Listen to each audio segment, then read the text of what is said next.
breaking down the game like you've never seen it before. Welcome to the Dojo of the Game with your hosts, Taekwondo and Steve the Dean Williams.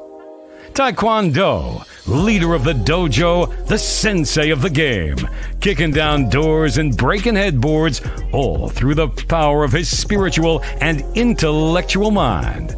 Taekwondo is a dating coach, life coach, and an aspiring black scholar who merged intuition with intelligence.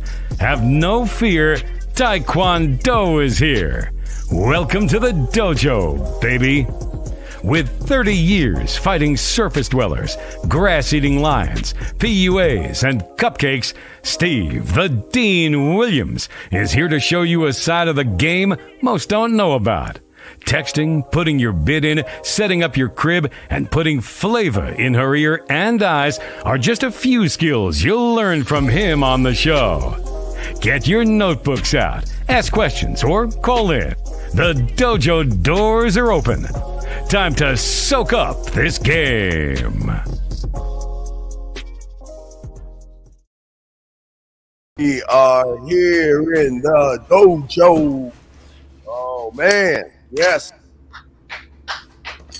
What's going on, Ty, and all the motherfuckers? You know what's going on, man. Let's get it lit, man. Let's turn it up. Let's do what we do, man. Chat, listen, we got a special stream for y'all today. I know y'all love the calls. I know y'all love us answering to the questions in chat. But today, y'all are going to get drowned today. Yeah, you know what I'm saying? We're going deep. We're going real deep today. I told Steve, people needed to see that elaboration and the whole explanation of what you went over. It was unfortunately around 2 or 3 o'clock in the morning, so a lot of y'all weren't up. So we're going to start the show and dedicate it to that so we can start from the top and, go into it. I'm going to break it down. Steve going to throw the rock up. We're going to slam dunk it. We're going, Wade and Brown. Jordan and Scotty. We're going to lay it down. And before we start this, I want to talk about the understanding of the why behind it first, if possible. Guys, if you have a question, put a Q in the chat. If you want to call in. But the understand game, the way I and even Taekwondo teaches you, is that this is not about me or it's about Taekwondo. What we teach is something that's different, okay? We're not teaching you pills and all other stuff. But like I said, hey, Ty, but one thing I did say, I always teach guys, Ty, that I've come up with a new thing. I come up with surface dwellers, grassy, right, and all of this stuff. So I came up with something brand new. And let me see if I can find it for you. And I say, don't come, instead of taking the red pill, take the me pill. Start taking the me pill versus the red pill. So, but this is all preference to what you and I are doing. Let me get back to you and I on the screen. But they need to understand more clarity on what we're doing. We'll break it down. I'll break it down. Ty's going to break down my breakdown for you guys. So let me start off first. So when I was 9 years old learning game, okay, before all this internet BS, I was taught as a young man to create a mental organizational chart that is going to help me structure who I am as a man. So I can create not relationships with women, not relationships with my friends or family, but in order to create relationships between myself. And as I communicate this structure to myself, I can better lead myself, Ty. But get on that real quick. But I just wanted, what say you on that, Ty? Go ahead. No, just like that. The game all starts with realizing that, you may not have control over your life. You don't like the results that you're facing. You don't like the outcomes you're creating. You don't even like who you are. You know what I'm saying? It really starts from the ground up on the surface. Yes. Or the ground inward, depending on which way you're going. Absolutely. Whether you're going to the moon or to your core. Yes, absolutely. And so what I had to do, Ty, is I had to learn through myself to create what is called a core. Something that nobody talks about on the internet. I mean, you and I and a few people do this. No one else does it because they're looking for gimmicky things. But what I was taught as 9 is I had to create something to give me growth, to learn how to not only have growth, but to manage my growth, number one, but also manage the communication that I had with myself where I can be clear, concise, and transparent with myself to have more clarity of what I need to do so I can see the big picture. And once I did that, what I did was I put a mental blindfold over my eyes. So then I don't have to look at perceptions and realities. Then it was at that point I could create my perception and reality. Ty, what say you, brother? First thing I want to mention, like, your phone is right there, so that if anybody texts you or anybody sees you, the camera may catch it. Oh no, yeah, okay. Okay. Yeah. So just in case somebody texts you something, the camera was on it. Just right. No, but going into what you were saying is like, I call that the filter. The filter of how you take in information, how you perceive and see life. And that when you are growing up, you are given a filter. You are taking down your parents and your friends, your families, your environment, what they teach you at school. You're somebody taught by you're taught by somebody how to be somebody. Mm-hmm. And in doing so, you don't know who you are, and you never find out who you are because you're always being fed information. You're always being told who to be, but you're not being told how to be yourself and how to look in for answers. Absolutely. Yes, absolutely. And then also what it also helped me do is begin to evolve my mind, because I realize only through myself, not the world, not women, not gimmicky things that are on YouTube, I was able to make constant adjustments of who I am. Always adjusting, always evolving, always making the necessary moves for myself. And that's when, like I say all the time, there's no such thing as rejection to a man, because I don't reject myself. See, what most guys do, Ty, is because they don't have a sense of self, they allow the world to reject them. And then they think because the world may reject them, that is who they are, of how the world sees them, my brother. And just like you said with that, when you have that sense of self, you even see what is called rejection differently. Because I even made a video when I went into rejection, and I even broke it down and said to guys, listen, you think she's rejecting you and you're taking it personal. She doesn't even know who you are.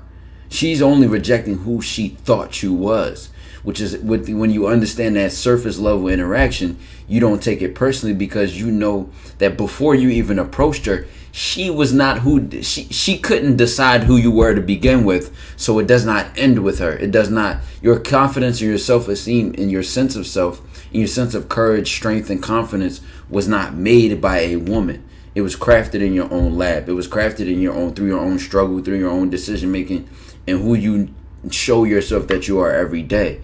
So when she rejects you or decides that she does not want you, there's no value lost. There's no, ego or personality to be attacked, because that's not where your power is.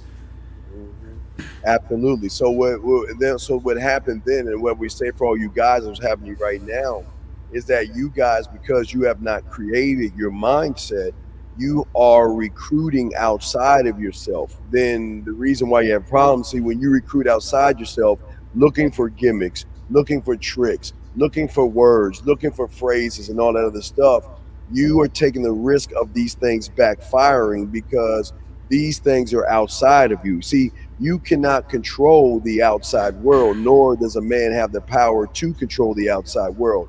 The outside world is going to constantly move with or without us. The day will turn to night, hot will turn to cold, rain will turn to snow, that would turn into fall, that would turn into spring. We have no control of the outside world, but the way the world is showing you right now, they make you think that you actually have control of the outside world, or the outside world can dictate how you are to yourself. Ty, what say you, brother? And that's why I like that when we get on here and explain these things, guys can see how it is to think on another level, on another planet. So even when we look at something simple where both of us may interact in that situation, but we see it completely differently, and how that changes how we talk, what we talk about, who we spend time with, and why we spend time with them. And even from simple situations where double texting or a woman rejecting us, and to take that small example and apply it in a bigger picture, for them to get that this is how we think and why we see it that way, going back into rejection. So when a guy sees it like that, oh, I got rejected, I feel bad. and they take that as a loss. No, the real loser in that situation is the guy who can't even approach her. It's the guy who can't go for what he wants. It's the guy who sits on the sideline his entire life and waits for shit to happen. You're not a loser because you went over there and decided to go for what you want. A shooter is not a shooter because they make shots. They're a shooter because they shoot. And in the game of being a shooter, in the game of defining who you are and setting your own laws and deciding who you are and what can apply or as a loss and as a win, it is much easier to go through the world and take on opinions of others, constructive criticism, and all the ways that people see you, because when they say something to you and they see it in their way, your way directly overrides the way that their programming has taught them to see it. Absolutely. And 316, we'll bring in 1 second, but let me do this last thing. We'll bring the call in and we'll get to the chart. But there's something I want to explain. Even when I learned at 9, and this was the sole thing that I learned from my mentor to learn about the game, was the reason why you have to be one with yourself, one mind, one thought, one way, not only because you are the only one of your kind, but it's also that you are the only one that knows the ropes. You know who you are. You know the roles that everybody has to play in your organization. You know everybody's responsibilities. You know the rules that you have to play by. And what I always say real quick before we bring what Ty then 316 is that what I was taught, Ty, at a young age is that, you know, there are 3 laws I have to learn, I have to stick with in this, what we call the outside world. That is the law of the land. If I kill someone, they'll give me the first 48, guys, because I watch too much. They'll ping your phone. Okay, that's number 1. The next one is the law of the street. Don't go driving past the speed limit, especially depending on what color you are. And then the last one is the law of your job. You know, go to work. Now, outside of those 3 laws, you are free to create what we're about to show you in a few minutes. I know you're laughing, but serious. But no, I'm laughing at that Steve. That's speeding one. Yeah, don't speed, y'all. Don't speed. Speeding is bad. Never speed. All right, well, let's do this. Let's bring in 316 real quick, and then we'll get to the organizational chart. 316, brother, what's your call? What's your name? What's up, brother? How can we help you? Hey, what's going on, Steve? What's up, Taekwondo? Yes, sir. How can we help you, sir? What's going on, caller? I wanted to wonder why y'all. What's that now, sir? Wait, what did he say? He said something and ran off. What did he say? Heard why y'all so. What something? I don't know. I don't know, but he hung up. Yeah, he just hung up. All right, yeah. If you don't mind, Steve, let's break everything down and explain everything and take calls after the fact, even if they gotta wait in line for a second, for a hot minute actually. But I said it to say because once we get in flow, we don't want to disrupt that. You know what I'm saying? We want to just start from bottom up because what guys have to do is what you about to say? No. Please finish because that call is very important. I want to explain that call, gentlemen, is a AA, and I want to say to that guy, thank you, thank you, gentlemen. That call, I think he was calling because he said something negative to us, but gentlemen, that call is probably the most important call of the show today, because that call represents your mind and how it wants to stop you from growing. It is your mind. That call is your mind saying that this information doesn't want to get out. See, we don't get mad at callers like that, because callers like that are crying out for help. And people like that, like your mind, are always going to try to stop and prevent you from looking into yourself to grow, Ty. You see what I'm saying? Hey, like we said, Ty, there's always game in everything. Even with negative callers, guys, we can always turn that into a teachable moment, because that's game, Ty. Because just like that, if you even look at the bigger picture, we about to go over a life-changing understanding of something from the tiniest of 1 + 1 and turn it into calculus. Yes. He calls in and decides to be funny. Well, yeah. What will really be funny in 10 years? Yeah. In 5 years from now, 1 year from now, 1 week from now, what's really funny? Yes. And you know the best thing about it is that he's hanging up and he's still watching us. he's still hanging up and thinks he feels good about himself because he thinks he can stop a man from going forward. Gentlemen, Here's lesson number 2. See, he in that call, lesson number 2 is, even though there is an obstacle coming up in your face, and even though there's somebody that doesn't want you to learn, men keep moving forward. Even though he has fallen behind, he's not the one that wins. He automatically loses because he loses a chance to learn a little bit about himself. So remember, there's so much game in this, but let's get into the organizational chart. So, gentlemen, so what I did when I was jumping, what I'm about to show you, and we'll show you it. We'll stop. We'll go through each and everything. There's so much on this. It's gonna be a lot. Yeah, it's gonna be a lot. I'm excited. I'm hyped about this show, man. Yeah, hyped about this I'm ready show. for it. But yeah, let me make sure. Hold on 1 second. Let me make sure I grab the right chart. Oh wait, I didn't grab the right chart. So I got to upload the chart. So I'm gonna talk while I upload I got the wrong chart. So let me upload the chart real quick. But what I'm saying to you guys that are listening to me, and myself and Taekwondo, let me show this is the right chart. Okay, got it. All right, it's loading up right now. The beautiful thing about what y'all about to see, we asked y'all to get y'all crayons out, write this down, and then get y'all questions. We're gonna go through each and every thing in the chart. But again, what you're about to see right now, Ty, this is what I always love to do, Ty, because you know what, you and I are so dope and so cold. People gonna like try to cherry pick off of us. So I just always do this statement right here. What you're about to see right here is 100% authentic, is 100% original. It is nobody else is talking or doing about the stuff that you're about to see right now, Ty. So we just wanted to say that because this is what makes us. This is what makes us us, because we come with things that people don't even think about creating. So I just wanted to say that. Now we're about to pop up the chart. So let's look at the chart. Wait, it's processing right now. So the chart we're going to go over, gentlemen, is your mind. These are all the organization. These are a few, because I got most of them going to be in the book, but I'm going to give them a few of them right here. Okay, so here's the chart right here. Let me turn down this, take this down right here. So we want y'all to look at the chart right here. This is your organizational chart, okay? And what we're going to do is we're going to go from the top left, we'll go all the way down in every single row to break down every role that everybody has in the chart, okay? So we want y'all to see this. Nobody on YouTube is doing this. We are the only ones on YouTube. What you're seeing right here, nobody is doing this. Let's go to the beginning. Okay, so let's talk about the scribe. Y'all see? Okay, you see my kick-ass picture. That it starts with me. It starts with top me. left corner. Yep, top left corner. That's me. That's my kick-ass me. So and Steve, wait, Steve, hold on, Steve. To give them context, right? You don't got to change the picture. You ain't got to put it on me because they can hear my voice. But to give them context, guys, this is all the components of a working you, a functioning you, a successful you, and you don't realize the different parts of yourself that make up you because you've never been told about these things.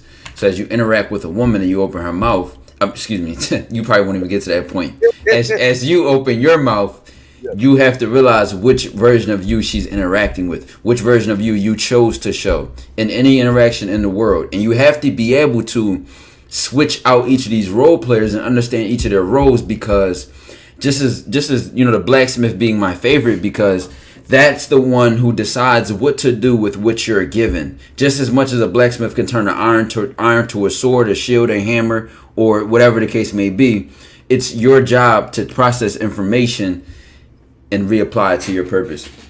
Okay, so let's start. All right, let's start with context. Oh no, we good, brother. Let's start with the first guy. The first guy is your scribe. Let's talk about your scribe. Now, what your scribe represents is the communication you have with yourself. That because before you can communicate with anybody, you are communicating with yourself. So what my scribe does, Ty, for me, is that he is always constantly writing down my thoughts. Now, my thoughts are just thoughts right now at the first stage. And this is where guys go wrong. A lot of guys have a thought, but the reason why that thought never turns into anything is because they don't go deep. What we're about to go into. But Ty, the first guy is your scribe. That is communicating with myself what I want to do for myself. Ty, what say you, brother? And this is I like how you have that. This is where it begins, because it's this conversation with yourself where you figure out most of the things. I call it the rule of AMA. Ask myself anything. And the idea is that you probably don't even realize who you ask or who you look to go to in situations of struggle, in situations of need, in situations in your life, and who you look to go to. If the first person is not yourself, if you don't trust yourself or depend on yourself enough to even communicate, if you don't understand and have your own language with yourself, you're losing the most important member of your team. Oh yes, absolutely. Because your scribe is literally writing down thoughts. But what I would say for all you young men that are starting is have a notepad, have a pen, have a notebook by your side, by your bed at all times, because there are no stupid thoughts. Okay. But with this being said, I just want to make sure you guys understand this before we continue with this. If all you're doing is thinking about sex, none of this is going to work. I mean, no, not thinking about sex, but so desperate to have sex that you're willing to cheat the game for it. None of this is going to work. And even and Steve, I would even add, it's not even just so desperate to have sex. It's desperate for anything other than conquering yourself. Because listen, even if you're desperate for money, even if you're desperate for sex, even if you're desperate for power, fame, clout, attention, it's not the fact that you want these things that's the problem. It's the fact that you're willing to lose anything and everything to get them. And you don't realize you already have what you need to obtain those things. But the conceptualization that these things will provide for you something you don't already have on a deeper level of need instead of want. The fact that you think you need it is where you all go wrong. Right, and the thing is that here's the beautiful thing. All these components have nothing to do with women or the outside world. They have everything to do with you. So when you have the thought for your scribe, it's what you want to do. It's just a thought right at the first stage, okay? So that's your scribe, okay? So your scribe is the one that writes down information on what it is you want to do, how you want to move. It's a thought. That's all it is right now, just a thought. Now, the second thing below scribe is what we call your warrior. Now, your warrior has two roles, just like white T cells in your body. But your warrior has two roles. Role number one is to defend the castle. That's number one, to defend you, to protect you. But it's also to expand your realm. So he defends and he expands. And that means your realm as your comfort zone. So he's continuously going forward, knocking down trees, knocking down fears, knocking down anxiety, knocking down excuses. He's continuously pushing your realm out, but at the same time, as you go into what we call this world out here, this outside of this bubble, you are able to protect and stand on your square. Ty. And for guys to see that warrior in a much more simpler way is understanding that there is a role and there needs to be a part of you which consciously and intentionally actively wants to grow. It actively challenges fear. Moments where you feel afraid, where you feel anxiety, your warrior lives for those moments because that's potential land to take over in this metaphor.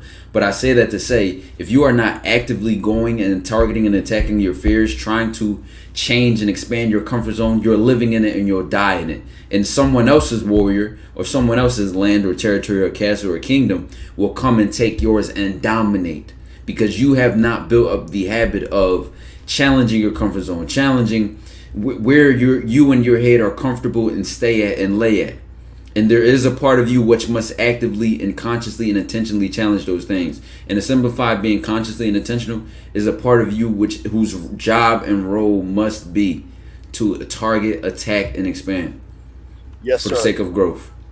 Next one below that is the film room, which I love the most. The film room, gentlemen, below that. And let me explain the film room, gentlemen. The film room is what a man does every night before he closes his eyes. He goes back into his theater and look at his day of the things that are important or things that have happened, to look at what has gone right, what has gone wrong, and to make proper adjustments in at that moment.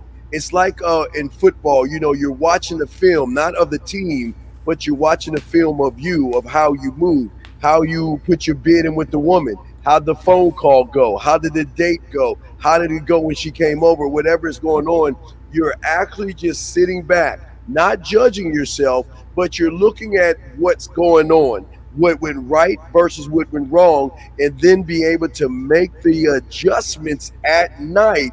So when you wake up the next morning, you are evolved to another person. Ty, you got it, bro. And just like that, I'm a big fan of the film room too. And guys, you can write these things down. But the idea is that you look at yourself with purpose and intention. So therefore, all the criticism you're giving to yourself, the review you're making of your film, your last 24 hours, you can say it and use it to reapply into your next day. And that as each day goes on, you're not going to catch everything and change overnight.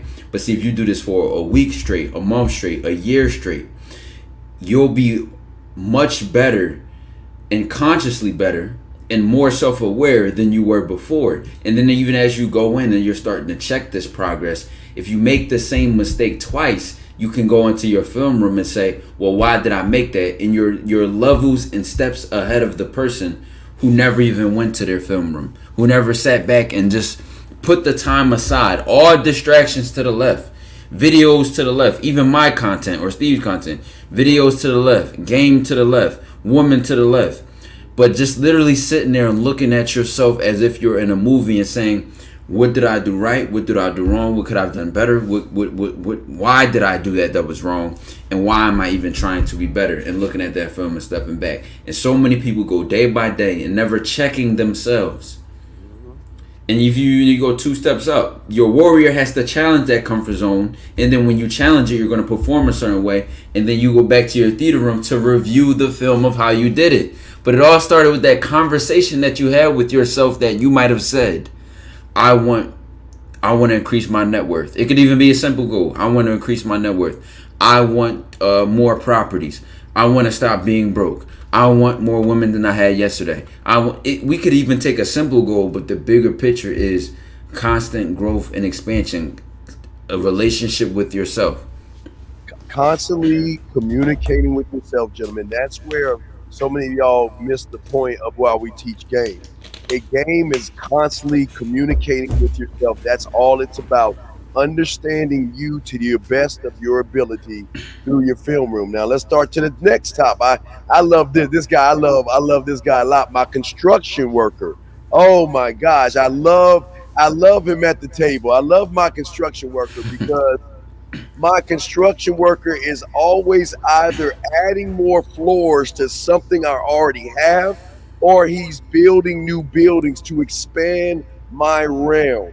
Every building that you have in your mind, or every one of these people right here, is they have their own departments in my mind. They have their own buildings. They have their own piece of land, because I will always expand all these things. So my construction worker is constantly looking at how we can add more land, because remember, guys, you're only using a little piece of your mind. You don't realize you have a vast land of woods and forests that you can keep tearing down and keep building and keep expanding and keep growing. So being able to sit down with you to look at the new building of confidence, because you want to knock down that little building and you want a larger skyscraper of confidence that's going to hold 1,576,000 floors of confidence. You want him to go ahead and build that, where the other guy says, okay, your mouthpiece, you see in every little room,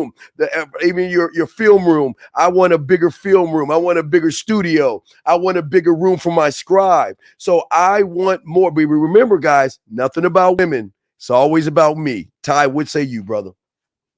And yep, for guys to understand this and reapply this and from the metaphorical matter to a more practical term that they may be able to understand, is your construction worker is ultimately saying, here's what we have. What can we be? Ooh, yes. And I say that to say, you may be progressing. You may be doing good. But do you want to do great? Do you want to do outstanding? Or do you want to be elite? And your construction worker sees, it has to have a vision. It has to be able to even bring that back to yourself and say, here's what we need, here's what we could have, and here's why we need it.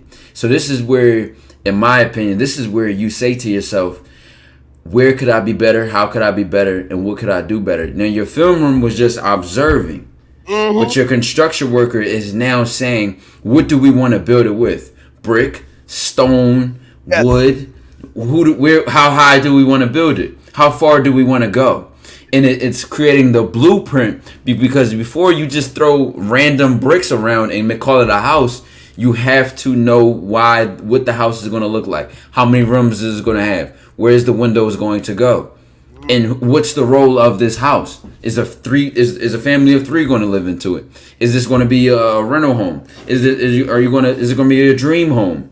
And metaphorically speaking, back into reality terms that you guys may understand, so you don't get lost in the sauce, is that you cannot stay complacent.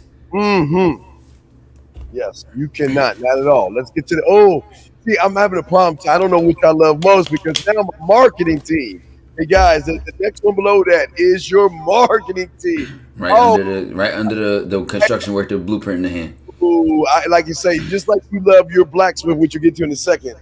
I love my marketing team, because my marketing team is broken down into my photography team when I take pictures of myself, my video team when I take videos of myself. My marketing team is how I dress. My marketing team is my style. My marketing team is my cologne. My marketing team is if I want to put a hat on today. My marketing team is how I want to cut my hair. My marketing team has so many jobs, because they've got to market me to me, not to anybody else. They've got to. I get to sit on my throne, and they get to hold up. All right, Steve. Here's a Galaxy this. Well, here's a Samsung phone here, and here's an iPhone, sir. And this is what this does versus this. They've got to take what my scribe has written down, and they have got to prove that it is worth my time to even give it a thought. Because if it's not beneficial to me, if I cannot market my thoughts to myself, then they are nothing but daydreams and fantasies. But I love my marketing team, because they are constantly coming up with ideas, constantly saying oh my God, I love, there's so many parts. Like, boy, I love this, because this is where we really get to sit down and look at what I want to be for myself. I get to look at my 10-year plan of me, my 5-year plan of me, my 3-year plan of me, with all the charts and graphs and all this other stuff, because I'm not looking at time. I'm not looking at the dates. I'm not looking at the years. I'm looking at, Steve, this is what we're going to do. This is how we're going to position you. This is how we're going to move you. This is how we're going to add you. And they are marketing constantly, Ty, me to me, brother. I love this part, man. No, when you even get into it, I love my marketing team, because my marketing team always makes sure that what I'm doing is for a reason. And the key here is that before you have a thought, before you take an action, before you spend your money, before you spend your time on anything, you have to say to yourself, your marketing team has to sell it to yourself, because you don't want to be a guy who does nothing or anything that is not worth something to yourself. Otherwise, what does that make you? Worthless. And if you are constantly having worthless thoughts, if you're constantly doing worthless actions, and your marketing team is not making sure that before your company does something, or before you as a person has a thought or an action that is not worth something, then you will be a man of no value, no substance, and of no worth. Not worth based on somebody else's judgment or standards or values, but because of the bar you set for yourself. And again, you could even apply this to a practical goal, something simple as saving up to $10,000, or investing in a certain property, or choosing between which phone to get, the Samsung or an iPhone, and weighing out which phone is faster, which has the better camera, and whatever that is. But the principle is that you are a strategic and tactical and calculated person. No decision, action, or thought that you make is not calculated, strategic, or tactical. See, gentlemen, this is important. It is at this point right here is when you say, I want to talk to a girl, I want to meet women. Well, this is where you go wrong and we go right, because It's not that I want to meet women. It's the how, the why, the when, the where. What are we going to do? We want to meet women, but wait, what are we going to say? Show me what, market to me what I want to say. Okay, I want to say this to the woman. Well, the only way I can say it is I've got to believe in what it is I want to say, because you're actually not going to say it if you don't believe it. And that's why when you write down thoughts, you must prove and market those thoughts to yourself to give yourself approval of those thoughts. Because once you lock those thoughts in, it's no, oh my God, she's so pretty. What do I say? It's just you go, Ty. You just move, man. And what people also need to realize is, see, the film room may be isolated and focused, but like since you're doing it at night. But what you guys need to realize is, for the most part, through a day-to-day life, all of these different components of yourself are working at all times. Yes. They're not. It's not one role speaks and one role doesn't. While my construction worker is creating blueprints and going around and building on top of what's already made, my warrior is still expanding. My marketing team is still selling ideas, thoughts, and actions to myself. My blacksmith is still forming things. My judge, my senate, all of these things are working at once, because that's how aligned I am with myself. Because I can hear all the thoughts. Because listen, what makes it easy, chat, what makes it easy to manage all these things at once is because we're all on the same page. Yes. We're all about me. So that's why we can come together and work on the same project, and they can go out in the world and do whatever it is I need them to do at whatever time I need them to do it. And if this is too deep for you or too complex, what you may need to realize is these roles and positions are probably being filled by somebody else's thoughts, plans, and blueprints, by somebody else's purpose. Your parents want you to go to school and do this. Your mom wants you to dress like this. They want you to talk like this. Society wants you to do this. Modern women, as you're claiming and complaining about, want you to be this and do this and be this height and do this. Well, what do you want to be for yourself? What do you want to do for yourself? And what kind of thoughts you want to have for yourself? And why do you want to do it for yourself? You even have to question your own answers. You don't let yourself get away with anything. You don't believe bullshit. You question yourself. Yes. Now, this is a Ty favorite right here. And let me explain your blacksmith real quick. Because I was thinking Ty's excited about this. Is a Ty thing. Let me explain the blacksmith. I always have guys say, well, Steve, what's the right book should I read? And what should I do this? And what should I do this? Or that? Okay.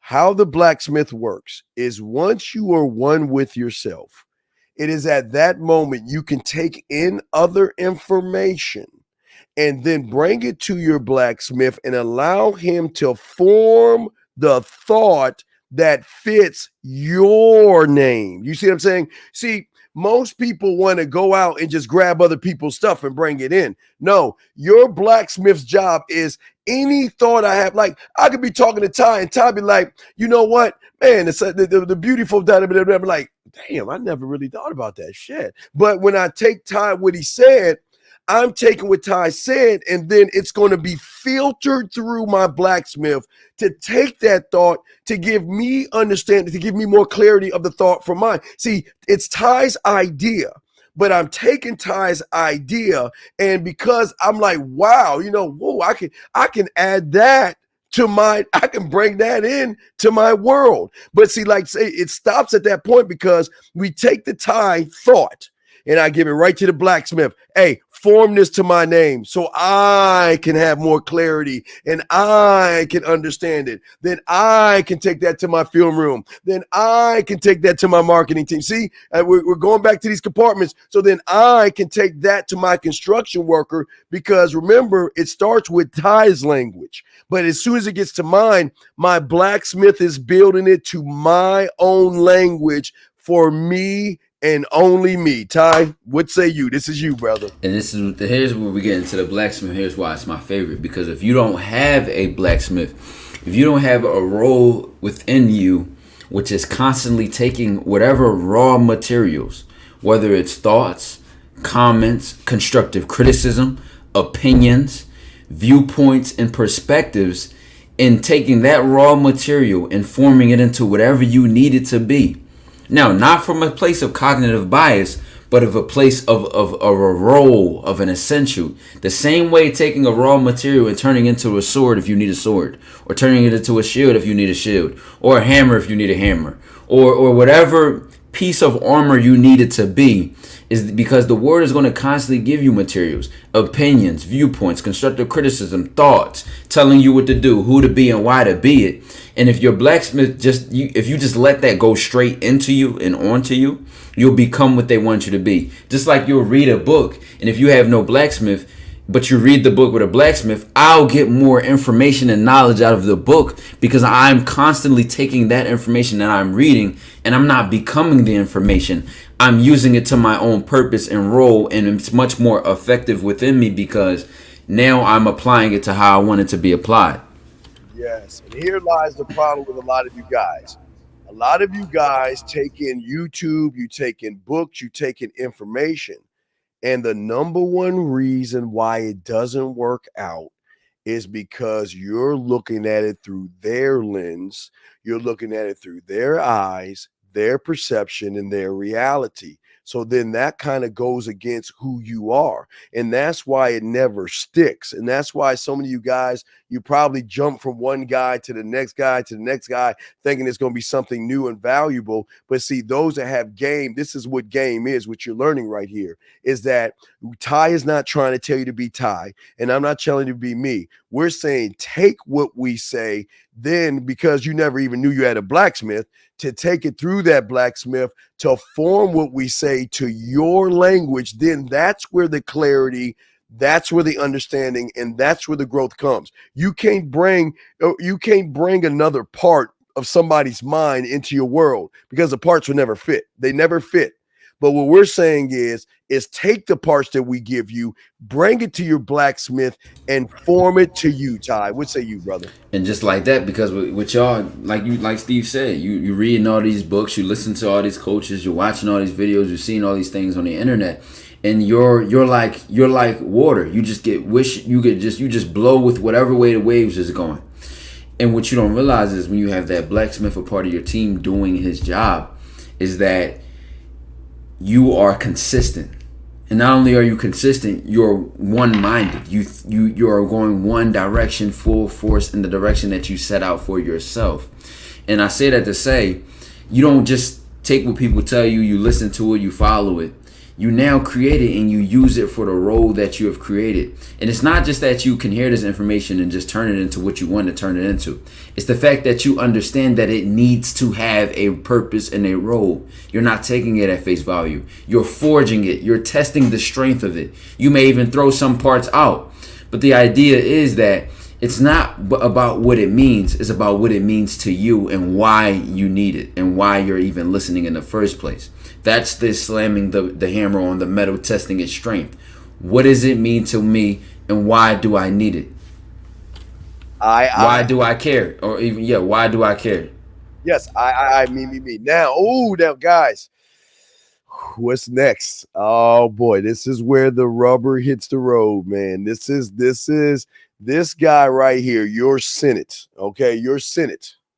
Your Senate is where laws, rules, codes, principles, mission statements, vision statements, legacy statements all come into play. See, you can't even get to this point of your mind until you have marketed whatever the thought is that you have that you believe in. See, the problem with most people is this is why you have a thought that doesn't go anywhere, because the first thing you don't do is you don't market it to yourself. But even if you get past the marketing to yourself, see, when it becomes law, gentlemen, when it becomes law, listen, it is a non-negotiable. That means when it is law, you're just doing it. There is no, she's pretty. There is no, oh my God, what am I going to do? There is no, again, you are constantly just moving. So your Senate is creating the laws in how you move in the outside world. So this is where the outside world sees you for either a man or food at this point. For a lot of you guys, because you're not standing on anything or creating anything, you can see the difference between those who do create, because this is what women see. Women finally get to see the body. See, all the things on your mind that we're talking right now, this is what creates it. This is for the outside world to see. This is the standard that you have to uphold to yourself. That means if you want to say something to a woman, you have see, this is why, guys, this is not as easy as you think it is. This is why it's deep. Like I say, drowning, because this is nothing but a trust and love in yourself to realize that I'm going to do what it is I'm saying I'm going to do. And I don't give a F about the result. I'm going to do what it is. This is, you guys, once it becomes law, it is non-negotiable. So that means if you say something and you question it, you don't do it, you are lazy on it or complacent, it was never a law in the first place. Ty, talk to him. And just like that, what guys get into, one thing I commonly say is death before dishonor. And it doesn't matter what you put in front of me, I'm going to uphold that law, because that law means everything to me. But see, where it started in the marketing team, and it started with, the warrior, or in the film room reviewing myself, or in the scribe and having the thought to self. And then guys don't realize, well, I'll die on that law, because listen, it's not just a saying that I say out loud to sound cool. It means everything to me and who I say I am to myself. So regardless of how many other people view me or what they think about me, I'm always going to uphold that law. I'm always going to stand on my honor and my principles. And guys fold. And listen, Steve, what the sad part is, each of these teams have a relationship with each other. Each of these teams understand each other's roles and job. So we don't question each other. We just work together. And even in moments and interacting with the world, it's not as if my blacksmith turns around to my scribe and says, well, what was that? Or my marketing team turns around to the constructor worker and says, well, what is that? We work together. So, and we can switch off roles and positions automatically. Work together like a team. We're not fighting each other. We're not questioning each other. We're doing our roles and jobs. And then even so, for guys that think this is complicated, it becomes automatic. It becomes automatic. Yes, automatic. Now let's move to the top one. The top one is your boardroom, gentlemen. So let me give you an example, guys. All right, so when I was young, they used to have this thing called the Super Friends. And the Super Friends had a thing called the Hall of Justice. So whenever there was a problem, that's who they utilized. So if it was so the Super Friends were Superman, Aquaman, Batman, and Wonder Woman. That was basically when I was a little kid. So depending on the situation is who handled the situation. So if it was dealing with the ocean, Aquaman, they would send Aquaman. If it was a meteor, that'd be Superman's job. If it was a bank robbery, that'd be Batman's job. So depending on the situation is who you bring out. Mm-hmm. So when you are in your boardroom, now again, when you're sitting at the head of the boardroom, okay, I'm about to talk to a woman. All right, I'm about to meet a woman. All right, who needs to be at this table right now to go over what it is we need to get out to that woman? So that's when I need my guide. I need my culinary school, my drug lab. I need my scribe right beside me. I need my warrior right there. I need all these guys. I need all these guys around me, because as fast as you count to 1, 2, and 3, all these things are working that fast, because this is at your core. So I'm utilizing all these guys to come up with what we do. And that's why, if you notice, all you guys listen, if you watch Ty, now guys, this is going to be your light bulb moment. Ty don't even know I'm saying this. Because that's why I love my dog. When you see Ty talking to women live on these shows, the Peach Show is the Pineapple Show, not the Peach Show. Sorry, no disrespect. The Pineapple Show. When you see Ty, this is what is going on. When Ty is talking to that lady, matter of fact, wait. Do I have that clip, Ty? Ty, wait. Can you go to that, Ty? Oh, no, I'm showing you. Ty, can you pull up real quick, please, Ty? The car, because I want you guys to understand how fast the boardroom works. So we're going to... Which one? The one where you're in the car with old girl. You just sit back in the car. Yeah, which part you want it? Any part, because it doesn't matter. because Ty is constantly listening to Ty and utilizing Ty. That's why when y'all hear me on the man mindset side, you always wonder, well, Steve, how can you just say something like Ty? I asked someone that's asked a question yesterday about she feel like she's dying, right? Or whatever. What should I say? Just joking around to the guy. So I'm like, hey, I'm gonna go over there and perform some CPR on you and stuff. I'm gonna keep you up. How is it? And a lot of guys are wondering, how is it that Ty or Steve can spit flavor off the top of their dome and don't have to think about it? And we do it in real time and just like that. It's because of what we're doing right here. But we're gonna give you all an example. You got it. Now, yeah, there we go. Now, right there. See how Ty's looking? This is what's right. Now, listen, White. Let's press play. Listen. You know why I went to this specific part? Because I even remember what was going on in my head right at all parts, honestly. But this is how y'all gotta realize how conscious these moves and these actions is. And it's, mind you, this is natural for me. So even by thinking about it in my head, it's still a conscious choice because it's what I do. So going in my head, I'm sitting here listening to her talk, and I'm noticing the eye contact. So listen, Steve, I got a Achilles heel. It's always going to show on my face. So I'm sitting there listening, and I'm thinking. You can see I'm thinking. My eyes are wandering. I don't know. I'm really picky. And I'm like, I smile. I sit there, look at her. She smiles because she see me looking at her, and the camera smile.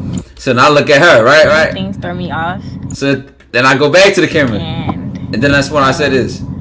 I feel like just not communicating. What'd you say? Go back a little bit. Go an inch back. Wait. Go back a little bit. I don't know. I'm really picky and stop.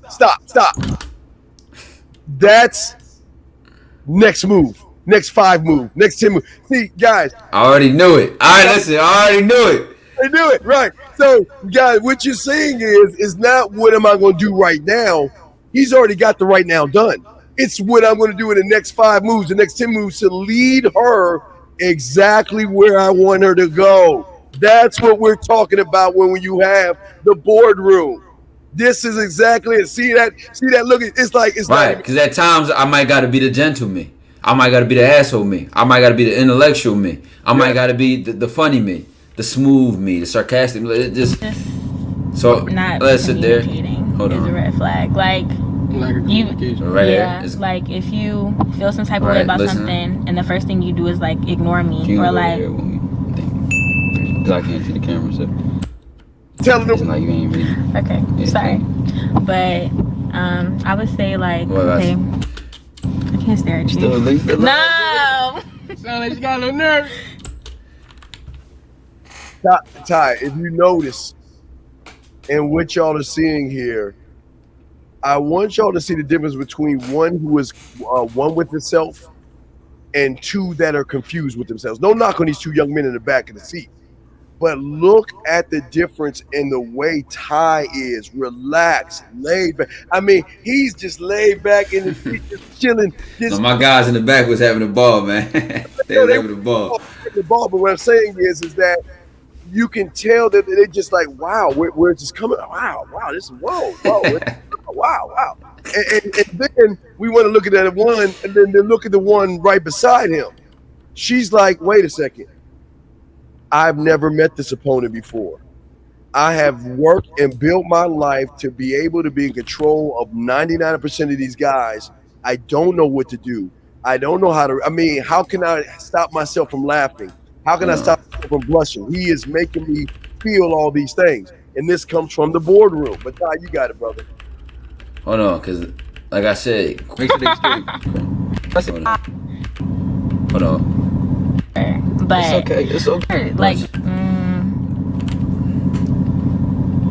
I don't know. You're like different. Well, I can't say different because I didn't know who you were. But it's okay. Steve, they think we make this shit up. They think we make this shit up. They think this is fake, and this is what we keep trying to tell you. Shout out to her, man. Yeah, shout out to her. But the reality, see, the problem, like I say, your perception of reality, you have never thought that you could be this. But this is what we're saying. You can create this. Okay, yeah, go ahead, Ty. Yeah. No. I was just about to. Trust your first gut feeling. Go ahead and say it. My expectations were kind of low. See, my expectations were kind of low because all she deals with is low expectation individuals who feel like they're lucky to be around her. And that was the break in the chain, because Ty was never feeling like I'm lucky to be around her. Ty saying that I'm coming down from the land of ass and titties, taking the form of man, and today is your lucky day. You are around greatness. I'm serious. That's just how it is, dog. That's how. And on top of that, when guys watch the video, that's why I tell you I had to break that down and go into things, because when you don't have and this is not even to sound above, below, higher, lower type of shit, but it's just reality.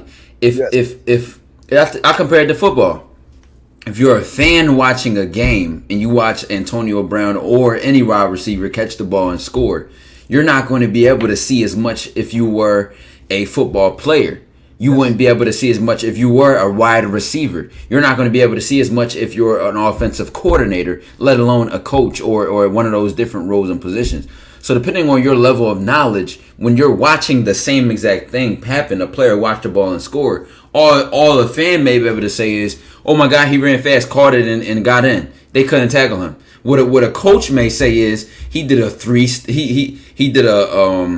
cornerback was pressing on the line, so the wide receiver stepped back, swiped his hand, went out, and then cut in after 3 steps. But the fact that they can look at the same scoring play and understand and break down more from the same play is how a lot of y'all may see things happening right in front of you, but you don't even see or understand what's going on. The technique that it took to score, the game that went in with this. Because even me to myself, I set the bar so high that I'm just talking to her. I'm just laughing, having fun. I'm not even trying, but this is the level that I play on. Yes. But I can sit there and break it down and go over it. But when you look at it, it just looks easy. Just to step a one-on-one combo. I may even be looking bored. I may even be mundane and, my name is, blah, blah. I may be coming off like that, but still technically doing so many things in the middle of the game. This is how strategic it is. No mistakes. Oh, you guys, hey man, I don't know. This might be my joint right here, dog. At the end of the day, I don't know, man. It's just so hard. It's so hard to choose the next one. This is right here, gentlemen. The next one below that is my culinary school. And I love the culinary school because this is where it separates the real ones from the fake ones. Because as men, Ty and I will never talk at women. We are talking to women, because my culinary school is the place where I put flavor in her eyes and flavor in her ears to make her make the decision that, you know what, I got to smash this guy. I got to think about this guy. I want this man.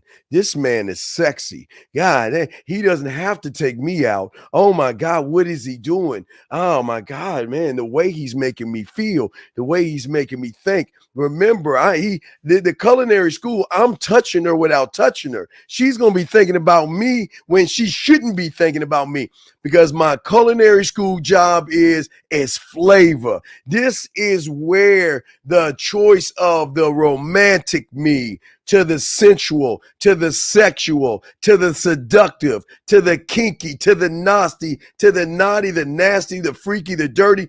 All these me's are cooking up ways to push her beyond her edge, to show her why me, to show her why she should invest in me, why she should think about me, why she should miss me, why she should hate missing me, why she should hate thinking about me, why she should go ahead and just hand me the keys so I can go ahead and rent space in her mind for free. I get to sit back, kick my feet up, and live in her mind, because she's going to be thinking about me, because all I'm doing is putting flavor in the eye, gentlemen, of how I get her to see a different perspective and a different reality. Flavor in her ear by how I talk to her, how I'm not asking interviewing questions, how Ty was putting flavor in that woman's ear by just talking to her. Ty, ooh, I love it. Ty, I don't know, man. It's a tough one. I love my culinary school. Now listen, and it's just like how if a chef, right when the chef is cooking, they take a little spoonful and they may taste it. They taste how the food tastes, knowing they're about to serve these dishes to, whoever about to eat the meal. But this is where you have the fun. This is where you put in a little bit of extra salt, a little bit of extra pepper, not too much salt. You don't want to drive up your blood pressure, cholesterol. But you play with the seasonings. You try out different things. You experiment. You working together. You're perfecting your dish before you put it on that table and hand it out, because you're preparing to get the impact and level that you want. Like you said, flavor in the eyes, how I'm going to change her perspective to get her to see things in the way she's never seen it before. Flavor in the ears, how I'm going to talk to her. What am I going to say to her, and what am I going to make it do to her when I say it? Yeah, shout out. Thank you for the super chat right there. Just want to say quick shout out to the super chat. Thank you, brother. We appreciate you, brother. Gentlemen, this is all. This is where the excitement comes at, because it's not even fair. It's not even fair how. Again, this is the side of you that you Ty. Oh no, Steve. Listen, this is where, if you're a man, you understand this side, because this is where she finds out things about you, or you show her something, or you're talking about something, and then she goes, "Wow, that's so cool. Well, I've never seen that. Or that take. Oh wow, you can cook. Oh wow, what's your favorite?" This is where she gets curious about you or interested about you by you giving out a sample serving. Yes. And this is why, even when an interaction or conversation with a woman, if she's not curious about you, she's not interested in you, your food probably tastes nasty. The serving that you gave out was nasty. She didn't want another bite. Yes. Yeah, we always wanted to come back. Remember, it's the rule of the mall. My fault, Steve. Just add this. They could even find out stuff on an accident. I may even leak out something. I may even hold things back. Y'all may see certain shows I might have had on the Pineapple Show, because depending on the woman, I may have been more interested to have the conversation or not. But depending on this, or even any E-date I've been in, where I may even have to stop myself. I may say, but let me not get started with that, because I can go on all day. That's the tease. That's the taste test, and then the pullback. Like, don't get me started there, because if I get started in that topic, we'll be going on all day. And then most times, if she's interested, what a woman may say to herself, or she literally may say it out loud, is, "No, go ahead. I want to hear about that. No, talk about it. Go ahead." That's the choice in what dish you're going to make. Yeah, and how you're going to culinary school. Yeah, but how are you going to serve it? You can serve like Ty say. So you understand, what Ty is saying to you guys is, do I want to serve it hot, lukewarm, or cold? How do I want to serve the dish? Because no matter how she's going to take it, she's going to expand and be educated, and that's going to be a shift. Gentlemen, this is not tricking her, manipulating her. This is just showing her, but kind of like where we're getting to the second part. The next one below that is your guide, okay? Your guide is the one that is taking all this information that we're talking about, okay? And he's saying, okay, not like the marketing team, what he's saying is, how am I going to guide the woman to show that, listen, I understand that you have morals and values and judgments. I understand that you don't trust me. But how can I guide you to guide yourself to see that you should be following me? The guide is not just the one in the mind. It is also how you guide the woman from your door to your living room, from your living room to your kitchen, from your kitchen to either your bathroom, shower, or bedroom. You are constantly moving and guiding her. And see, this is part of what I was telling you about Ty when he was in the car. This is the guide right here. See, the guide, we can take information. See, you guys take information and just try to hold off or beat around the bush. Ty and I will take information and guide her exactly where we want her to go. We are that wind that pushes the sail wherever. And guess what? We're not pushing it and forcing her to go. We're showing her why she wants to go. Ty, what say you, brother? Yeah, all right, yeah. So this is where, you get into the guide, and this is where the method to your madness, the rhyme to your reason. And it's not just random. It's not just, well, this painting is over here and this painting is over here. Well, if you go to an amusement park, this is the water park, and then these are the fast roller coasters. These are the tall ones. These are the colorful loop-de-loop ones. But the guide's essential job for me is that it's what I'm saying to myself. Well, what do I want to show her next, and why? Where am I going to take her next, and why? What do I want to see her over here? What do I want to show her over here? Do I want to be funny now? Do I want to be seductive? And just showing and walking around and having a method to the madness. And then what you have to realize about guides is guides know the land. Guides are very familiar with what you're going to show and why you're going to show it. That's all I would add to. No, it's you guys are getting deep, but hold on. You know what? I gotta add one more. I'm adding it right now so we can add. Let me shrink this. But we're gonna get to the next one because oh boy. Well, yeah, I got an oh boy because the next one. Well, I'm gonna add this other one before we talk about this to it. Then I'm gonna add the next one. But listen, guys, let's get to the next one, gentlemen. I don't. Ty, this is. Whenever you get the chance in the future, for the next time you show this, you can put like numbers next to them or letters or something. So like people, you could say we're looking at number 3 right now, or number 8, or G, or H. You know what I'm saying? Right, no doubt. Okay, so what I'll do is look at the track machine. This is the studio. Oh man, this is it, guys. This is where if I'm not in the film room, this is where I'm at 25 hours a day, 8 days a week, in my studio with my culinary team, with my marketing team, with my guide, my scribe, my warrior. It's like a rapper that has his entourage that's sitting around and listening to him make the music. Well, these guys we are coming together to put and create the music. We are creating the style. We are creating the blushes, the smiles, the thinking, the laughing, the turn-ons. This is why, because it is at this point where we are taking the tracks and we're taking them and mixing them down. And are we turning them up to be more freaky, nerd, dirty, kinky, and nasty? Or are we shifting it down to be more romantic, smooth, sensual, and sexual? Because every move is a different track. And I've got 64 tracks on my studio. And all I'm doing is I take in the beat, and the beat is the rhythm of how her and I are communicating. How am I going to turn that up? Because every interaction, I have control. That's why every interaction is never the same. It's always going to be different. But this is where the excitement comes in, that Ty, because the average woman is not, they're used to a one-trick pony, just a bunch of boring questions. But I am infinite. I'm amazing. And I love the studio because it allows me to put with the flavor of the culinary school, the marketing team, my guide, all these things go into my tracks and then mix down or remix what I want to do to give it that flavor, dog. What say you, brother? And just like that, if they don't understand the concept of, producing a song or, creating a song, this is where you understand, like, what beat are you going to put in? Are you going to add more bass? Are you going to add more drums? Are you going to add more a guitar in there? Why are you adding it? What are you creating when you putting all these things together in that song?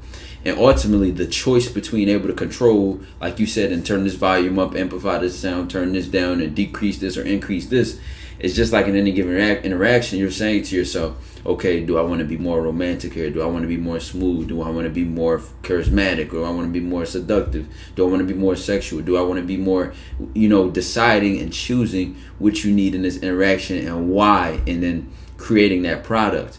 And as guys can realize this, like I said, I give you a lot of this all the time. You go look at the conversations and the pineapple shows, the E-dates, or even the blind dates, and you look at how each of these reactions are unique within themselves. I'm not repeating the same questions. I'm not repeating, even if you might see one or two questions, or the conversation never flows the same. The interaction never flows the same. The impression I make and then which the interaction I have is never the same. But what is the same is the smiles. What is the same is the fun. What is the same is how she feels. Right, and let me get a little bit deeper, guys, on this. It also marks and creates how I touch versus how I kiss. So I can press my lips a little bit harder on her neck when I turn the volume up, but then I can go a little bit softer when I turn the volume down. My touch can be a little bit harder and penetrate more, or it can be a softer touch. Guys, remember, the studio is how you move, and it's not just talking. It's how you look at her. It's how you hold her. It's how you grab her. I think, Ty, I love my studio because I create the instruments. I am the arranger, the composer, the producer, and the performer. I am all. Ty, you know what I'm saying? There's an exciting gentleman. This is why I get all the geeky and exciting on this stuff. Excuse me, because there's nothing like just creating me to show her why I'm not you and why she should be with me, why she should submit to me, why she should want me, love me, need me, and adore me. This is it right here, because I'm creating the rhythm in which she is going to bob to, twerk to, grind to. She's doing all that because I am the music, Ty. I'm all the dude. Oh my God, Ty, get excited. Just like you said, I'm the music. I create the scene, the atmosphere, the emotion, the feeling, and I'm turning this up. We boom, boom, boom, and the body moves, and she feel like that from what I'm doing and what I'm saying. No, listen, this is the creative edge and the fluidity that you get when you are one with yourself. And if you're trying to copy another man, you're trying to copy what he said, what he's doing, and how he's doing it, then you lose the freedom that you have when you choose to be who you want to be. And you lose the ability to, like I said, I love the word fluidity here because it's free. Like you said, Steve, we can switch instantly. I can go from smooth and seductive to funny and friendly. I can even go from, let's say I meet her mother or something like that. I'm respectful now. Hey, how you doing, Miss blah blah blah. I'm doing this. I'm talking like that, and I'm friendly, charismatic. I'm meeting the family upstairs. But do they know what goes on behind closed doors? Do they know the freaking me, the switch, and how fast it can come? No, they don't. But I'm choosing to show them that beat and play them that song. Meanwhile, that they're here. You see, a lot of guys now. Listen, Steve, do you think we should pause right where we at? Open up for calls or questions. Relevant. Listen, guys. Only relevant to the roles and everything you've heard so far. Not something random. Not a situation. But specific to everything you're listening to. Because what we're gonna do, use this as a middle break, so that y'all can take in what y'all listening to, what y'all learning, and you might ask a question that a guy listening may need to hear, or you may ask a question that may better help you understand the levels and layers to yourself. Because remember, this is not about women. This is not about money. It's not about a job. This is about the relationship between you and how to better utilize and connect with yourself. And remember, guys, y'all please call in and ask questions. But here's the beautiful thing: nobody on YouTube is doing this, is breaking it down like this. Nobody. Or understands themselves like this. Understands himself on this level. And what we're saying to you guys, this is the time. Go ahead and call in if you have questions. But what we're saying is, type in chat. It's not even. You see why the arrogance, the cocking. You see why we're called a-holes, jerks, cocky, conceited, but they want to be with us because this is what we bring to a table. They're not even used to what. They're not ready for this. What they're ready for is what you do for a living. When's your last boyfriend? What you looking for in a relationship? Right. And you only know, and guys, y'all gotta realize y'all are at the lowest level of this because you're still trying to be what you think she wants you to be. Yes. You can't even begin to think bigger. So you're thinking on the level of, what do I need to be in order for her to like me? What should I do in order for her to like me and accept me and choose me and pick me? Yes. All right, you're holding yourself back from the next level, the depth that you can have as a man and the impact that you can make on her from the inside out. Absolutely. Let's bring in 407. 407 caller. What's up, brother? What's your question? What's going on, guys? That's excellent show already. But I got a question.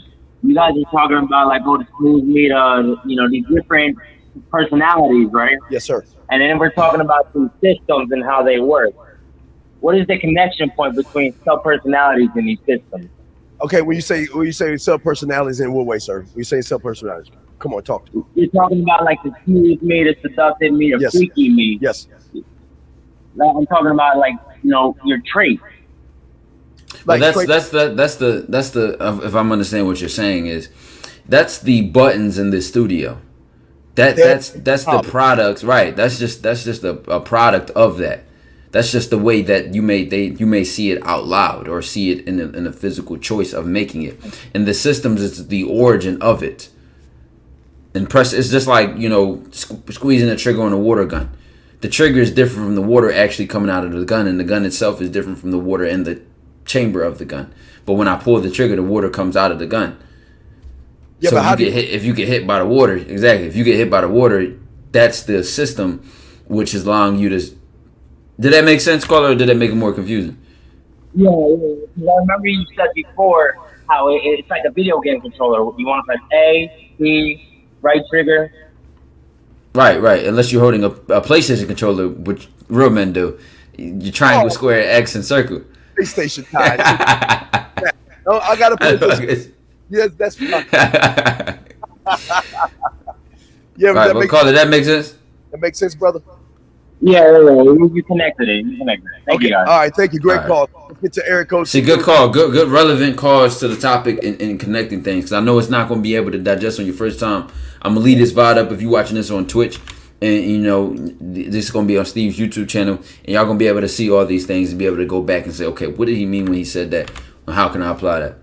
All right, let's go to 602, then 423. 602, what's up, sir? How are you? Hey, what's up, guys? I just had a quick question. How would you better access your faculty members, you know, and... Carla, can you clear up your microphone? It's a bit... You got to fix your mic so we can't hear you. Yeah. Okay, I'll just call back. Okay, I didn't. He ran. Okay, then the other guy's gone as well. So, guys, if y'all got any questions, we'll wait a few more minutes to see y'all got any questions. Right. Go ahead and ask. Let me bring in Seth. Oh no, God damn. Right, listen. Ask the questions. We just gave y'all a lot of information, a lot of different parts and components. You could even ask about a specific component. Well, how can I get better with my blacksmith, or how can I get better with the scribe, or how do I even start, or how? Like, ask these questions right now before we get deeper and you know hit more different parts of it. Yeah, make it relevant. 423 then 714. 423. What's your question, sir? How can we help you? Hey, what's up, y'all? Yes, sir. So I just missed what y'all had said before the blacksmith and what I said before the blacksmith. That's only two I know. Well. Instead of rewinding, you know, go back over the thing, just you ask something specific on what you may know, because otherwise we'll just be repetitive. But the video will be posted, so you'll be able to go back and look at it. So is there anything on the ones that you have right there? Is there anything on which you've heard so far? Any questions? Nah, I'm getting it for real. Okay. All right. Well, appreciate it. 423. Hey, right. Yes. I do want to say, my bad. But no, I want to say, I appreciate y'all for what y'all doing for us, because y'all teaching me how to go and gain the confidence that I need in life. Yes, sir. I've been looking for. Y'all teaching me. But remember, that confidence is just what the world is going to see. But that connection with yourself is what you're going to understand or understand. Yeah, that's why people fake confidence every day, but your confidence is different. Myself. Yeah. So y'all teaching me how to really connect with all layers of me and really be truly. Yes, sir. I appreciate y'all. Yeah. All right. I appreciate it, bro. Because even Steve, even when getting into confidence, they may think I'm confident because, well, I got a haircut today, or that my hair is long or short, or the skin is clear or bumpy, or the woman rejected me or not. My confidence is measured on an entirely different scale, because what standard I'm living into and what I define as a man is different from what you define. So what you may think may make me insecure may not make me insecure, because we're not even on the same scale or thought system. I told him, Steve, I said, I would feel more stupid being dumb than looking dumb. And I don't think a lot of guys understood that. And then the situation I gave him was an example of a classroom. Let's say a teacher's teaching something and, you know, everybody's confused. They don't know what they're talking about. I feel more dumb sitting there quiet and confused than I do asking the question out loud in front of everybody. But that's just me. So it is more embarrassing to be stupid in silence than it is to ask the question in front of everybody in my world. Absolutely. All right, so the lines are blowing up. Let's go to 714. What's your question? Hey, hi, Steve. Hi. Hey, Steve. Isn't it true that nothing, and I mean absolutely nothing, is bigger than the man? The game. What's your thoughts on that? Nothing is bigger than the man. Well, listen. Can we make it relevant to the all the things and layers of the shit that we just broke down? Pardon? All right, we'll go ahead and make it specific. Yeah, make it specific, bro. Yeah, you have a specific question on what we talked about. Because you're talking about something as a whole, sir. Here's my specific question. All right, what's your question? I'm going to make the specific question. There's nothing that anybody can say that can trigger. Question starts. Hey, see, what does the question start with? Who, what, where? Well, here's my question. Can anything trigger a man? Okay, this is why you're losing. Why do you listen? Have you watched what the fuck? Excuse my language, man. Have you watched what we just did for the first hour and 20 minutes? We're breaking down the man. No, I apologize. Right. You're asking. You can listen, call it. There's no disrespect to you. However, we just broke down a very complex system and levels to that system. So for the listeners that are watching, we're trying to make the questions relevant to that, so that before we go on and get even deeper and then reapply it to the top, that if anybody's lost on chapter 2 of the book, that we don't get to chapter 8 and then you were lost since chapter 2. You get what I'm saying? Yes. We're trying to show. No disrespect to your question. It's just you know what I'm saying. Yeah. Trying to keep it on topic. Yeah, we're trying to get you to stop making it about the man and listen to the breakdown. We're showing you why most people go wrong, because they're looking at the system as a whole and not the functioning parts that make it better. See, you're looking at the man as a whole. That's the problem. We are breaking this thing down. Yeah. So go back and watch and then come back with another question, okay? Yeah, I'm sorry, Steve, because I got on. All right, that's cool. Listening. All right, good, bro. Yeah. Questions ain't bad, bro. Questions ain't bad. You're good. So let's get to the other one. We got lines are blowing up. 614. What's your question? Yeah, once we make sure they're relevant or not, we just keep going on so that we get to the next one. Yeah, 614. What's your question, sir? 614 going once. 644 going twice. All right, next question. Guys, if you have questions that aren't relevant to it, they will get answered. Just probably not right now. Just at the end of when we finish the whole presentation. 347, then 248, then 850. 347. What's your question, sir? How can we help you? Hello? Yes, sir. All right, so I feel like the Senate is very underrated, because when I think of the Senate, and this goes into my question. When I think of the Senate, it's like they build the pillars that the island of you stands on. It keeps you over the flood. It keeps you over the drought. It protects your whole foundation. Right? No. Listen.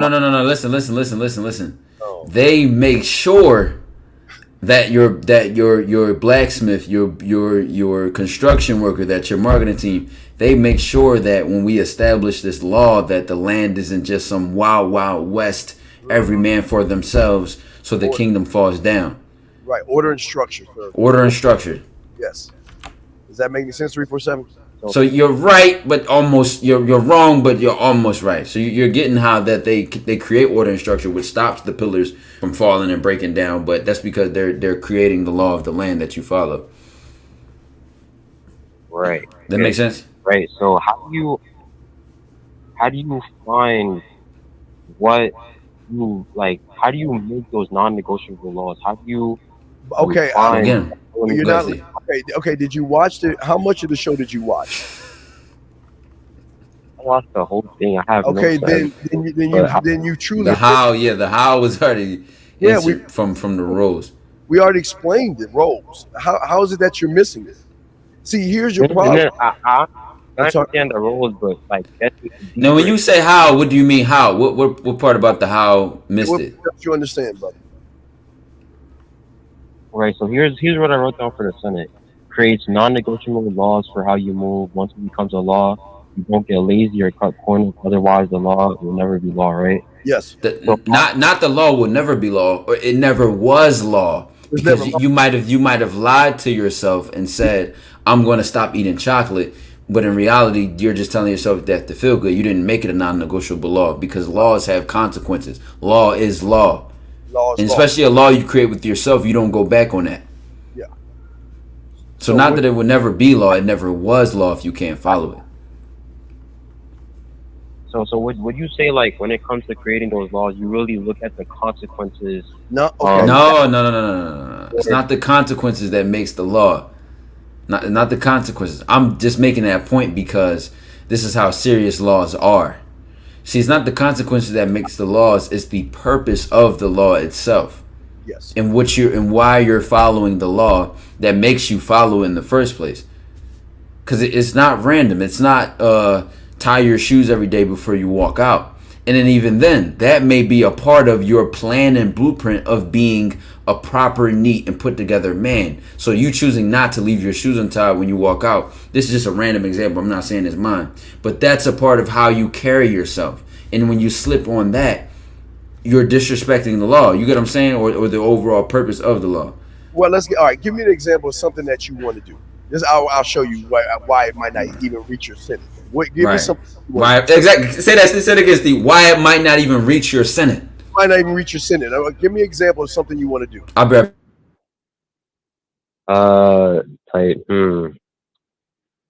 graduate.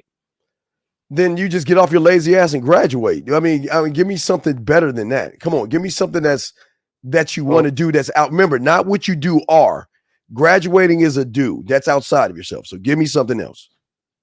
Something that you want to do for yourself internally. All right. Conquer my emotions. All right, conquer your emotions. And well, okay, Rady, watch this. Conquer. But why do you want to conquer your emotions? Tell me why that's important to you. Why do you want to conquer them? Okay, so conquering emotions, conquering fear, because fear inhibits action if you allow it to. But now you're just regurgitating shit. That's not. No, let's go deep.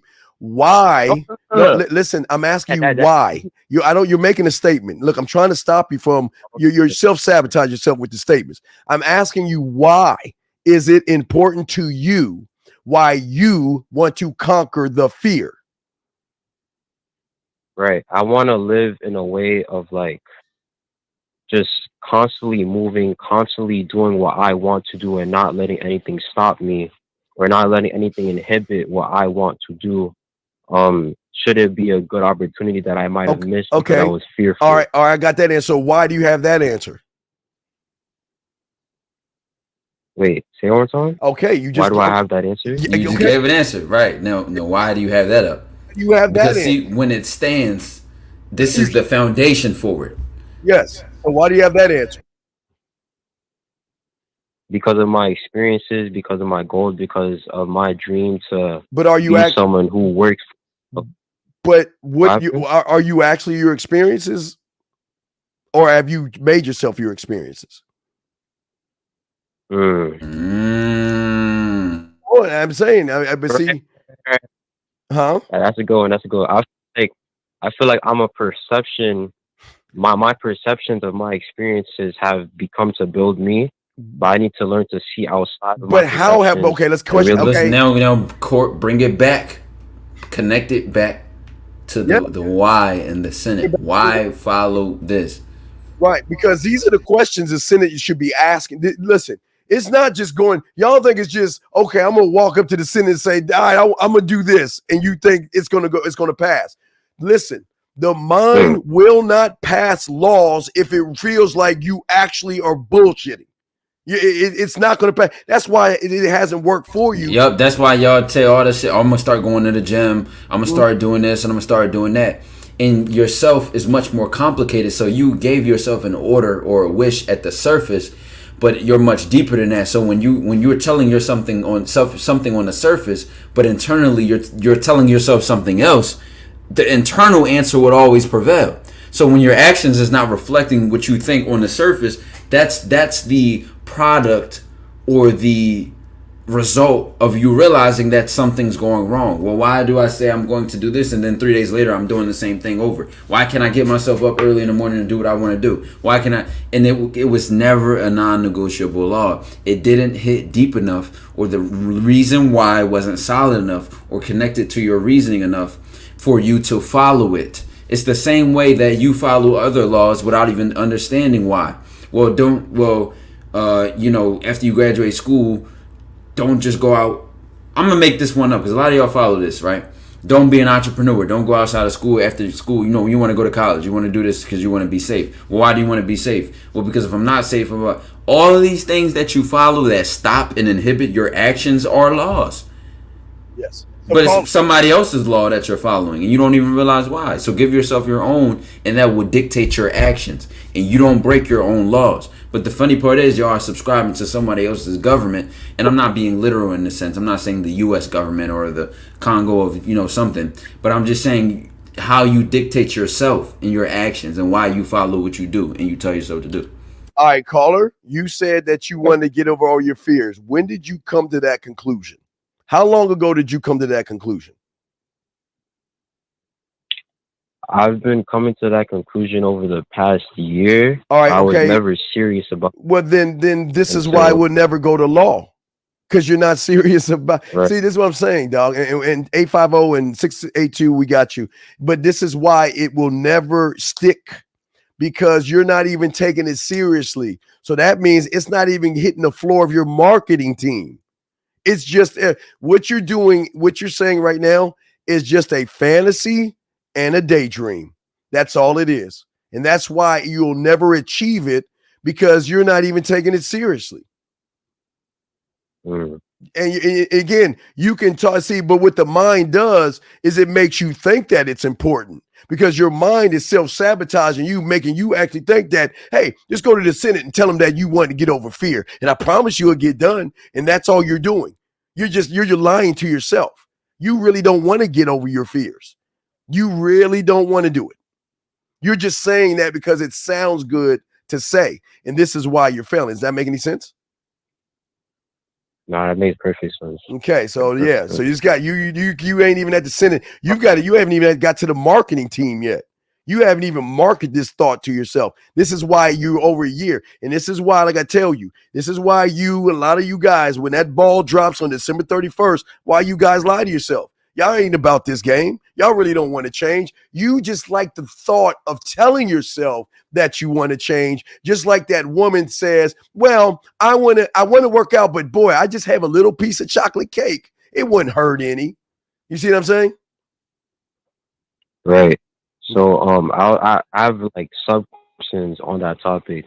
So when you guys were questioning why I wanted to conquer fear, you was asking me why repeatedly, which reminded me of the Socratic method. And then you also asked me how long was I on that goal? How long was I actually on that goal? Because since I've been on it for so long, that goes to show how little I cared about it until I actually put it into fruition, until I actually do something, until I actually take action to fix that goal, right?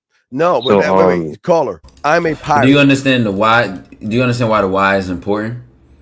Because you don't want to waste time, effort, and energy on something that's not worth it. And that's where it comes from the marketing team before it reaches your Senate, because you don't want to be bullshit at their door. The law will never get passed. Never. It won't even get past the marketing team. Right. It won't get I mean, the core of. What's that? They'll throw the idea out.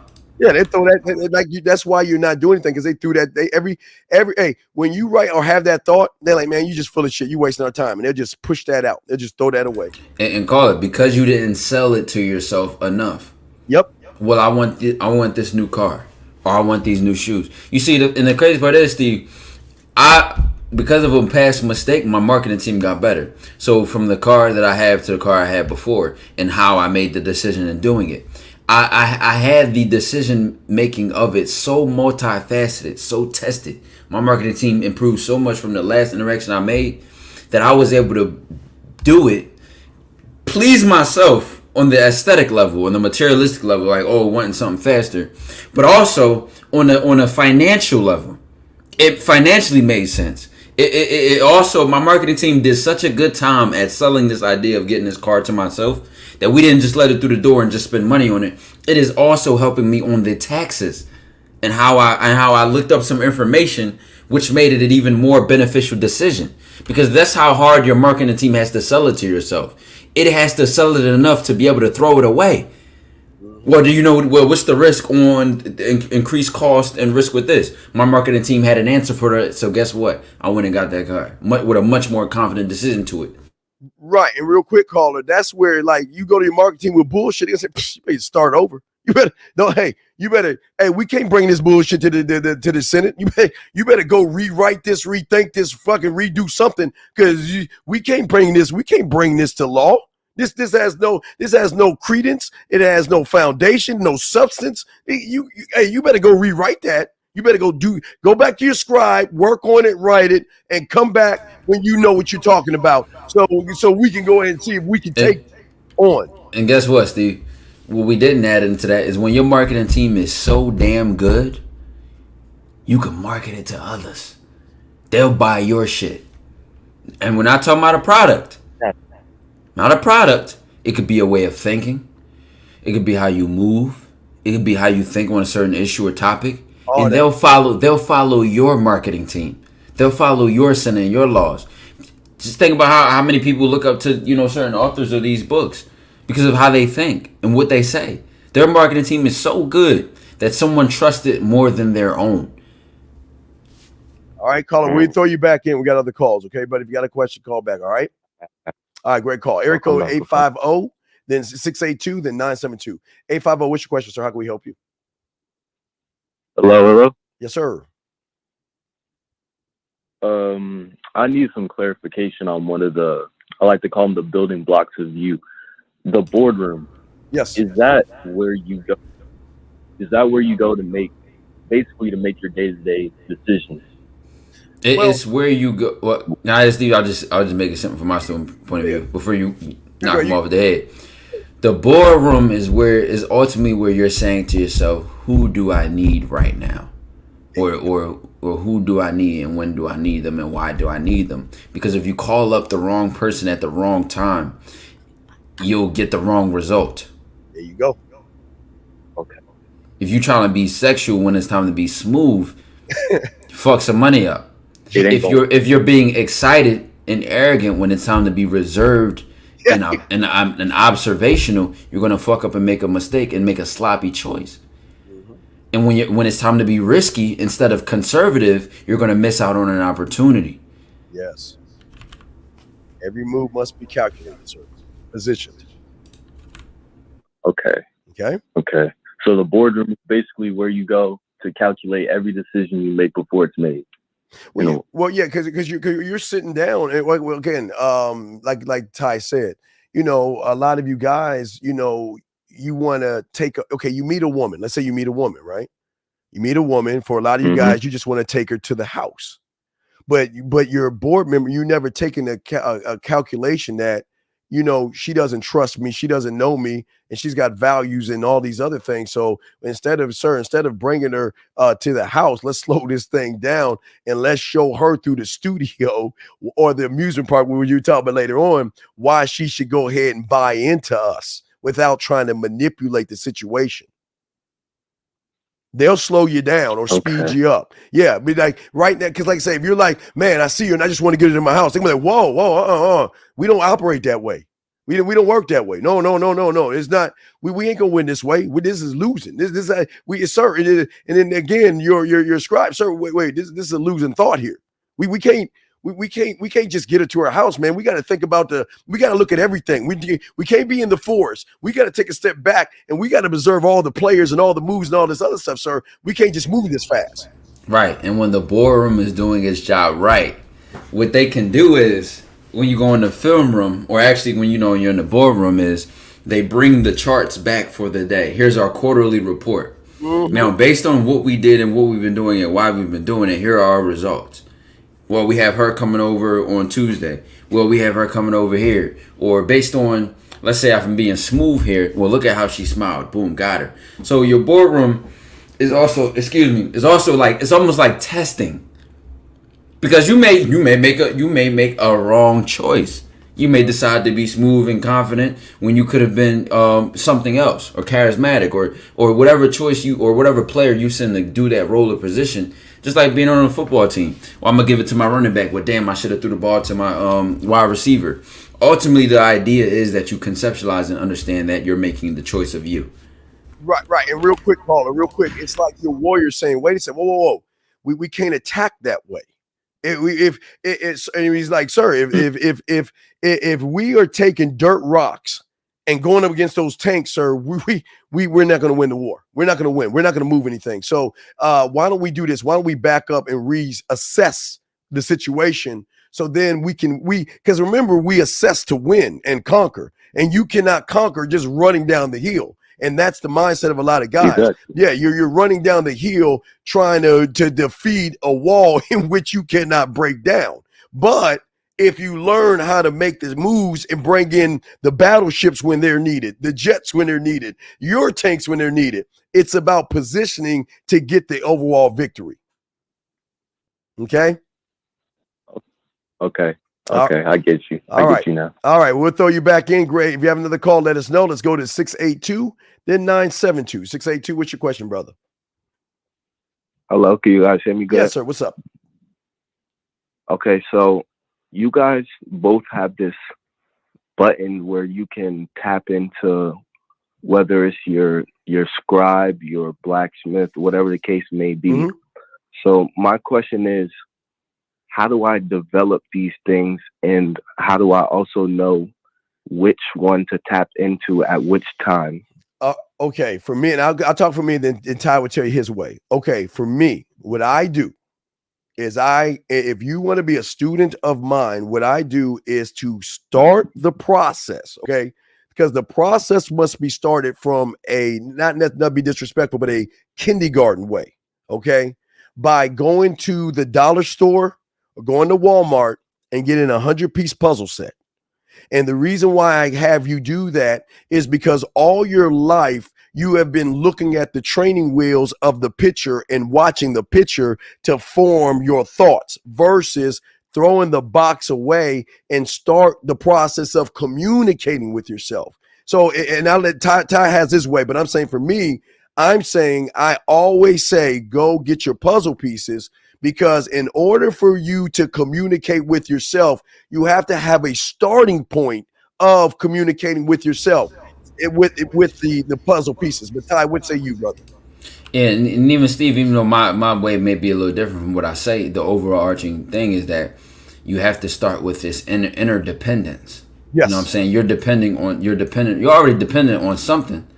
It could be somebody else you trust. It could be, the thoughts and school of thoughts that you've been taught as you've grown up and lived through life, and that you're subscribing to actively. But it's ultimately, for me, it's recognizing that I need me. It's recognizing and paying homage that I have to be there for me.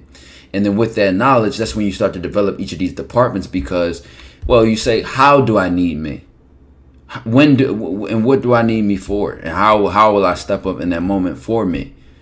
Because you see, when the theater room is reviewing your day, and you like I said, y'all may even write this down with a journal. I would add that in y'all daily habits. Like, go over at the end of the day, phone down, TV off, every distraction off, nothing but a lamp or a candle if you part of the Amish territory. You know what I'm saying? But whatever you use for light that you need to see when you write. Just sit there. Every distraction to the left. Play your day over. When I did that, did I like it? Well, how did my day go? Did I do everything on my to-do list? Do I even have a to-do list? Do I need to make a to-do list? What do I need to do in order to organize my day in a way where I'll be, not just content, but I'll be present with the outcome and actively leading towards an outcome that I want. So it's just that awareness of that you need yourself in order to do that. It's the awareness of this isn't right. So how do I make it right? Yeah, and here's the thing, caller. This is going to shock you. This is the most shocking thing.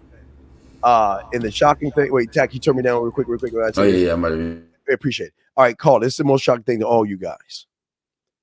You've already done it. You've already done it. 682. You want me to show you how you've done it? You ready? 682. Are you listening to me? 862. Of course. All right, listen, ready? What comes after 844? 845. What comes after 624? 625. What comes after 944? What comes after 1,482? 1,483. Okay, stop right there. Now, this is what I've been trying to tell you guys. You've already hit your core with your numbers and your alphabets as a youngster. You've already done it. So you already have the blueprint on what we're talking about. It's just that you have overcomplicated this to make it seem that it is more than what it is. Everything that you have done is that you have, when you were learning your numbers in the kindergarten, you went through your film room to do your homework and learn your lessons. You marketed yourself because you knew if I didn't learn my information, either will get grounded, I'm not going to be able to go out, or I'm going to get in trouble. So I need to go ahead and start studying. You screwed up. You went back to the film room, and when you got a D or a C on something, and your parents made you look back and do the numbers over. So you have done this already. This is nothing. Don't think this is something new. This is nothing new. This is why I say if you want to know what your core is, it's your numbers and your alphabets, because those are the only things that tie into what Ty and I are talking about right now. You don't have to think about any of these things because you already know the answer, just like you did right now. You didn't know what I was going to ask you, but as soon as I asked you, you went through your boardroom, culinary school, marketing team. You went through all these things in seconds to answer that question. Ty? And what I also add to that, then Steve, that made that statement, a thing that just came to me is I realized that a lot of you guys, is not just that you don't have these things or what we're saying to you is new information, is that you've lost a piece of yourself, which you need in order for the rest of the departments in the system to work together.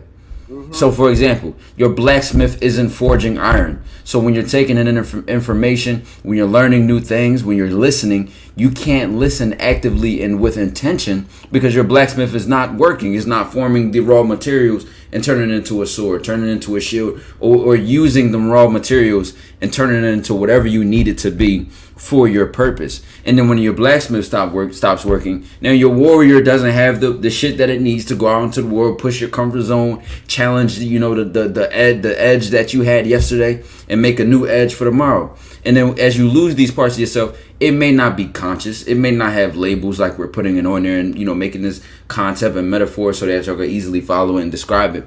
But you're actively using it every day. So you may need to find out, well, which of my departments is lacking? Is my marketing team not testing my ideas enough for it to get to my Senate? Because then when I tell myself I want to do something and I don't do it, what's going wrong? Well, it's not that you're not listening to yourself.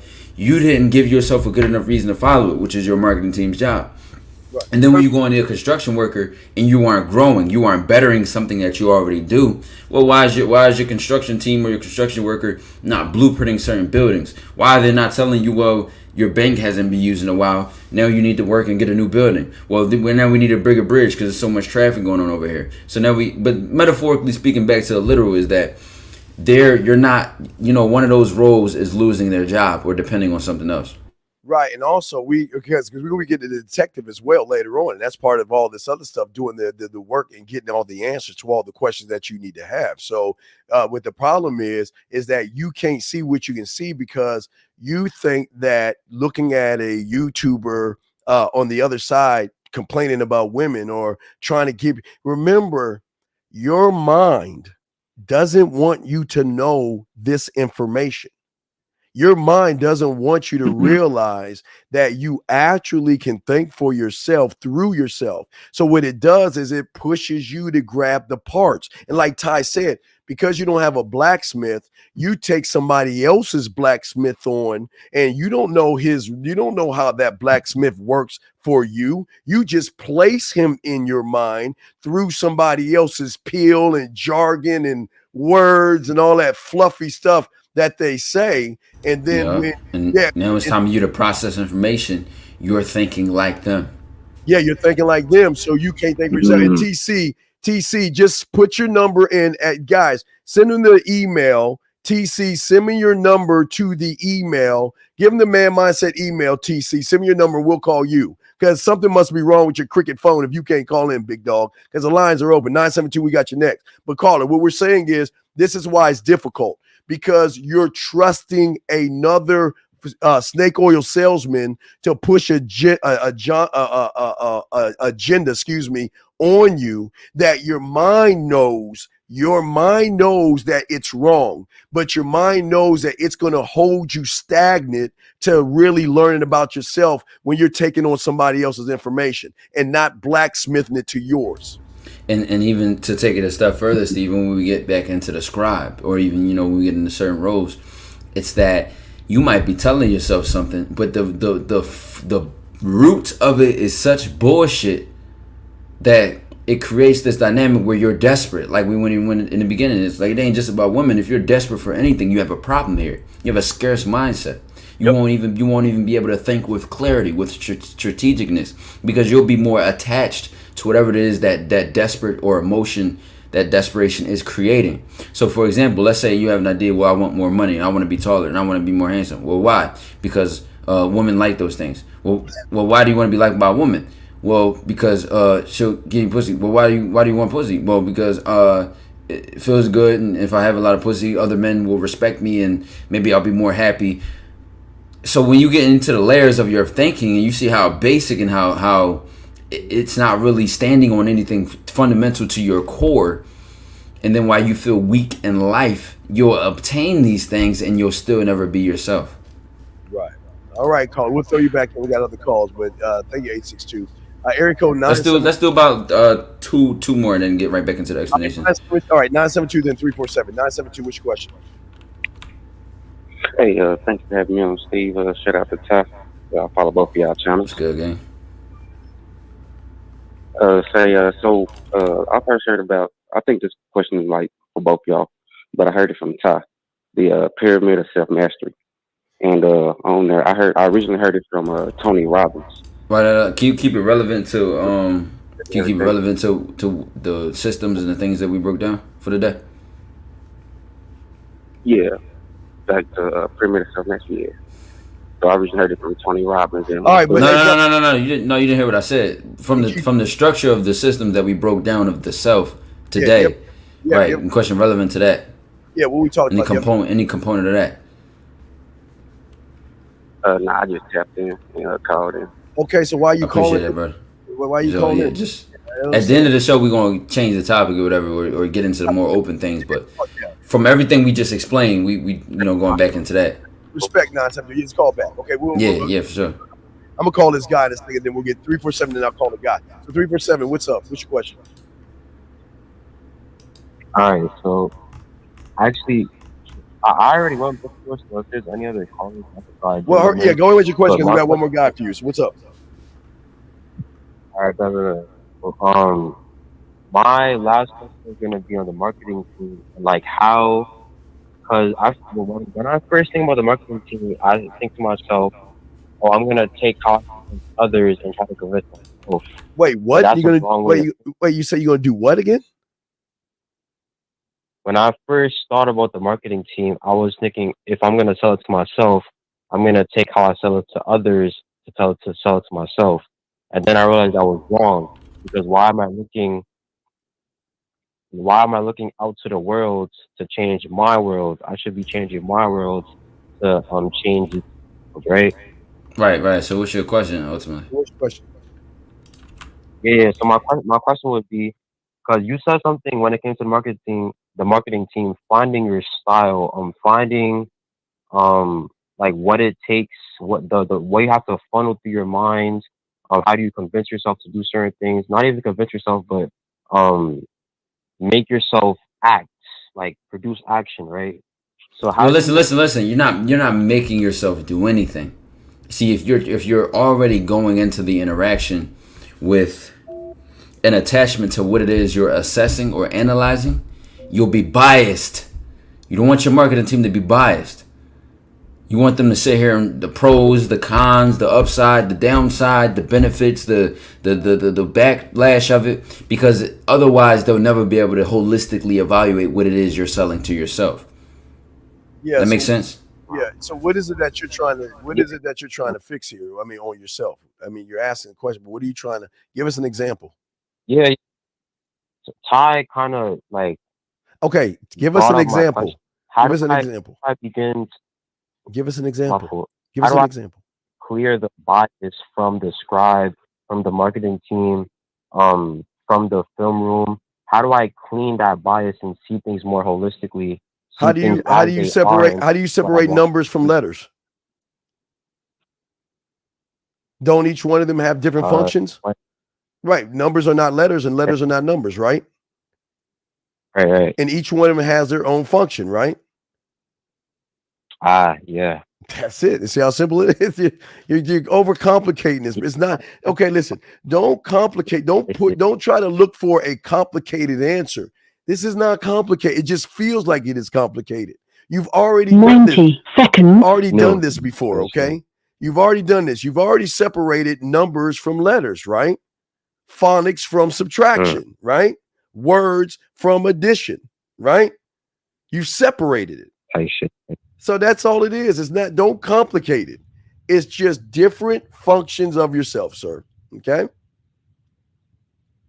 And for the blacksmith, could you say that the blacksmith makes you sharper? 60 seconds. Okay, you're looking at what he makes you. No, he doesn't. Okay. He doesn't make you anything, but he takes information and he forms it to you. He doesn't, all he's doing is taking what we're giving you right now, what Ty and I are giving you right now, and he's taking it and forming it so you can have understanding and clarity. So it fits your puzzle piece. It's not fitting ours. It's taking it. He's not trying to make you anything. He's saying, okay, you got this metal, this copper, this brass. Okay, let me form it. Ting, ting, ting, ting, ting, ting, ting. Zzz, and it fits your piece. That's all he's doing. That's his job. He's just got one job. He's not there to impress you or talk to you. He's there to take what we're giving you. 10 seconds. He's taking what we're giving you, and we're trying to form it to your fingerprint. Your fingerprint, not ours, yours. So that helps create your game. It's not okay. Yeah. Listen, you're standing so close, you don't see it, man. Take a step back. You're attaching it to everything. Just look at these things individually as what they do and why they do it, and respect it. Not trying to make it into something. Just respect what it is. Yeah. You're saying, okay, well, if I know how to count from 1 to 10, so I know trigonometry. That means I know trigonometry. Your mind is, this is the problem. Because you're what it is, Steve, is his mind's trying to make it a quick fix.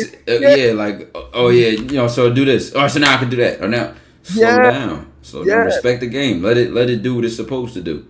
My marketing team is figuring something out and placing something out. I don't question them. I let them do their job. And I respect their job.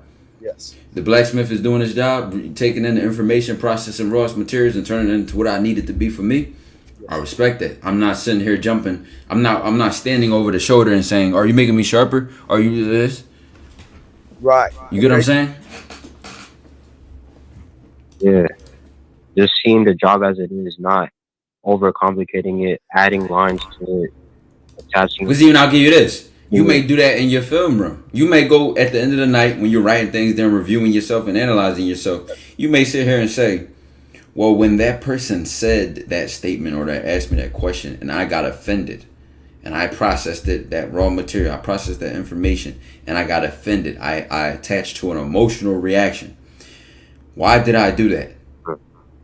So now you're from your film room, you're reviewing your blacksmith's job and what it did wrong. Now, whether you put these titles on it and conceptualize it in this manner, it's understanding and holding yourself accountable for what you need from you. Yeah, everything. Okay, so we're just saying you're okay. You have to understand your mind wants you to not see what we're saying, and it's going to do everything it can to try to trick you into looking at things that are not there. Okay.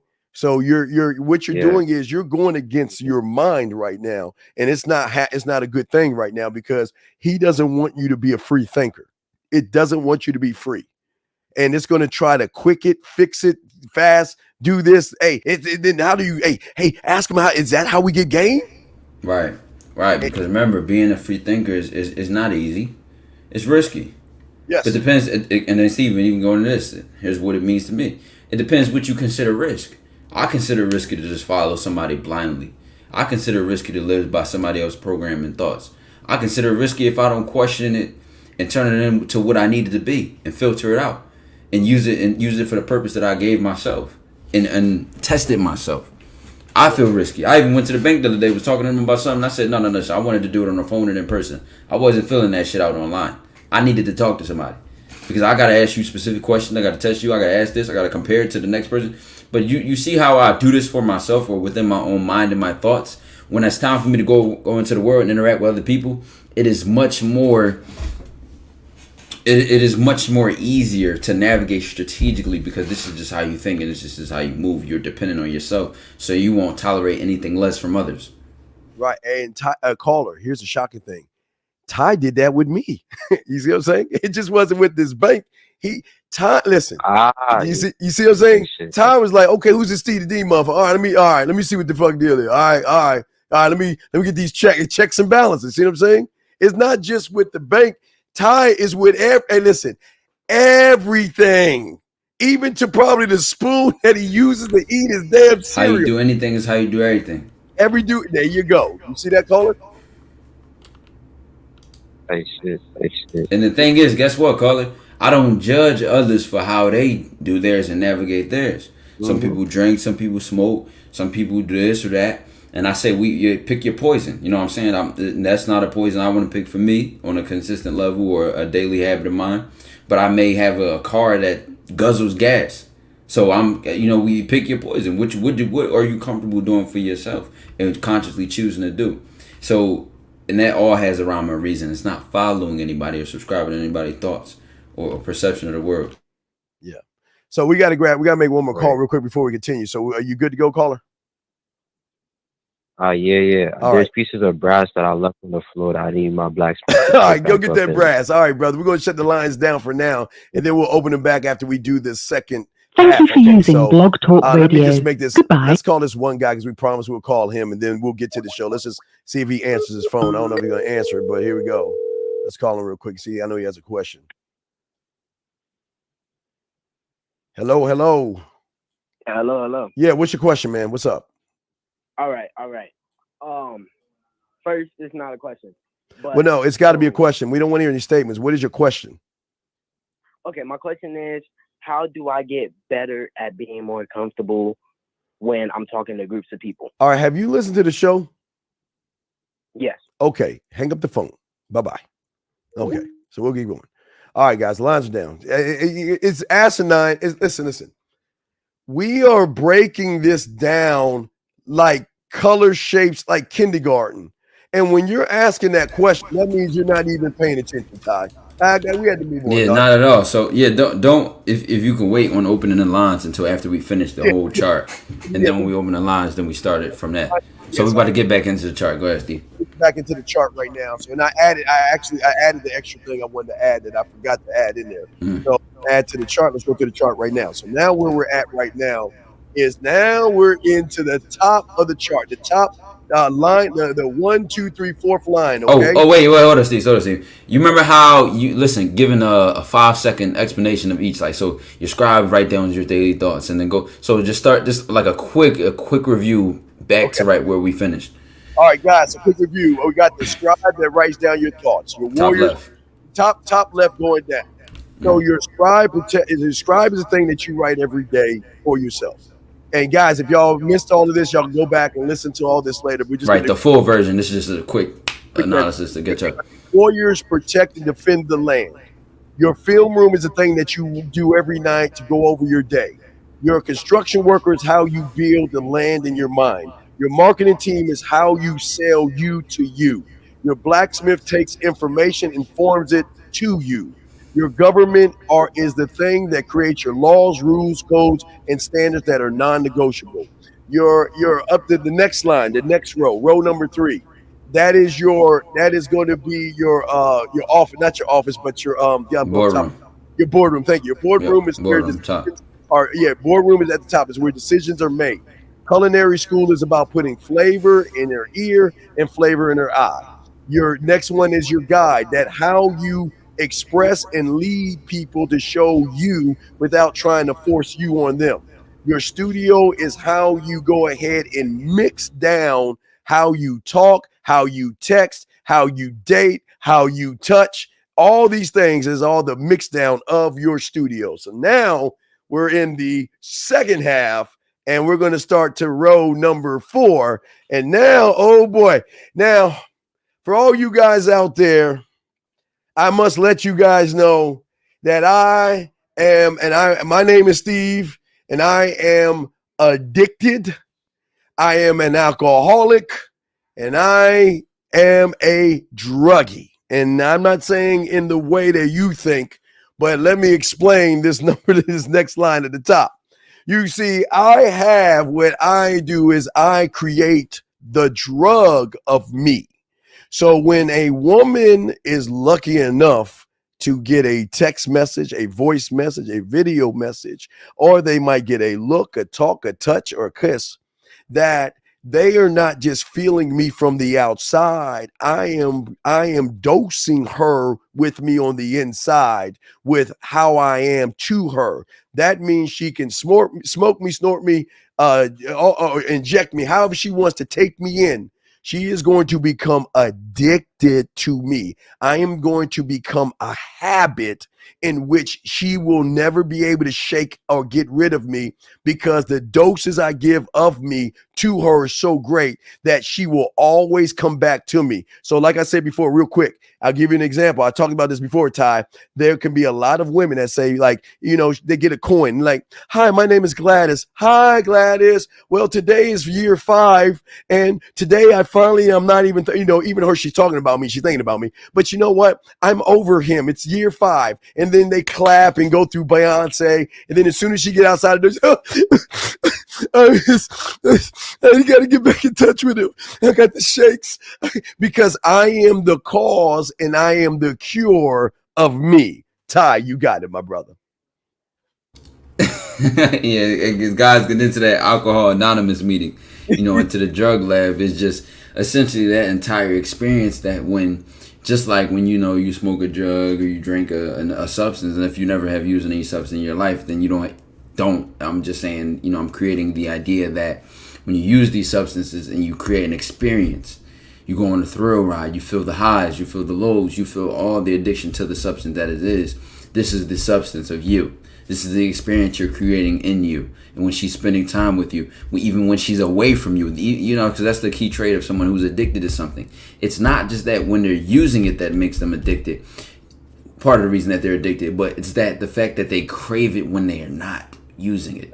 Yes. And what is that experience? How you talk to her, how you treat her when you're around her, what she thinks of when she thinks of you, and all the experience you're creating, so that when she does not have that substance, in the lack of it, she can feel the cravings and the withdrawals. Yeah, and also remember, guys, you guys have never got to your core. What happens when they get to their core through us? What happens when a woman who believes to Wait, Steve, just to slow it down for a second. Like you said, when she gets to her core through us, because we're already at our core. The same way, if someone is addicted to some sort of substance, it is probably because it's not the substance itself and not just the chemical dependence, but it's the fact that mentally what it does to them. I feel good when I'm high. A lot of people go, well, I get liquid courage and I need alcohol to be able to go over there and talk to her. So then when you become an alcoholic, it's not just because alcohol is an addictive substance. It's because that you're probably going to go back to that drink to give you what you feel like you need in order to reach what you feel like you want to reach in a part of yourself.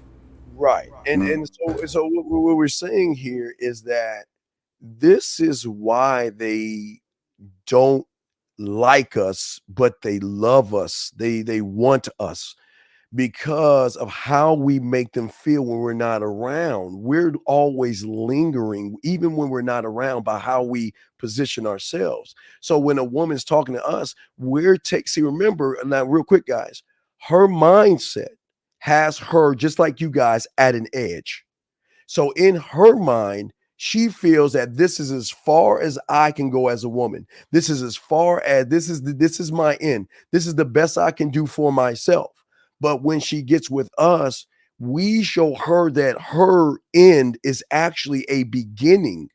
It's a beginning of an end that's going to create a new beginning. Thus, when she is talking to us, she is becoming more addictive to the feeling of, when I think about Ty, I smile. Why am I smiling? When I think about Steve, I'm wondering what he's doing and who is he talking to and why isn't he talking to me? And oh my God, you know what? Maybe I'll send him a message real quick so I can get his focus back or his attention on me. See, this is where the opportunity versus option comes in. Ty and I are not a woman's option. We will always be opportunity, and we will always position ourselves and move as opportunity. They've got to work to prove themselves to us. This is where they've got to work hard to get our attention, our time, our respect, and then the D, because we know that we already have them before we even touch them.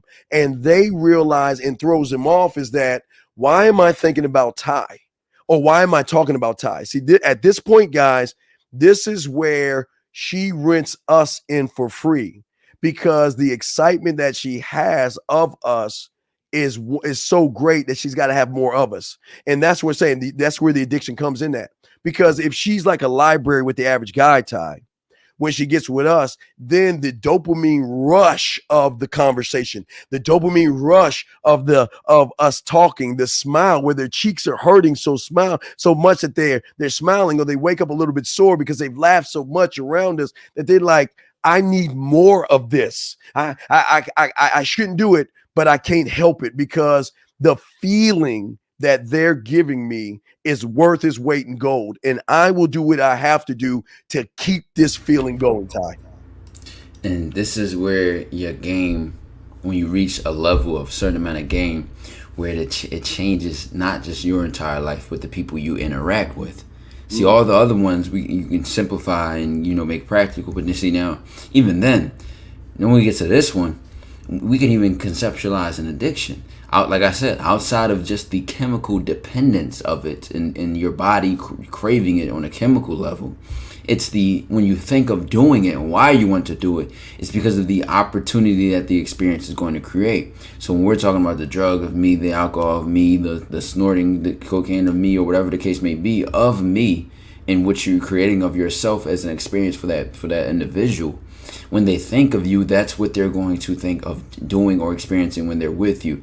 That's where you take them, that they cannot take themselves on their own. And to hit that point about how Steve said about when women can reach their core through us, because we are one with our core and we are one with ourselves. That's just an example of our interactions with women. Just look at what we do for our communities. Just think about what we do for the people around us that know us in real life, and how we challenge their thoughts, and how we improve them and show them through us, through through our natural being of ourselves, through our authentic self, what it is to truly be human and experience that. Because see, listen, Steve, it's not that we're perfect, right? Right. It's not that, it's not just a mistake. It's that we even what it is as a mistake differently. Is what it is we see as an emotion or a feeling differently, and how and why we see that. Which is why when you come over here, you're not just told who you should be or who you want to be.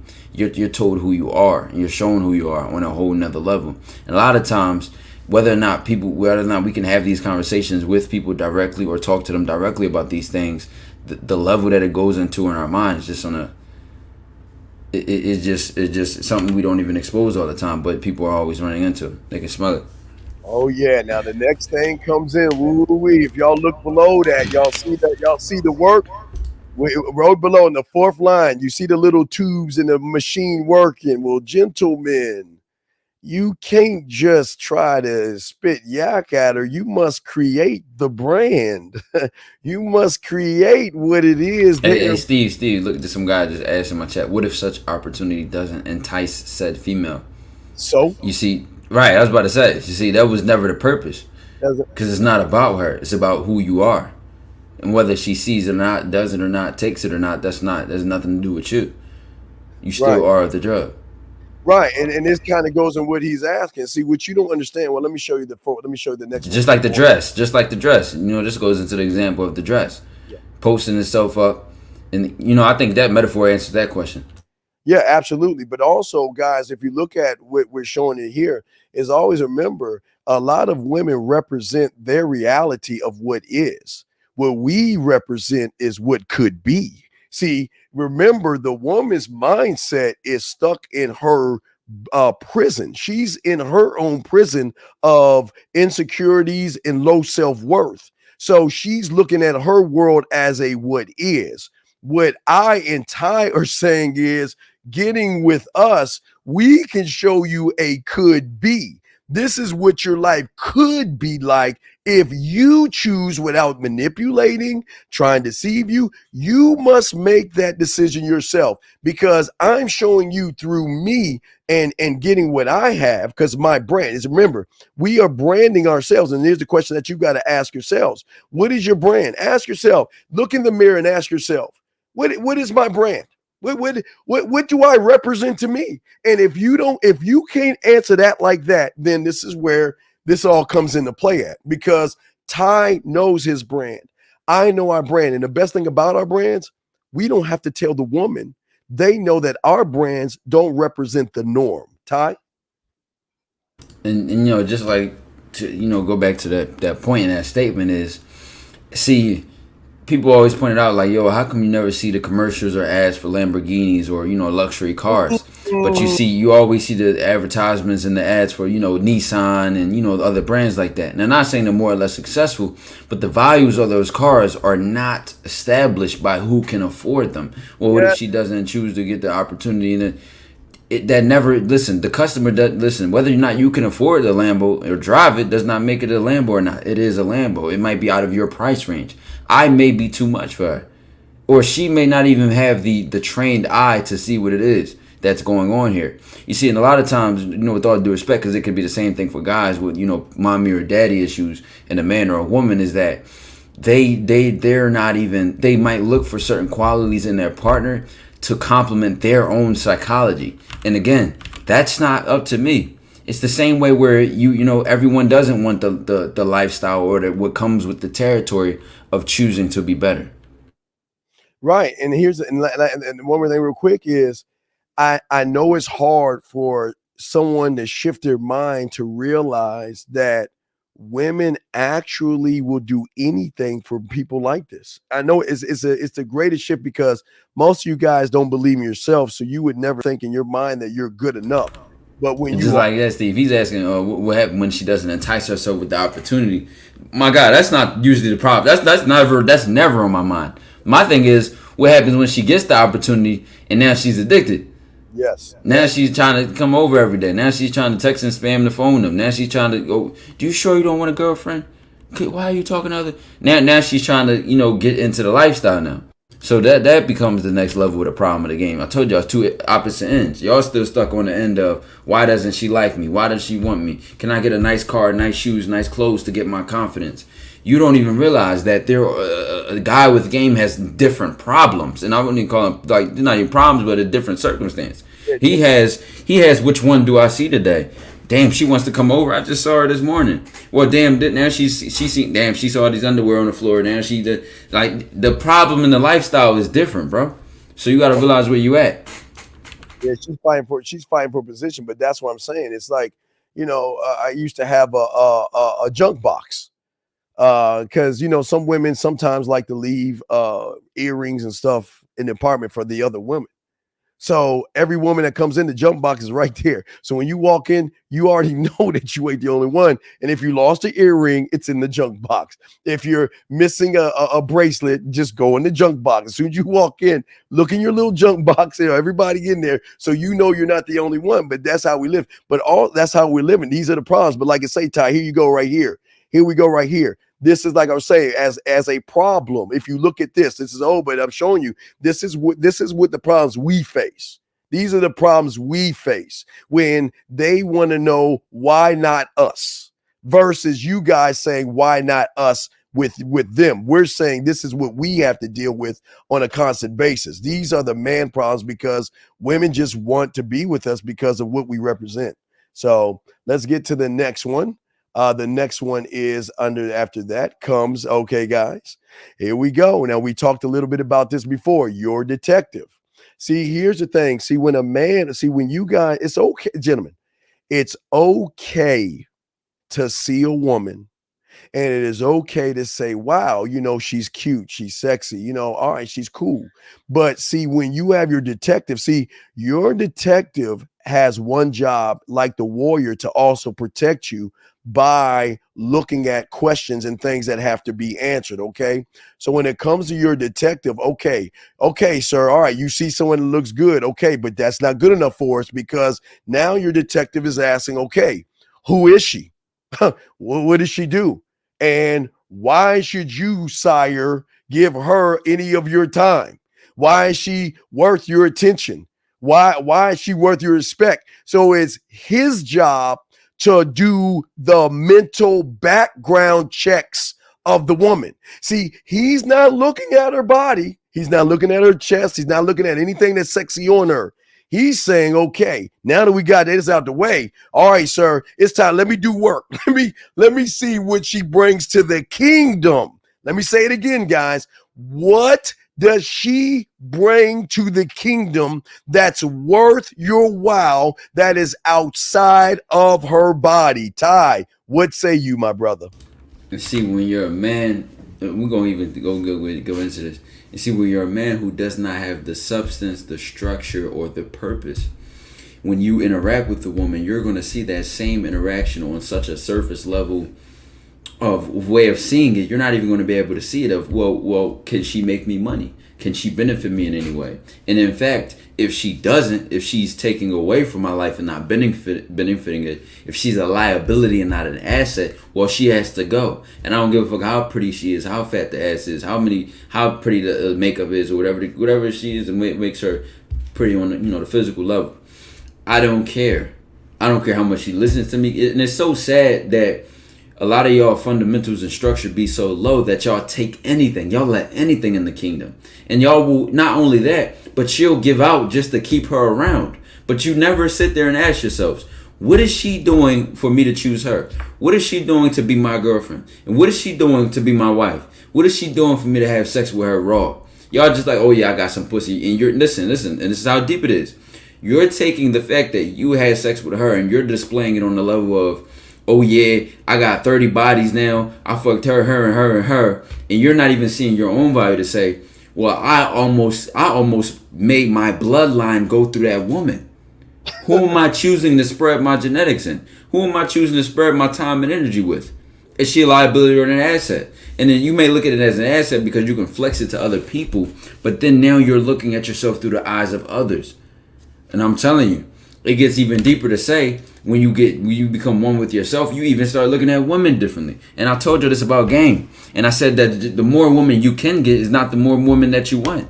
Because then now the bar and the compatibility has changed. You might have just went for a girl that was pretty or just was fast back in the day. But now you don't even look for that in a woman. You're looking for other things. Is her mind on right? Does she have her P's together? Is she strategic? Is she calculated? Does she understand business? Is she good with math? Is she understand?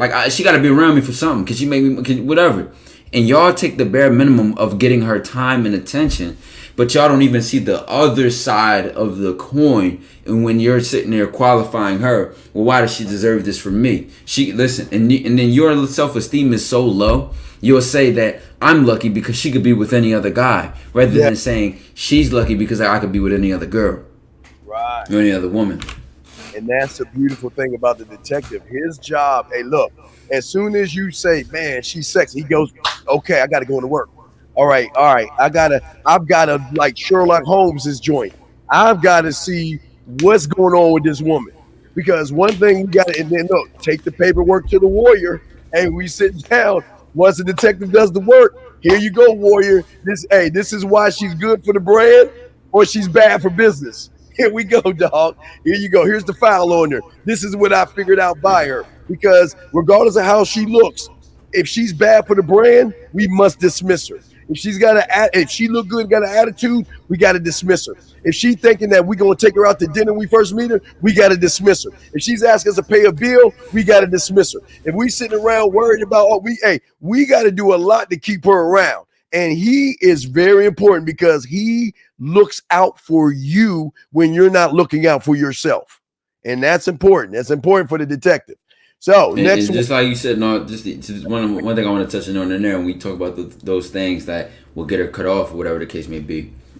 See, because you guys are on your knees begging and just being thankful and just appreciative and just desperate for a woman, and what's between her legs, that you don't even begin to see the value in what's between her mind. And then you might look at me, and there might be a guy that goes, well, I just want to fuck. Well, I just want to.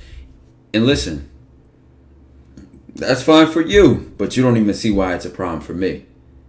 And you would look at me like, what bro, it's pussy, it's just that. When you don't understand how the empire I'm trying to build, it can be brought down by just pussy. And then you're not even trying to build your own empire so that the people you spend your time with, the people you talk to, the things you do when you're spending your time, and the things you think about and what you invest your actions into aren't leading anywhere, aren't building anything. And then when you look up 5 years from now, 10 years from now, you look back and say, well, what the fuck do I have to show for it? And then you realize all you got is just pussy. All you got is expensive clothes. You ain't got no assets. You ain't got no net worth. You ain't got nothing. Just a bunch of liabilities in a wasted life that is not, you know what I'm saying? Now listen, at the end of the day, can I call it a wasted life if you sat there and said and accepted to yourself, this is what I want and this is what I enjoy for me? Nope. That works for you. But I want to leave a legacy. I want to live for longevity. I want to live after my name, after I die. Yep. You know, see what I'm saying? And because I'm living that kind of way, a certain way, I think a certain way. And somebody asked, one of my comments is, how does this apply to just female friends? It applies to any and everybody, even my parents, even my friends, even everybody. This is just how I think. Listen, it's not out of disrespect for them. It's just out of love for me. And in fact, the more I learn to love me, the better I could love them. Yep, absolutely. Let's get to the next one. Guys, here we go. Oh, my gosh. Ooh-wee. This is where the kid comes in at, gentlemen. They're at the bottom of the fourth row. This is all about creativity, imagination, and a sense of adventure. And why do you see him painting? Because in life, you're either doing two things with a woman. You are either drawing stick figures or you're painting Mona Lisas, and how you express yourself. And how you express yourself is based on the creativity you have for yourself, okay? And what's so beautiful about the creativity is that you all have had this when you were young, when you were little kids, and your parents gave you a marker, a paintbrush, anything in a piece of paper. You would draw and you would put towels around your neck and act like you're flying and all this other stuff. Somewhere along your life, someone told you that you're acting immature and all this other stuff. Guys, I'm 50 years young and I'm a big kid. And the reason why I love this is because I've never lost the creativity, the imagination, and having a sense of adventure to be able to think and create ways to not only express myself, but to show the woman why me versus why not you, by how I think and move. And all this connects to creativity. Ty, we say you, brother.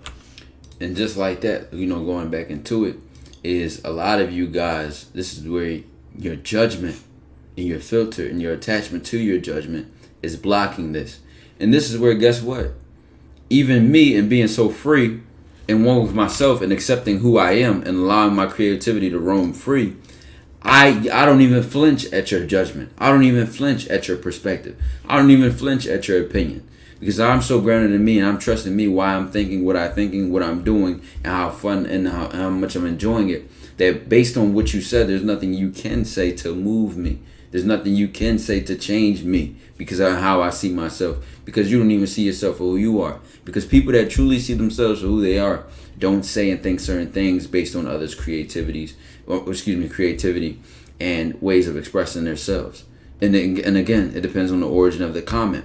But I say that to say, in this freeness of expressing and this freeness of creating, this is where it's free, but also intentional. So it's deliberate, but natural at the same time, and it's a balance between. I mean, listen, Steve. If I get into talk about it, I'll go on all day. No, it's all good. I just find each word to say for it. Yeah, no, it's the difference between being boring versus exciting. This is how it is, and this is the problem with most of you guys. You are not creative. You don't have a sense of adventure, and you don't have an imagination. And boring people ask boring questions, and boring people are not exciting. And if you're not boring, and if you're not exciting, and you're boring, it goes to now we're talking about your name. Now all of these in at your name, but underneath your name, we're going to connect the thing that I added that I forgot, your amusement park.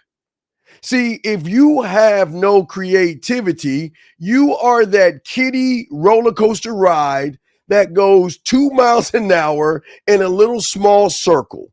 But as a man that is creative, I not only have the thought, but I know how to express the creativity. I am the wheels. I am the roller coaster ride. I'm the funnel cake, the cotton candy, the candy apples. I'm the ice cream. I am everything. I am the amusement park by how I take my creativity and show the woman how to experience me because of the wine above my bed, because of the color lights that I have. Well, I guess they need to see it, Ty, real quick, what I'm talking about, because maybe they don't understand it, but let me show you. This is part of what, oh wait, that's not it. This is part of what I'm saying to you guys as far as what they get to experience when they experience me. When they experience me, they get to experience the different color shower lights. They get to, I can't show you the photos, but they get to experience the work, the art that I have on my walls to express me. They get to experience like I said before, the wine above my bed.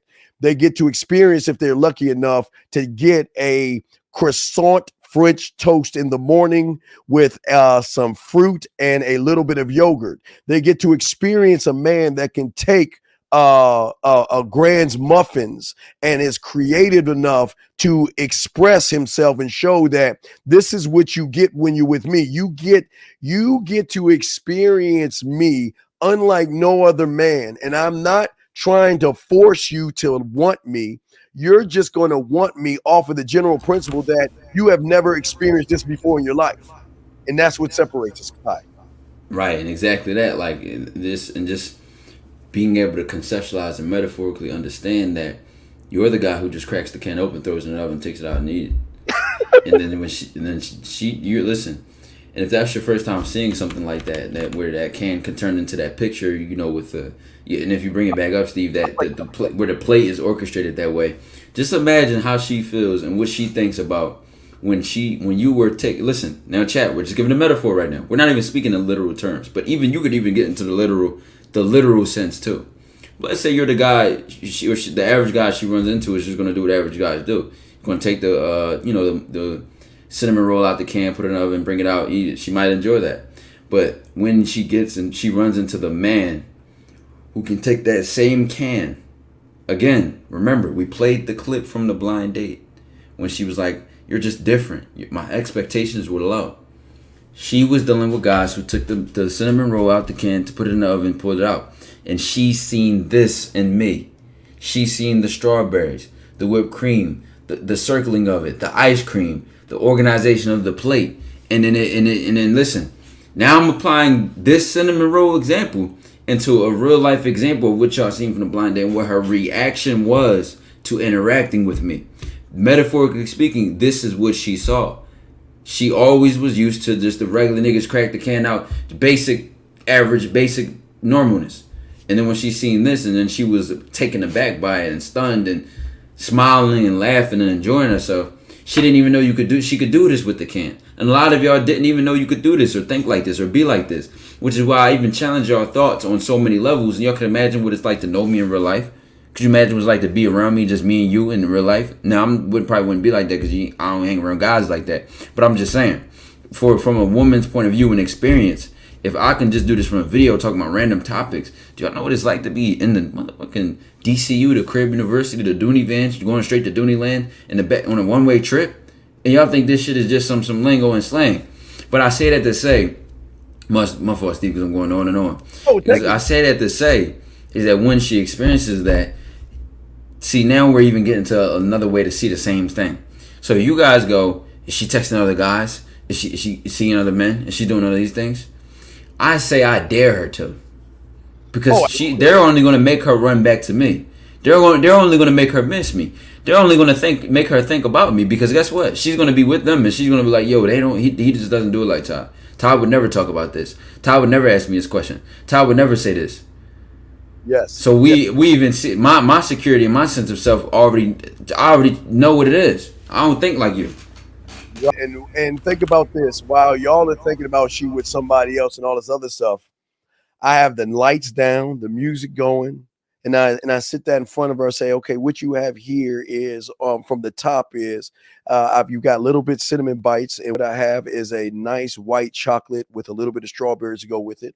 On the left hand side, we got a little bit of chocolate to go with strawberries with other cinnamon bites. At the bottom right hand side, what I decided to do is give you a Cinnabon strawberry shortcake that has strawberries, a layer of strawberry, gel or jelly. Then I put another layer of whipped cream and added strawberries. But the main course of the dessert is a Cinnabon bowl that has Milano. What I've done is I broke up some Milano cookies. I put that on a bottle and I drizzled a little bit of caramel sea salt on the bottom. Then I took some more Milano. I took a black raspberry Milano cookie, cracked that up to put that in the bottom to give you more crunch instead of just softness. And then what I've done, because I know you love cookie dough ice cream, I put cookie dough in there. I added 2 pieces of straw cookies in there, and then I laced it with another little bit of sea salt so the flavor can go great. And you know what? While I give you a little bit of that, then again, because of my creativity, after she takes one bite and says, is it good? Then I can easily say, well, is it that good? Well, let me taste it off of you to see if it tastes better on the fork versus your lips. So if you see, I've already, now remember, that was scribed. Now remember, guys, if you think about, we go all the way back, that was scribed before she even came. Steve, what you're showing them is what it's like when all the different roles are working together. Yes, it's not just the culinary school. It's not just the smooth you, the blacksmith, the scribe, the boardroom, the all at once. And listen, this is why they're blown away. Because a man who is one with himself, only a man who is one with himself can pull something off like this. Take something which was creative in food and turn it seductive, turn it sexual, turn it back into a bigger picture. It's all flowing naturally in harmony, and she doesn't even expect it, because what you're gonna do is say, "You want to fuck? Yep. You trying to fuck? Yep. That ass fat girl." Yeah, and she's saying to herself, if this is what it's like with dessert, what will it be like if he touched me, kissed me? Oh my God, I'm in that woman in the romance novel. Oh my God, this is the moment. This is it. I gotta have him. She's saying, listen, all I'm doing is giving dessert, and she's gotta have me. She's gotta have me, because now what she's doing is she is taking, gentlemen, it's the beauty of it. She's taken every guy and boyfriend she had since elementary school, and she's trying to contemplate in her mind, there's never been anybody like this. I must have him. I must see what goes on. What is beyond this point? Oh my God. If it's this, I have to have him. There's no way I'm gonna let this guy go. I'll let all these other guys go. They can buy me. He doesn't need to buy me a dinner. He doesn't need to pay any bills. He doesn't need anything. Matter of fact, what am I? You know what? I got it. Okay.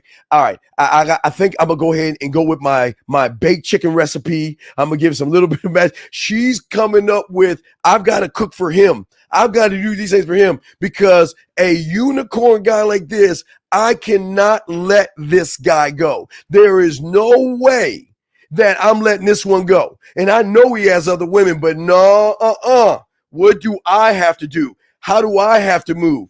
I just position. This is all, because what you see right here, if you look at what you see right here, and we go through, let's go through real quick. If we go through all the things real quick, this is how it works. All right. Let's say that's the end result.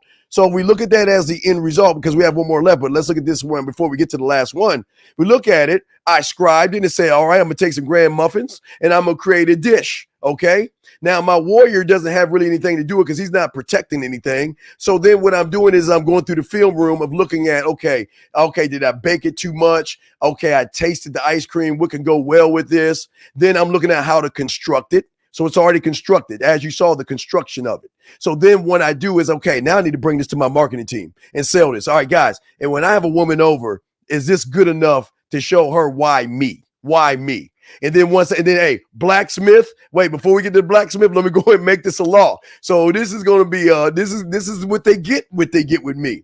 Then the blacksmith is going to help me. I bring it to my motherfucking boardroom. Then it gets to the culinary school. Then again, now I'm looking at how I'm going to guide the kiss. Remember, it's not just tasting it, it's seeing that, you know what? Does it taste different than your lips, than the spoon? Now, but how am I going to do it? Am I going to do it in a smooth way? Now, this is going to the studio. Am I going to do it in a smooth way, a romantic way, a sensual way, a sexual way, a seductive way? How am I going to hit that? And then how much of the drug am I going to give her? Am I going to give her a full kiss, a light kiss, a look in her eye, take my hand and rub the side of her face as a kiss? How am I going to do all this stuff? The detective doesn't have anything to do with this at this point.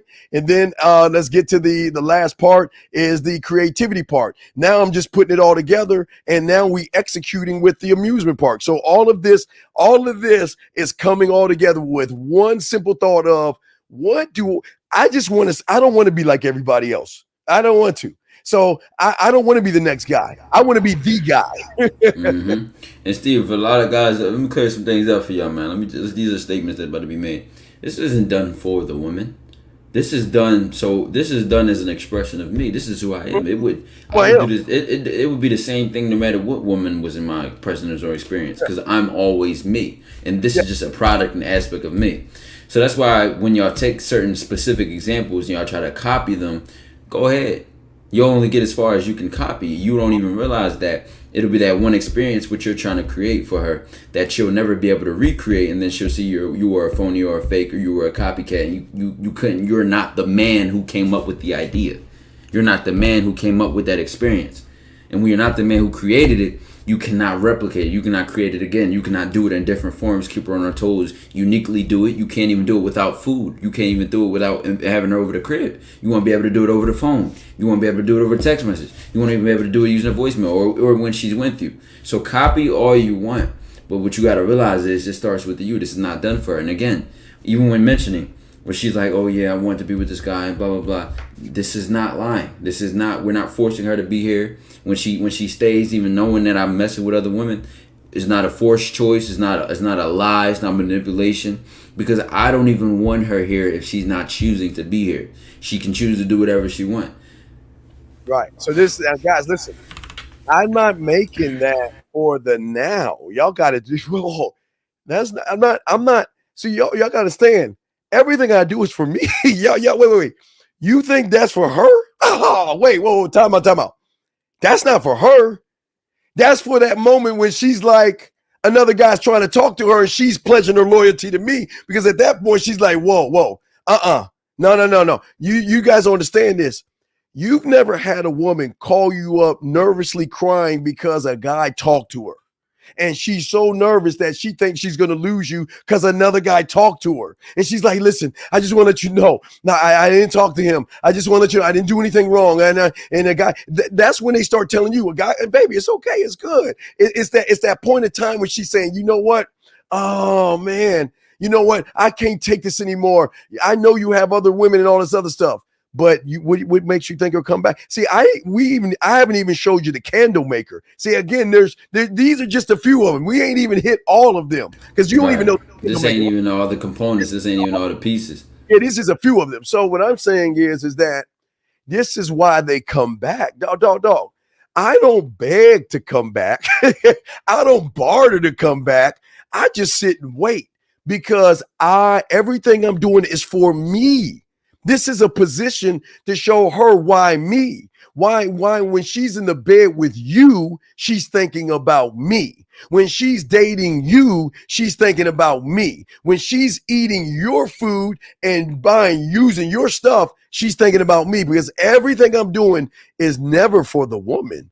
It's for me, because this is who I am. This is what I embody. I want to conquer. I'm not trying to be her friend or anything like that. So I'm going to give her a million reasons why me, but I want her. See, guys, all of this equals, we got one more thing, is why I tell my guys, Ty, never to go for the sex. I always want the invite. Guys, I'm telling you, in my level game, I don't even want sex, because I'm going to get that anyway. That's a gimme. I want the invite. And that is her saying that I'm bringing him in 100% her idea. No manipulation, no deception, no games, no gimmicks, nothing at all. She 100% decides on letting me in, and it's her choice, not mine. That's all I want at the end of the day, because I want it all. Listen, gentlemen, I want it all, and that's my mentality. Ty, well, you got that before we get to the last one. And just to add that in with the invite, listen, I've been saying that since my earliest videos, and even before that. As I tell guys all the time, I just say it another way. It's the difference between when she lets you fuck versus when she wants you to fuck. Yes. And the guys, listen. Steve, they be thinking we making this shit up. Now, mind you, the sad part is a woman may have never experienced this level of a man, so she doesn't even know what it's like to feel like this or interact with a man and get this out of that interaction. Or what you guys may be doing is, because of your experience or your lack of experience, you think that just having sex with a lot of women unlocks this level of life. It's the same way that, just because you count money don't mean you have a private jet. Just because you've been in first class don't mean you've ever been able to call a private jet and fly out like that. But I'm just saying this to say, is different levels of life. And then when it comes to this game shit, y'all have to understand, this is where, this ain't even where it ends or begins. This is just a part of the story. Right. And the funny part is, Steve, before I ever even talked about you or talked to you about these things or on stream or shit like that, the sad part is when seeing other guys' games and comparing it, I'm like, why is it so basic? Or not even that, when you look at the results of how the kind of thoughts that men have, it shows more about them than it does women. Complaining about women. Well, what if she's cheating? Well, what if she's doing this? And a lot of guys see, even when we talk about the fact that, she may be out and thinking about us even when other guys are approaching us or approaching her, or other guys sliding her DM, they're worried that she's going to go cheat and she's going to accept that DM and leave them for the next guy with the biggest bag. Yes. We're not even, and you don't even think like that because you know the impact you made on her. They're going to sit here and talk about, her hypergamous nature. Well, she's going to leave you for the guy with the next biggest bag, the next best this. She's always going to choose the guy that's the highest in that. Well, that's because she's never been with a man. If you're a provider, if she's with you for those specific qualities, the moment another guy shows more of that, then she'll take it. It's the same way. If a team, if a player, it's just like, let's say sports teams and players. A player, there are two types of players. You have a player where they may go to the next team that offers them the highest contract, and then you may have a player who stays with the same team forever, knowing he could be going anywhere else for any trade because of his loyalty and dedication to that team. And now y'all make it about the player, but not the team and the relationship with the player and the team. So then when y'all look at women trade for y'all on the biggest contract, and when she leaves your team and for the next biggest contract or all that, you didn't even realize the dynamic in the relationship you created to where she would deny a bigger bag just to stay and play on that team. Yes. And y'all don't think women can do that or women can think like that because she's always constantly leaving you because you got her with the chain. You got her with the money. You got her with her insecurities. So the moment there's a guy who makes her feel better or more something that you're also comparing and creating, she will go and get that. And I don't think that makes her a pergamous. I think she's just doing what's best for her. Yes. And she can't do that over here because guess what? Just like the example with the cinnamon rolls, that is a metaphor to an example of an experience of her messing with a man like me. Exactly. All right, guys, before we open the lines up, let's get to the very last one. The library in your mind. Gentlemen, every part of your mind. Okay, for a lot of you guys, I'm going to help you guys out. You have a library in your mind. and that library in your mind is actually your numbers and your alphabets. That's at your core. But the library that you should be creating is several libraries in your mind.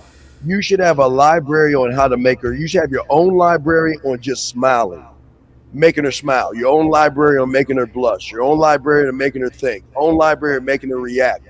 Own library seeing why you. A library of one way to kiss her. A library to kiss and touch. A library to kiss, touch, and talk.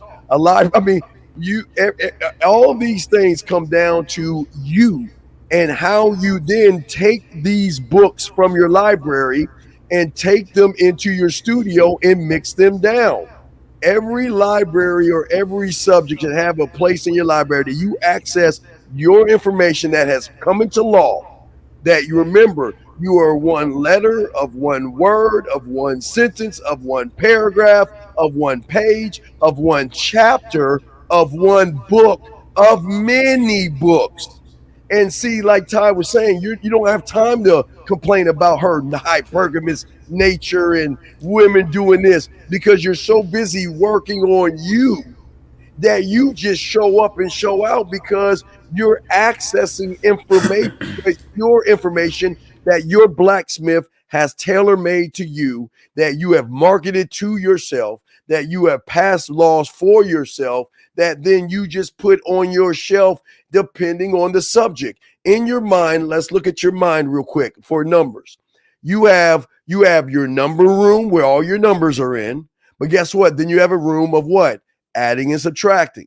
Adding room, excuse me. Then you have a subtraction room. Then you have a multiplication room, a division room, a fraction room, a decimal room, an algebra.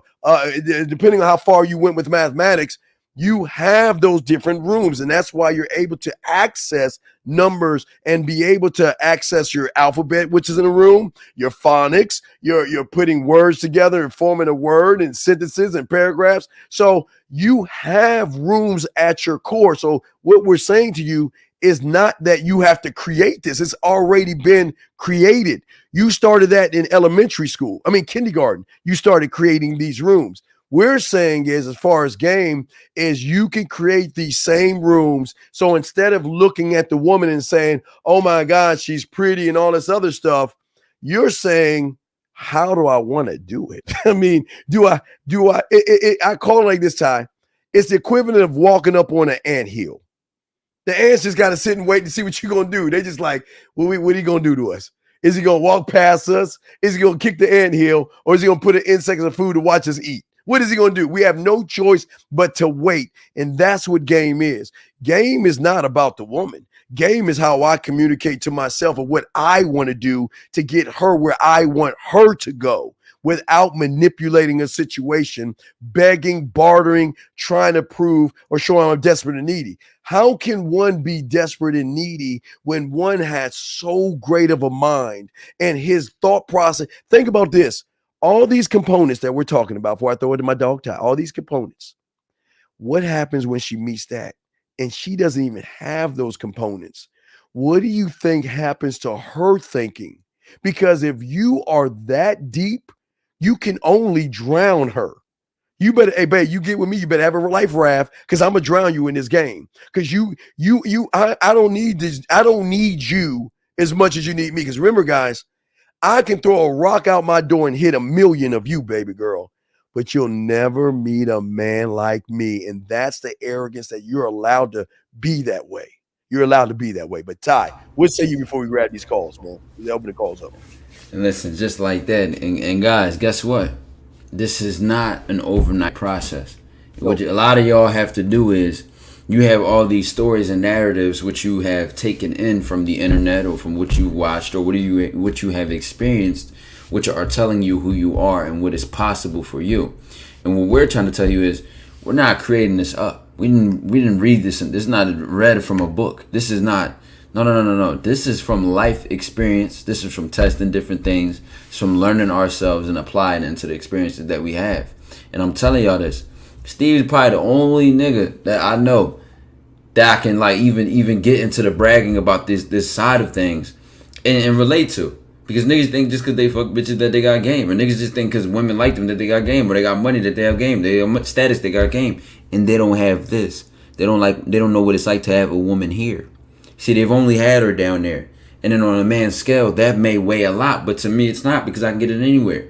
But they don't know what it's like to have her here. And to know that before you even get her there, if she worth my time there? Is she worth my coming into my experience? And in fact, looking at the interaction, let's say I go up to a girl's number and she doesn't give it to me, or I don't give her, or she doesn't take my number, or she BS's with that. That's not a rejection or a loss. She missed out on what she could have gotten messing with a guy like me, and that's not my problem because guess what? I don't change. Yeah, you're the letter A. That's what I'm saying. You're the letter A, and that's why I bring it back to the core of the letter A, because the letter A will always be A. You know what I mean? It will always be the first letter. And the thing that y'all don't understand is the A doesn't have to prove itself to people. People got to learn it, and that's what we're talking about. So when we're saying these things to you guys out, you know what I was about to add too, and then even then, for the scale of y'all win, y'all will celebrate after you get the pussy or you get the number, but we're playing a different game. You listen. I'm telling y'all. It's like you hype because you caught the ball, or you hype because you're playing on the team. We want the championship, but do you know what a championship is? Do you know it's like to score against one of the top defenses? Do you understand the level of the game that you're playing when you step into this room? And this is where it's at. It's up here. Because we know once a person gets you here, you're done. It doesn't matter about the chain, the money, and all that. Which is why we even understand women on a different level. We all sit around complaining, oh, they want money, they want status, they want the best guy who looks, and she'll fuck him and she'll fuck that. Well, thanks, Einstein. Women like tall, attractive men. When did you find that out? 1947? But when we really get into it, and then the guy who doesn't even understand what your game can do to a woman and how it could even change what she thought she wanted or was attracted to. I told y'all. Steve, I mentioned this on a stream a couple days ago. I told guys, women themselves don't even realize this because they never ran into a man like me. They don't realize until they run into a man like me that they are sapiosexual. and that is to be attracted to a person's intellect, to be attracted to how a person thinks, to be attracted to what they think, and what they talk about. And the guys don't even know that. You can make her pussy wet. I could be talking about something. Listen, Steve, not even talking about sex. I could just be going on one of my rants, talking about shit that I talk about. And she wet. She turned on. She getting all these nasty. Listen, I ain't even laughing. I remember the first time a girl told me some shit like that. I was like, what the fuck? But listen, this is the thing. When you have another levels of game, you see other sides of women that they themselves don't even know they have. So you still playing on the game of what car can I pull up in to get her? What chain can I pull up in the impressor to get her number? And you're not even realizing. I wouldn't even want to play that game because if all I needed was that item, that physical materialistic item to get that specific woman, she's not a woman I want. Because I don't want a woman who is won over so easily. That's not the kind of woman I want. Absolutely. Guys, lines are open now. If y'all want to discuss, y'all can call in now. We'll continue the conversation, but y'all can call in. The lines are open. Yo, guys, call in 563-999-3056. Call in before they build up, because as soon as it's 10 12 lines, y'all going to be trying to call in. Everybody going to try to back it up. So you can call in, first come, first serve, to dissect and break down everything that we just went down over, and, make sure it's specific and on topic. You know what I'm saying? Yeah, this is why there's no fear or worry, Ty, because I'm just looking at what I got to do. This is why I bet on me. Like you say, I push all the chips to the middle.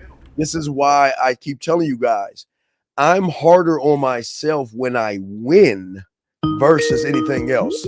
Oh, let me hang this up. No, call in. Do not call through Skype. Call in. Don't call in through Skype.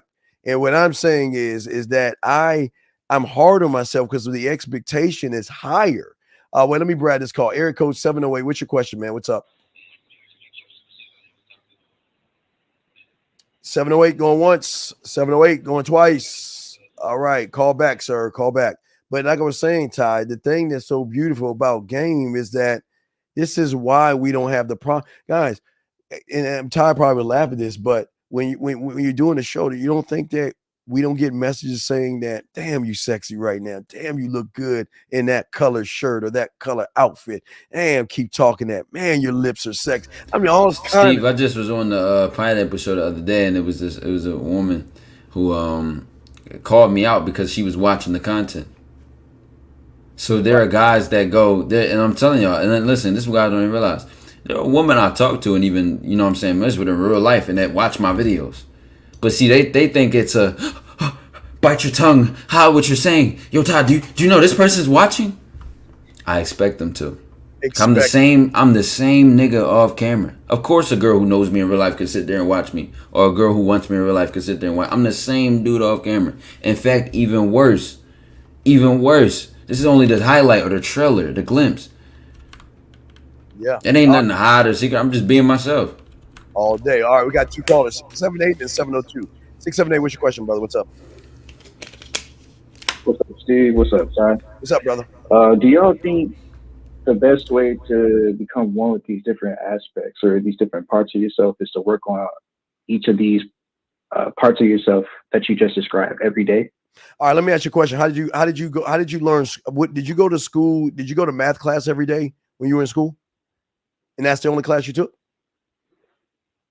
No, it's not the only class, but I went every Well, then there's your answer. Yeah, then so, there's your mostly question. every day. So, okay, but listen to your mindset. You're in your mindset. You want to go to math class and want to learn one thing till the 12th grade, and then go all the way back down and start with English.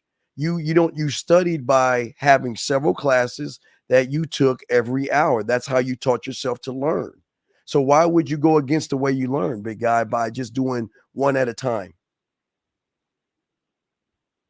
No, I was saying, that's what I was saying. I was saying like working on different, like your boardroom, your marketing, Scribe, working on all of those different parts of yourself every single day. Yeah. Like, Wait.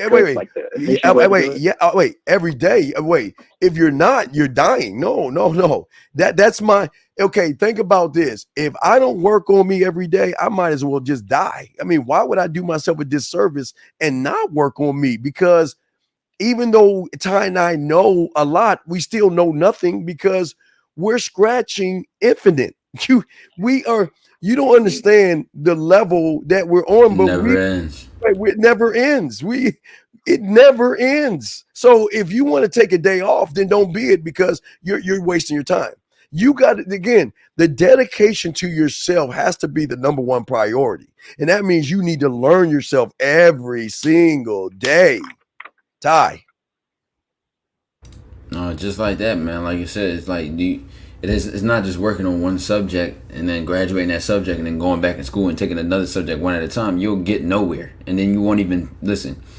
You want to have an open enough mind to be able to see the details and the bigger picture. So you don't want to just focus on one or the other. You want to be a both kind of thinker. I give myself, because listen, what it is that you start to create a world where you can do both, in which you can do both. You know what I'm saying? Now, if we lived in a world where you learned one subject, did it for 12 years, and went back for another 12 years, did another subject, and you didn't graduate until you were like 48 to get all 4 subjects or some shit, then that would be normal. But we don't do that. We do all of them at the same time for 12 years. So that's your normal. Create your normal to give yourself both of everything you want. Don't give yourself options and choices. Right. And real quick, caller. And not only knowing this, listen. I mean, just think about the studio. I'm not trying to overwhelm you, but when you get to your studio, shoot, you got to be engineer. You got to be arranger, composer. You got to learn the board. You got to learn the instruments. You got to learn the knobs. I mean, that's just one. I mean, it's depth in this. Like I say, it's a lot. It's not just learning on the surface these things, because they all have attributes. Okay. It's like Call of Duty or video game. They have attributes. So the more attributes you use towards these guys, the more you'll level them up. Okay. Okay. All right. So with your studio though. Oh, my bad. With your studio what? What's up? With your studio what?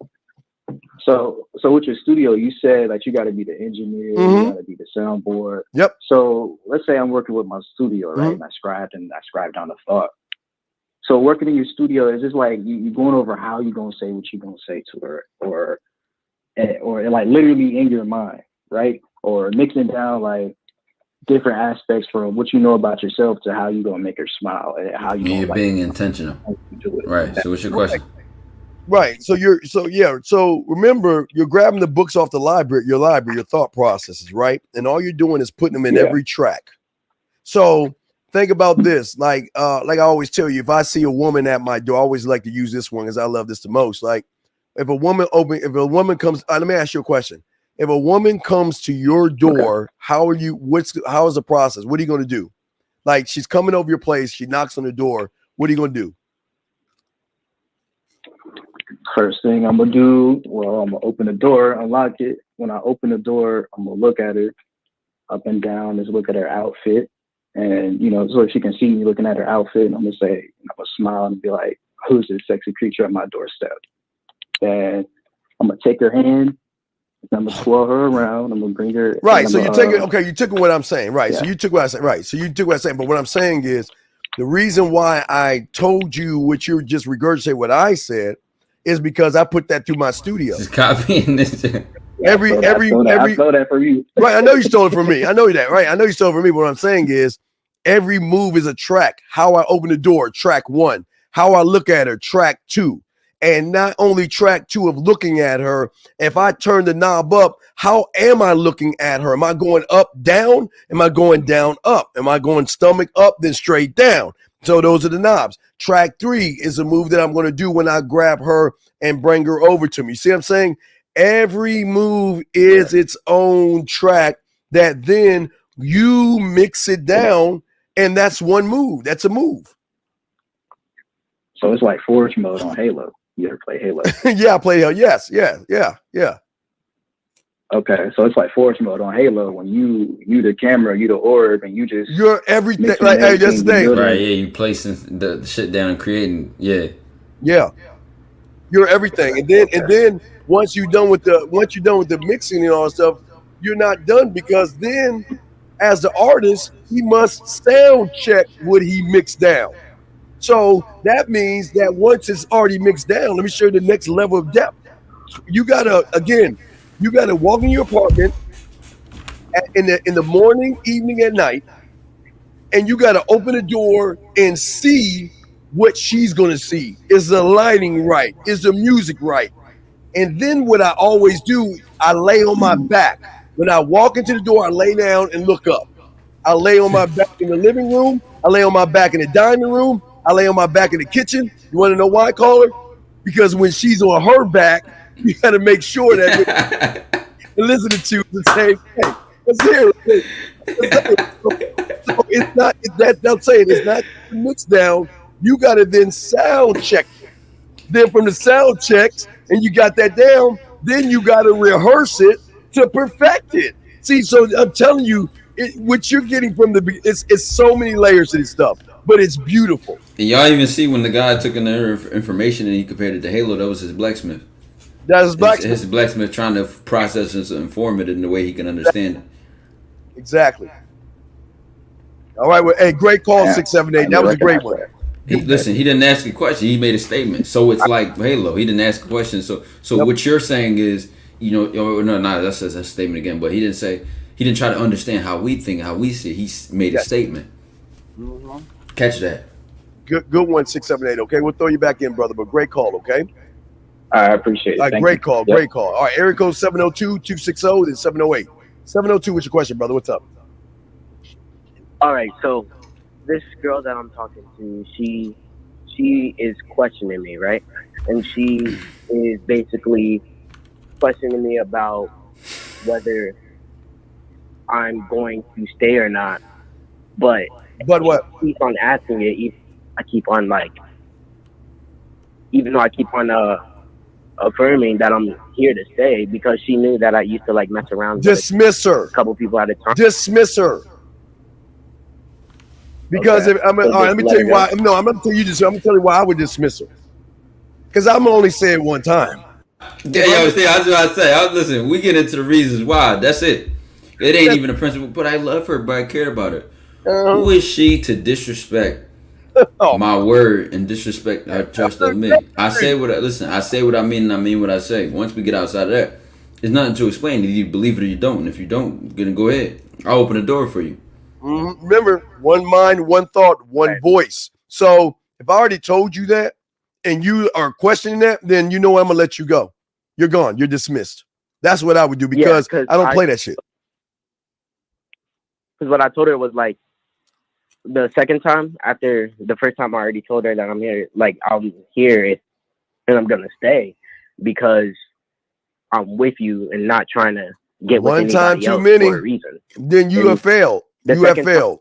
You have second failed. time I said There shouldn't be a the second second time when time. she Why is there there shouldn't be a second time? Oh, okay, listen to me. Carla, when you said it, did you say it in another language?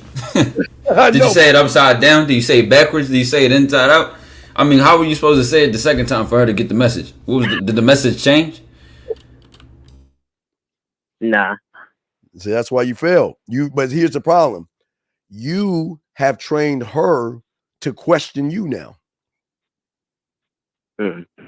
So wherever you say, instead of training her that when you say what you mean what you say, and if you don't believe it, she can leave. Instead of training her to see that you're a man who does not play those type of games. See, I play a lot of games. You can have fun with me, but that's one game I don't play. I don't play the back and forth. Well, what is that? I don't. That's not my. I don't play that game. Nope. I don't convince nobody to stay. I don't explain myself. It is what it is, and it's not what it's not. Yeah, it's not my job to explain myself to you. Not at all. So here's the bottom line. What you see is what you get. I'm sorry? The second time they just told her how it is and basically. No, you already had your second time. You're on your third right now. What are you talking about? You're on your third right now, your fourth. So you already passed your second. That's what I'm saying, man. I don't understand. I don't understand. Why would you let a woman question the kingdom, dog? She's questioning you. You're king. And you have trained her to question you. So she's not even at fault. I can't even blame her. All right, next time she do it, she already know how you're going to react and respond. Oh, yeah. But why are you mad? I told you. Right. Had you trained her the other way, and the reason we say train her because you're teaching her how to treat you. So had you trained her the other way, she wouldn't even want to bring certain things to your door. Yep. I already know what he's going to say. I already know he's going to respond. No, not out of arrogance or out of shutting her out from communicating with me or having a voice, but training her to question what it is that's being said. Because listen, she can disagree. But the thing is that I'm going to say what I mean and mean what I say, and I'm going to tell her like it is and what it isn't. And she can decide. This is the thing. This is the difference between explaining yourself besides saying what you mean and mean what you say. Because when you say what you mean and you mean what you say, it is what it is. When you explain yourself, you're trying to convince her something. She can choose. I know she can choose to do whatever she wants to do, and I want her to do whatever she wants to do. But this is the thing. It might not be with me. Yeah, well, and the thing I'm saying is that's important is that I've had women before say, what's going on with us? I'm worried. I'm nervous. I'm gonna lose you, and I'll simply say, listen, am I here right now? Yes. Okay. Do you want to keep me around? Yes. Then this is going to be the last time we're having this conversation. You understand? Yeah. Straight like that. Straight like that. Straight like that. Yeah. You understand? Carla, you want to try to convince her 1,000,000 times in a row, so you don't even see that side of her. Which guess what? Knows that she can lose you based on what she's doing right now. See, she doesn't think she can lose you. She knows you're only going to keep trying to explain yourself. And it's what's more important than her getting the message is the fact that you'll sit there and keep explaining it. Yeah. No, if you want to listen, if you want to keep me around, we got to come to an understanding. And if you don't understand, then you're gone. Okay, 702? Yeah, so basically, okay, so when I used to talk to like multiple people, I never really gave them as much of a chance to get confirmed, but now because I'm trying to do the relationship thing, I'm trying to like why are you trying to do a relationship thing with her? I don't even know for real. And oh my God, dude, how old are you, man? How old are you? I'm 15. Okay, listen, young kid, listen. Don't do the relationship thing, okay? Stop doing that. Listen, let me tell you why. You don't even know why you're doing the relationship thing. So that means you have failed, big guy. What do you do? If you don't know your why are you doing something that you don't even know why you're doing it? Why even do it, sir? Right. Come on, wake up. If you don't know your why, this is why we tell you these components are important. Right, these components. You ain't even got the why, man. You listen, your team is that weak that you'll do something without even a reason for doing it. My team is so strong, you damn near got a fucking Put me in a headlock to get me to do it. I'm gonna put you through the toughest time, and I'm gonna reevaluate other options, and you gotta uphold your option up in front of mine. I got a hard head. Okay. So we'll throw you back again and get the next question. Yeah. Good call, buddy. Thank you. All right, area code 260, then 708. 260, what's your question, brother? What's up? 260 going once. 260 going twice. Yes. What's up? How can we help you? I just want to say what's up, Steve. What's up, Ty? What's up? What's up? What's your question? What's up? So my question is, so what I'm trying to do is a new habit, and I struggle with consistency. What's the habit? So what should be? Wait, stop. What's the habit? The habit? Yeah, what's the habit? What are you trying to do? The habit is like trying to like get into reading. Trying or doing? We don't try. Doing. We do. Okay, change your language. So okay. What is it? Just make statements from it. Yeah, what are you trying to do? I'm basically getting into reading to build like a producing business. You want to do a producing business? Okay, why do you want to do a producing business? Because I'm into music and I've been around it my whole life. Okay, just because you're into music. Okay, so why should I buy from you versus the other guy? Because I'm building a new sound. Okay, well, if I'm sitting in front of you and you got to sell yourself to me, you got 10 seconds. How you going to sell yourself to me? Well, first of all, I tell you that it's gonna be my first time. But right, you already lost. You said Colin, listen, what we're preparing for you for is that when you run into a man who's about his business, about his time, about his everything, and y'all don't even see this just from us from that 10-second rule. Y'all will see other businessmen say, all right, pitch your business in 10 seconds, or pitch your elevator pitch and blah, blah, blah. They can hear it from a mile away. That's the easiest and quickest test, because guess what? A man who's about his business, a man who has opportunities and offers all the time in every situation, it has to get quick and accurate at assessing what's a real opportunity and what's not. He may be wrong, he may be right, but guess what? He's judging it based on his experience with strong businesses, strong-minded individuals who make things happen. So if you can't express that value in that 10-second period, it shows how much another person should be able to trust you and decide whether they would choose to support you. Yeah, caller, do you have your website already set up? I'm actually waiting on waiting. my Whoa. computer and stuff. Waiting. Whoa. You don't have a website? Whoa. And how long have you had this how long have you had this fantasy? Because it's not real. Yeah. How long have you had this a fake fantasy for? This dream or this thought? Yeah, how long have you had this for? It's really like Ty said, there's really just been a thought. How I long? got into it. How long, sir? How long? Yes. I want to say 5 years. Okay, then let it go. Oh my motherfucker. No, listen, Chad, this is a perfect example when I tell y'all. Let it go. You could think about something for years. You could think about something all day, and it may only take you 5 minutes to do it. Let's say it takes you on a crazy, and let's say it takes you 5 days to make a website. Let's just make up a amount of time. It would probably be quicker than that. Who knows, right? Let's just make up a random number. Let's say it take you 5 days to actually do the work and getting somebody else to do it, or making yourself, or teaching yourself, whatever the case may be. 5 days, 5 years of thinking about it. And you think it's important?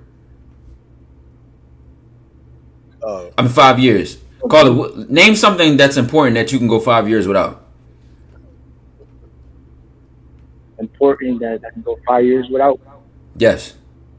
I can go 5 years without. You can't. You shouldn't be able to name anything that's important that you can go 5 years without. Caller. Because if you can go 5 years without it, then it's not important. Right. Caller, I'm working on something right now that no dating guy has ever done before, right? And I had the thought. I had the thought, and I am doing everything in my power to force myself to go to sleep for a few hours so I can keep going. Because because I can't stop. I got to get it done. I have to get it done. I have no choice. I have to. Because I'm so adamant about this shit. All I've been thinking about for the last few weeks is just I've got to get this thing done. I've got, matter of fact, once this show is over, to relax, I'm gonna play that new video game that called Naga, whatever that Blade thing with my boys, and go hack some people up to relax me down. Then I got to get to work from 12 to like 6 in the morning, 7. I got work to do. I got to get this thing worked on. I can't let this go. But yet you want to wait 5 years. Well, I wish I could be as lazy as you, man. I'm so jealous. I just wish I could be lazy. So you don't want to do it, dog. You understand that, right? You finally realize that that's a lie, what you're saying? So I've been lying to myself. For 5 years. Yeah, well, really 4 years, 11 months, 3 weeks, 6 days, and 23 hours, and 59 minutes and 59 seconds. It's all been a lie. Because the first time you thought about it, you should have been on it. But because you didn't think about it and be on it, nah, dog, you're just like a lot of these guys. You just fantasize on stuff, buddy. All right, I appreciate it. All right. So we'll throw you back in. Let's grab 708. Good luck to you, though, man. Here goes 708. What's your question, sir? How can we help you? Yeah, I had a few questions about the branding. Sure, go ahead, brother. What's up? And I just wanted to know how I can find my brand. Well, tell me about you. What is your brand? What do you want to represent? Who you wait a second. Who are you trying to represent? Are you trying to represent to you or women? Yeah, myself. All right. So what are you trying to represent? Oh, well, all right. You want confidence. What kind of confidence? Yeah. The confidence to do what? Like not giving a fuck what anybody thinks about me or says. So why do you want to do that? Because it's been a problem that I've been growing up with, and it's stopped me from doing a lot of shit that I've wanted to do in my life. Well, has it stopped you, or did you make a choice to make it stop you? There you go. I mean, I think do you, Steve? I mean, call it. Hold on, call it. Do you think we don't receive the same stuff? What makes us so superhuman? And you, I said, do you think we don't receive the same things? And in fact, the people with the most confidence typically receive more criticism. The most success, the most status, they receive the most criticism. So how are you using confidence to describe what allows you to something positive? So what? Turn it into a positive mindset. You know how some people. Well, what if it's not positive? What if it's negative? What if somebody just hates your soul and entire existence? They want you to just be at the bottom of the food chain. I wouldn't say I'm at the bottom of the food chain. I can handle shit. It's just no, you can't. Wait. Says the guy that you say you can handle shit. Say the guy is calling in and says you worry about what people think. Well, wait. Listen. Okay, you're contradicting it because you said you can handle stuff, but you're calling us about something you can't handle. So where's the lie here? So what do you mean you can handle it? You can't handle it. Can you be honest with yourself? You can't handle it because that's why you're calling, because you can't handle it, right? Right. So come on, you got listen. This is the thing. We're not trying to knock you, make you feel bad, but this is the problem with y'all guys. Why do y'all lie and think we boo-boo the fool and think we're gonna let you slide on those lies, man? We got game here, man. You can't get that. It's better to just be honest and get to the point versus us trying to pull your teeth and have you realize that you're actually lying to us. You see what I'm saying, man? Yeah. So you want confidence in what way? I mean, why? You still haven't answered my why. Why do you want to do this? Why is it so important to you? I mean, I said I grew up with this shit. Well, no, but okay, we heard the story. Wait. That's not the why. We've heard we heard the battle, the war cry. Right, where's the why, man? The why, man. Tell us the why. So I guess I could just approach more opportunities in life. What opportunities? Get that job interview or you know what I mean? No, I don't know what you mean. What opportunities? Wait, approach the. Oh, wait. Wait. Oh, there we get to the bottom of it. It's because you hate yourself. So you hate yourself. Yo, what? No, I'm saying you hate yourself. I mean, listen to what you're saying. Everything you want to do is not for all the shit you told us. It's for a woman that you haven't even met before. Thus, guess what's in your mind right now? You're renting, you got a free vacancy spot over your head that says, I'm a gump and you can come in and live in my mind for free. because you're making what you want to do about women, and that's the truth. Your truth isn't your parents or your dog Toto and all these other things you told us. The underlying thing is for a woman. Can we agree on that? Come on now. Open house into your head for free. Come on, man. It's about a woman, right? You have problems talking to women. That's why you want the confidence, because you're making it about women now, right? Yeah, a little bit of both. Well, come on, dog. Can we just be a man and just say yes? Men don't say a little bit. I'm being for real with you, okay, bro. Like, all right. If you're making it, if you make a little bit, hey, caller, if you make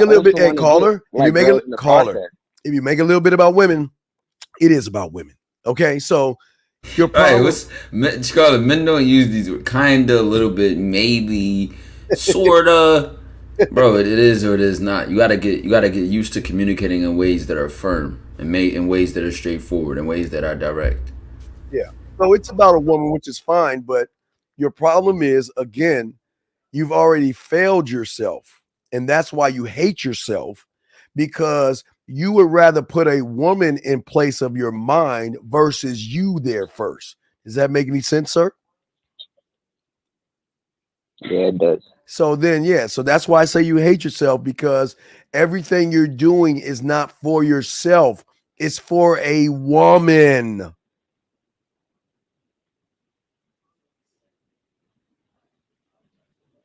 Do you see what I'm saying now, sir? Yeah, I see what you're saying. Yeah. So, I mean, it again, a lot of you guys out there, because here's the $1 million question. If we gave you the answer, why should a woman be with you? Next phase. Let's say we got that first part. Why should she be with you? Because I know what I want. No, you do. Wait. Athletic. Wait, time out. Wait, two things. If you knew what you wanted, you wouldn't be calling us about it. Yeah. Hold on. So you got to peep the second part. And because I'm athletic, what happens when you're not? Yeah, that's the second part. Yeah. What happens when you're not? Oh, and this is what guys don't understand. If you get your confidence and strength from being rich and being handsome, what happens when you're not? You see why you hate yourself, caller? From being tall. What happens when you're not? You're old. Your back is slouching. You're losing your looks. All right, you place your power in such something like that can rust. Cause see, hey Steve, this goes into change. They don't make change with certain materials because that material will rust over time. That's your confidence. You're creating your confidence from a certain material which will rust over time. You need to create it with something that won't. That will actually get better as you age. Carl, you want to know why your statement, you hate yourself with that statement, sir? Like my mental strength. No, you're not. That ain't mental, because that's a physical. You're talking about something outside of yourself. See, you said your body, but okay, guess what? You have the body. So what? As soon as you start talking, she's gonna realize you ain't shit, because you ain't got no confidence. So you're just gonna be a cock diesel guy that's a loser in her eyes. I mean, you'll have the body, but so what? So does that guy and that guy and that guy over there. You're not the only one with the body. So that kind of kills everything. So then it comes to the mind, and your mind is broken. So you automatically lose. Yeah. Then call it, see, when you have your mind, right? Like then athleticism to the side, right? My brand. She can listen. Hold on, call it. Like athleticism what? To the. Can you hear me, call it? Huh? Slow down. Calm down. I can hear you. When you get your confidence and you have your mind in another way that's not physical, right? Then she can feel you, and she can feel you in ways that aren't your strength, that aren't just physical, that aren't just literal. See, you're not just waiting for her to look at your abs. You're not just waiting for her to see how strong your arms is. She can feel your strength in another way. Right. Yeah, so here's your problem. You're not going to get the woman because you don't believe you're man enough to get the woman, because you don't believe in yourself enough. But you think you can hide behind a weight or a gym. Thus, there lies your problem. Because I mean, not bro, only you just explained me word for word, bro. That's crazy. Well, I mean, we're kind of good at what we do. Yeah. No, don't worry about it. It's no knock on you, big guy. You think you can help me like find my brand? Though? Well, no, I'm not here to help you. Okay. This is what you understand about Ty and I, King's English. We're not here we're not here to get you to regurgitate or be like us. That's not what Ty and I are for. Ty and I are here to get you to learn your own language so you can think for yourself, move for yourself. Because if you follow Ty and I's language, what happens when we go away? You got to wait for us to come back around again. You see what I'm saying? Yeah. Okay. All right. So we'll get to the next call, but it's okay. Good. Thank you. All right. Respect. Good call. 347. What's your question, brother? What's up? All right. So when it comes to the library, I ain't taking enough notes on that. I feel like y'all blitz through it type shit. So well, you feel like when it what? comes to the library, time out. You feel like we did what? I ain't taking enough notes for it. No, but you like, say I ain't catch all that y'all. Well, yeah, but then you just go back and listen to it again. Isn't that the solution? That's true, but like, or you can get specific and say which part confused you. Yeah, of course. Yeah. So what's up? So for the library, all I got was access to different rooms, the room of kissing, touching, and touching. Storing information. Bottom line, is storing information. That's all it is. Storing information. It's not complicated. Storing information. I'm off full game, and also the amusement park. So for the amusement park, it's like the byproduct of your creativity of all these components working together to create that fun, to create that imagination, incorporating that flavor. Well, yeah, well, caller, think of it like this. When you meet a girl, you don't just give her a number. What I'm giving her is a Willy Wonka golden ticket. This is a special number. This gives you access. Listen, what I'm giving you is going to give you access to changing your life. Not your world. Listen to what I'm saying. Not your world, but your life. How many people can say that? Oh, shit. Right. So I'm saying, listen, take it or leave it. It's never my loss, because if you don't take it, she'll take it, she'll take it, she'll take it, and she'll take it. So I'm good. I don't care. But I will change your life messing with me or Ty. You know what I'm saying? You mess with a man like Ty. We're life changers. This ain't just for me to see. My thrill is you realizing you can change through me, and how you then you ever see the new Planet of the Apes? Have you ever seen that movie, The Planet of the Apes, the new one that came out a few years ago with Koba and Caesar? Yeah, remember? Yeah. What would Koba do when he put his hand down? Caesar smack the hand, right? So hey, it ain't nothing when you looking above you just like this. You're like, because see, all her life she's been doing this to guys. Guys are like, I'm not worthy. But she finally get a scuff on her knees. You're like, oh, here comes Ty. Respect. If y'all ain't seen the movie, y'all don't even get it, but that's funny as shit. Because I remember you said something about like, and I need to start, or at least I need to start on like the garden, like side of this. Like, for example, how long you been listening? All right, wait. How long you been listening to me for? Like damn near the whole time. Now, how many years or months or weeks? How long? How long is the time? Like maybe like 2 months. Okay, you I'm listening to. You have your puzzle pieces? I ain't got it yet. No, it's okay. No, it's okay. This ain't for you. So this is not for you. You're wasting your time. Yeah. No, it's not a bad thing. No, hey, look. No. I'm not trying to pressure you. I'm just saying that don't waste your time with me, because I can't help you. I'm being honest. I cannot help you. And the best thing you do is find a red pill guy or some other guy teaching. I can't help you. Oh, I don't care what you say. I'm getting no. Then you doing it wrong. No, because now you're doing it because of me. No, wait. Listen. As I said before, when you were told to get your puzzle pieces 2 months ago, you should have got off your lazy. You ain't tell me like you told. Listen, sir. I say if you want to learn from me, go and get your puzzle pieces. I do it every time. And for those that don't know, this is what I tell them all, because apparently he's going to say, well, I didn't know that. So this is what I say, guys, and I quote, I always greet everybody, how you doing, blase, blase, blase, like my dog Ty would say, dojo to the moon, but I welcome y'all and I greet y'all. And then as I greet y'all, I say, hey, guys, you want to learn thing? Get in your car, go to the dollar store thing, go get a 100-piece puzzle set. I always show you. I always say, go get your 100-piece puzzle set. And I always say, drive home, go home, dump the puzzle pieces on the table, rip up the box, and then start the process of learning game. I say that every single show in the beginning. You, my friend, this ain't for you. Because if you can't do the free shit, you can't do the real shit. So this ain't for you. Make an excuse. No. I came from Ty.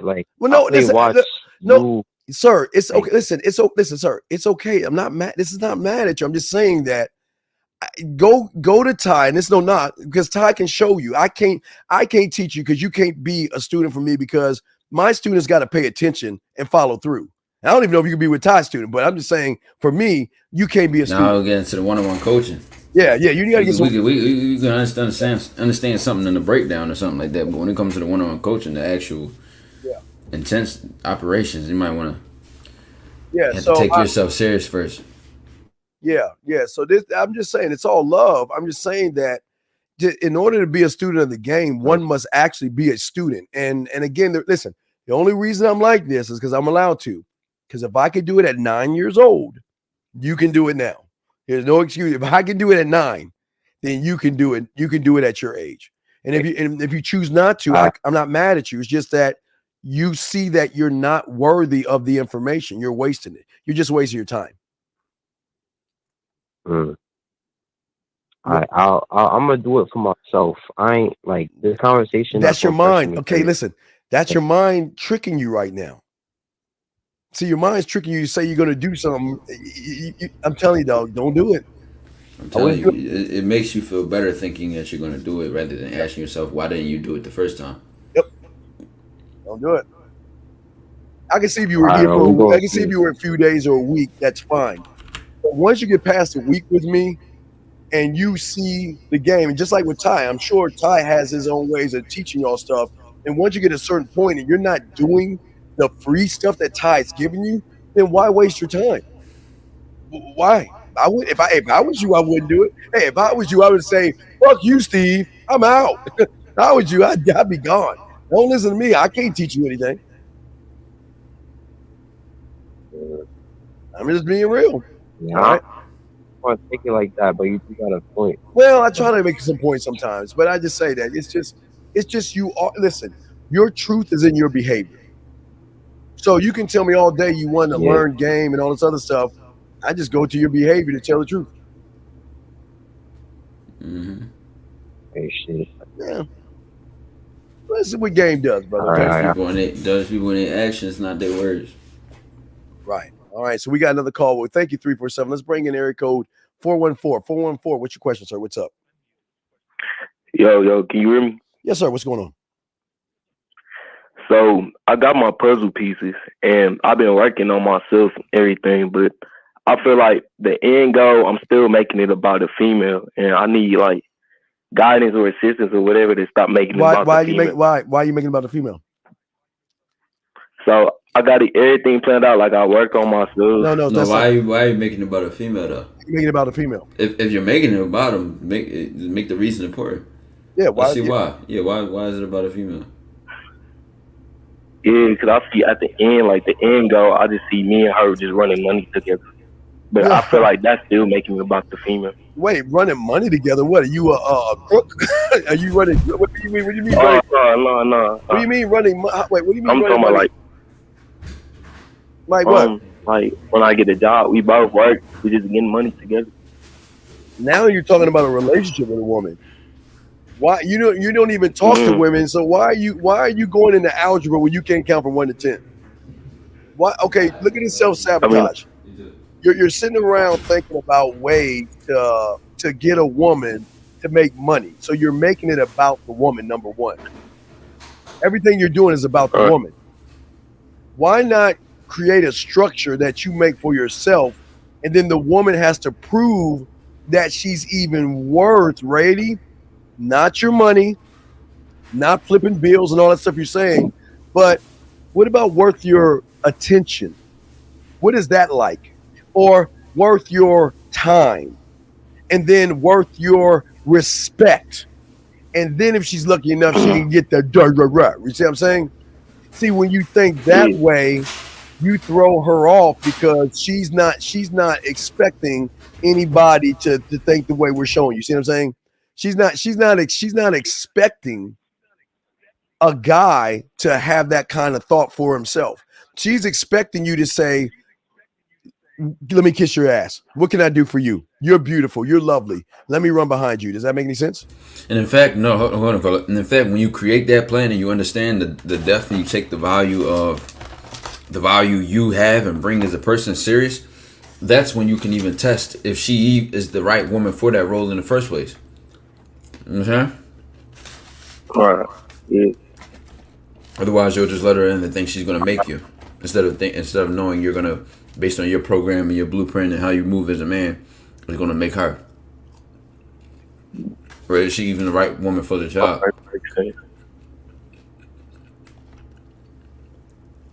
Okay. All right, thank you. Any other questions pertaining to the roles on the components? No, that'll be it. I'm new, so I'm just learning. I ain't trying to ask no ignorant questions. Are you good? No. You could definitely ask the question if you have it. If not, then that's fine. Right now, I don't really got no questions, but I'll call back in if I do. All right, have a good one, Brody. All right. Steve controls the line, so I don't know how Steve just tapped out. He must have saw me grab food and went to go get him some shit.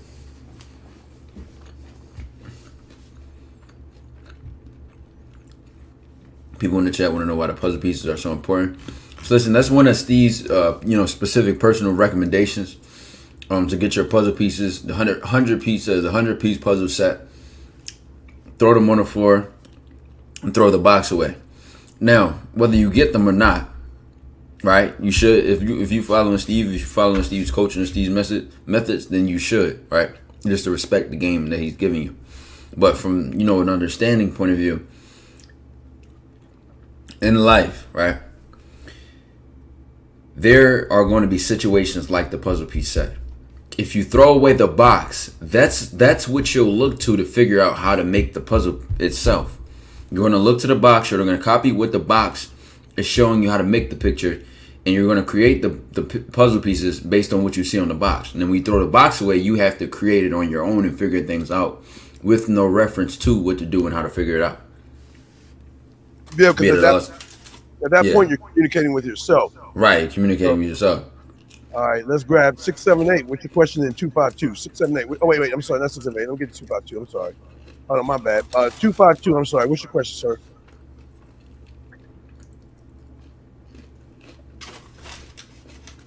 $252 going once. $252 going twice. Hello. Chill. Yeah, what's up, man? What's your question? Can you hear me? Yes, we can hear you, sir. What's up? Okay. Good evening. I just had a quick question. I feel like the real reason why I actually really don't know the real reason why people watch you guys. I know it's because wait. Why does it matter? Why does it matter? Yeah. Why don't you tell them about No. Why does it matter? Why don't you tell them about the squirrel in your front yard? Tell me. You better tell me about the squirrel in your front yard than what you're about to say. No. Tell me about the squirrel in your front yard. I don't really know about the squirrel in my front yard. Then you shouldn't be able to. You should be. All right. What is your question, man? We don't want to hear that statement because that's a losing statement. All right. So what's up? Sorry. All right. What's your question? Getting at is like, the content's more towards women. But, no, wait, stop. I feel like what would wait, wait. What content is towards women? What? Like, aren't you guys like dating posters? Wait. All right. Call it. Did you just say that our content is toward? How long you been listening to us for? We just broke down all the components you said towards women. How long you been listening to us for? Like, this is like my second video that I've seen on your channel. But but call it.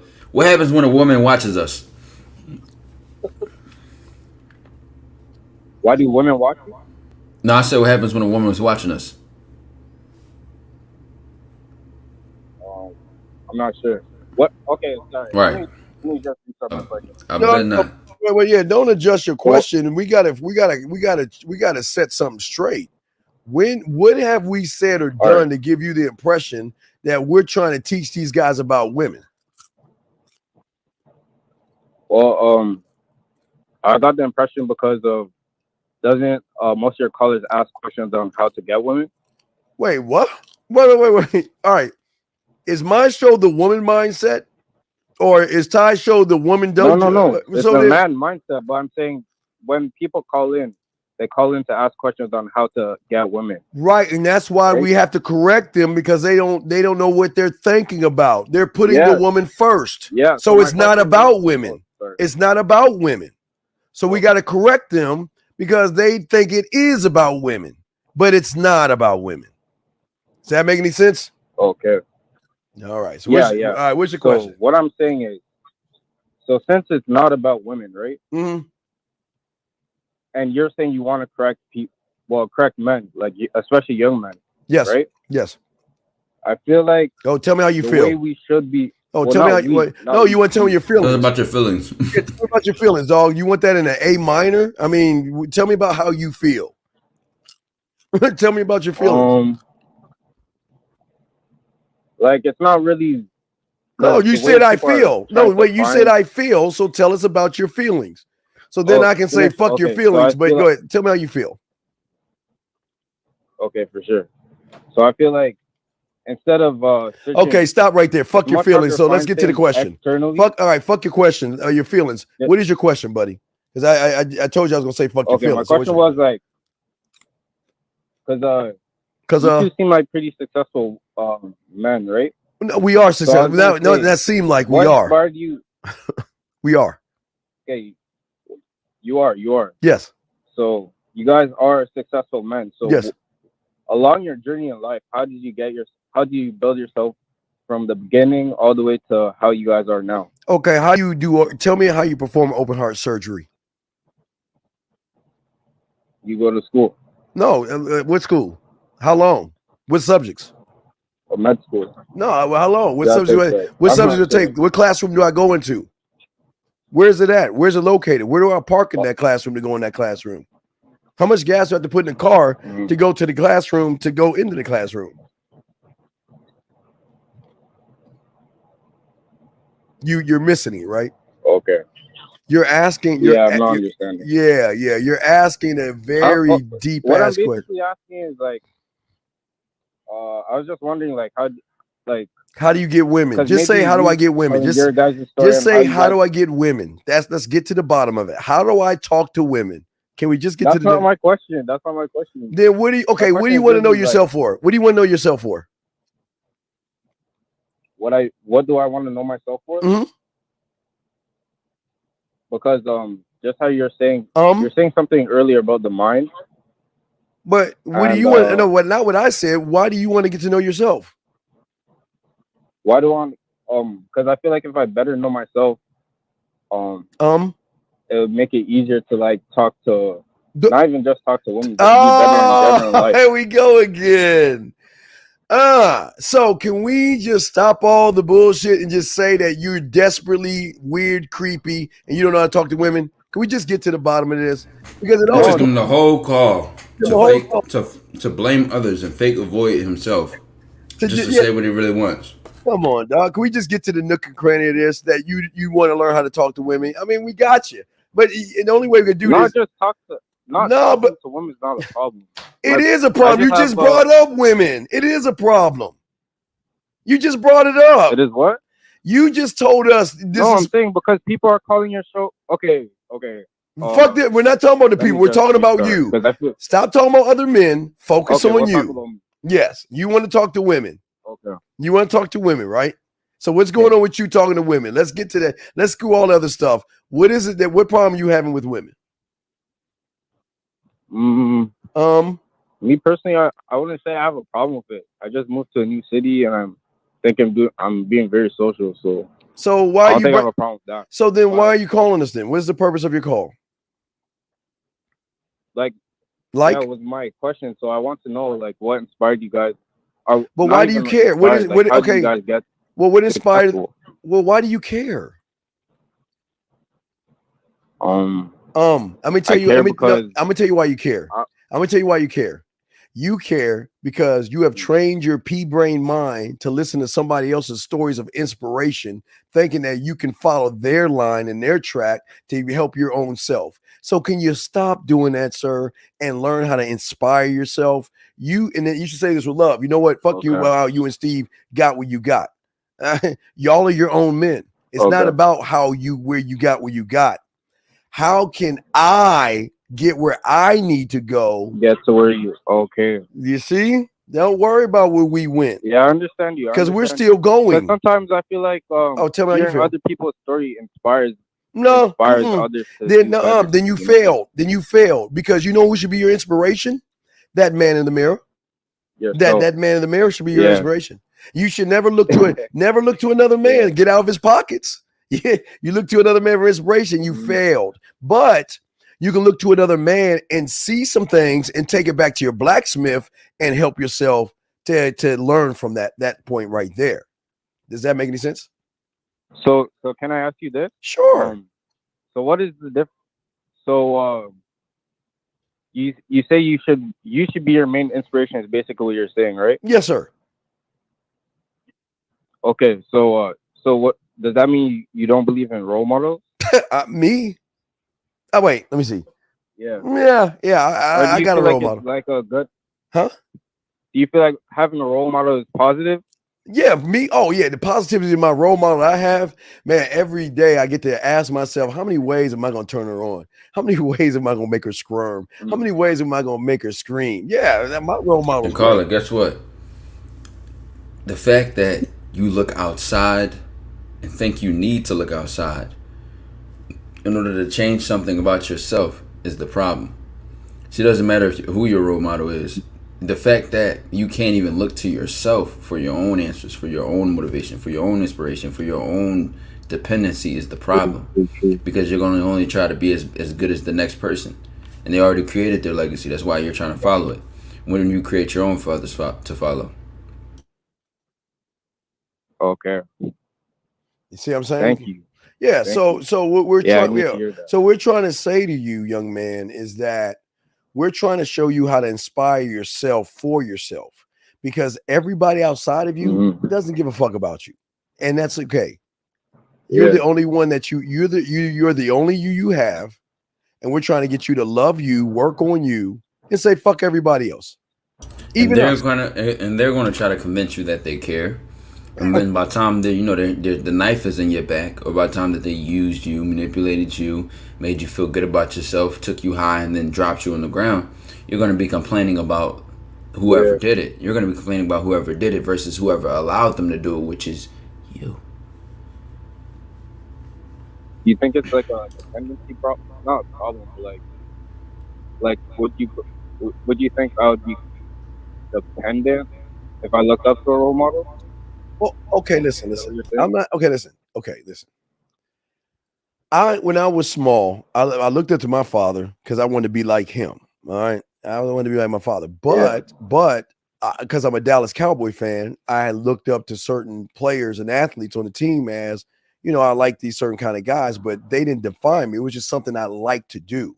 I liked Tony Dorsett or my quarterback, Danny White. I love Danny White better than Troy Maybe. That's my quarterback. But anyway, I like my quarterback, but he didn't define me. It was just something I liked. I enjoy my team, right? but I never allowed that to define me. That was just something I like to do. Right. So, Carlos, take it like this. So you listened thus far, and you know about the blacksmith, right? Say that again. I said, had you listened thus far and heard about the blacksmith, right? I haven't. I just did you like elaborate? No, just go back and listen. So you didn't hear about the blacksmith. The point I was gonna make though is that even when you have a role model, right? Let's say I look up to a person or I respect a person for some reason, right? Look up to is crazy, right? Let's just say I respect a certain person for some aspect that they or quality that they show. You take out of that what can benefit you, you reapply it to you, and now you create a higher standard for yourself. Because see, if you just admire them, then you'll just keep looking up to them in awe and shock and idolizing them, pedestalizing them, rather than reapplying it and making it your norm, than making it your normal. So you have a role model you're trying to fit in the lines of something that you conceptualized and created as a star. Yeah. Does that make any sense, buddy? I think this is the last thing because I was thinking. Tell us what you were thinking. Basically, people. You know how people say you're a product of your environment. Right? No, that's what human. No, like, no. Sorry. No, I don't care what people say. I don't give a fuck what people say. So no, I don't know what people say. So let me. Yeah. Okay. Well, people. So basically, we don't care about what people say. The rules dwellers follow. Why do you care what people say? The rules you follow when you a dweller. Come on, dude. Stop doing. Come on, man. You're killing yourself. Why do you care what people say? Oh no, that's not what I was saying. I was just saying. No, then when they don't say it. No. We don't care, so don't talk about it. Don't talk. Okay. No, go ahead. Okay. So yeah, my question was, Bruce Lee said one time, take what works. Are you Bruce Lee, caller? Are you Bruce Lee's son? Yeah. Are you Bruce Lee's clone or slave? Jesus Christ, will you stop grabbing? No, I'm just saying that for my. Caller, this is what happens when you have 10,000 role models. You keep reaching outside of yourself. You make a statement. Can you make a statement I can quote? Can you say something other people will quote?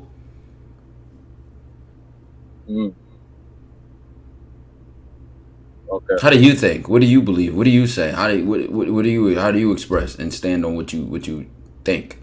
Because you're standing on what other people think, and now you're sharing that shit to us. Right now. So regarding my question right now, I was pretty much confused because I've been taught that you should what? You should take the positives of each person you look up to. Oh, it is like your aunt pinching your cheeks right that's now. what I've been doing my whole life. Oh, and that's why you've been losing your whole life. Well, I guess it's time to make a change. Well, then there you go. I don't understand what the problem is. You've been losing. How does that feel then? How does that feel like just caring about people who don't give a fuck about you? It feels like it feels like I have to start learning how to be myself. Yeah, there you go. That's what I was asking. So how does one begin to start doing that? Like, how do I start? Well, why don't you go watch the beginning? Go watch the beginning of the show, okay? All your answers are there. Okay. All right, so we'll throw you in the other calls. Thank you guys so much. Thank you. Sorry for the confusion. Hey, remember, Bruce Lee said boards don't hit back. Okay, remember that, okay, brother? All right, man. Peace out. All right, here it go. 443 to 402. 443. What's up, brother? Yo, Steve, yo, Ty, what's up, man? It's a good game. My question was like about the library. Right? So the knowledge from your library that comes from like experiences. No, it's not just what you learned. Well, it's not just experiences. It's thought. It's moves. It's okay. You can add. You can subtract. You can multiply and divide. Am I correct, caller? Yeah. Are those experiences or those things that you taught yourself to learn? Yes, I taught myself to learn them. Yeah. Light bulb moment. See so that? It's kind of like how you want to like act. No, not how you want. How you are going to be in the situation. No ifs, ands, or buts. This is what I'm going to be. I am not out to please. Okay, I think you don't understand. I am not out to please the world. I don't give a fuck. I don't care about the world. Listen, what you need to do, your homework assignment, is go watch A Christmas Carol. Watch the first hour of that shit, or the first 30 minutes, and watch Ebenezer Scrooge walk around with his balls dragging against the ground while he's just dogging everybody out because he doesn't care. you gotta stop worrying, man.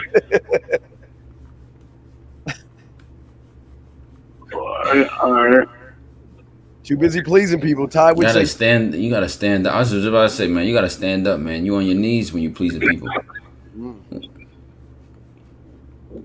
What do you say? I said stand up. Right now, you on your knees trying to please people, bro.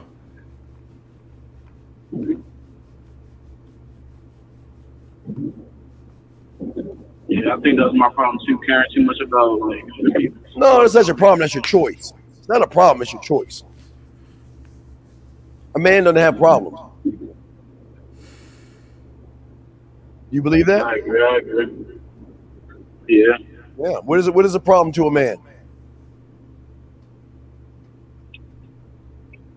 Well, he could find a solution.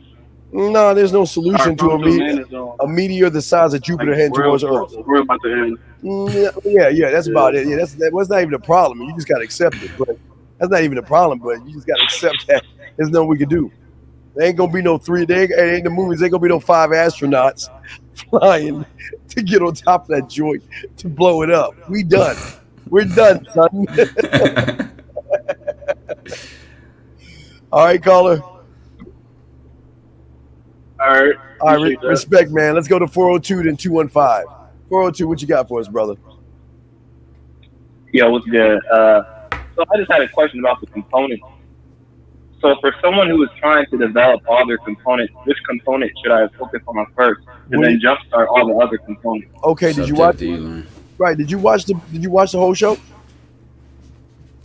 Yeah, I've been here the whole time. Well, then why have you failed? I mean, obviously, this is a question I should have known. No, but listen, caller, whose job is it to even figure that or answer that question that you asked us? Which component?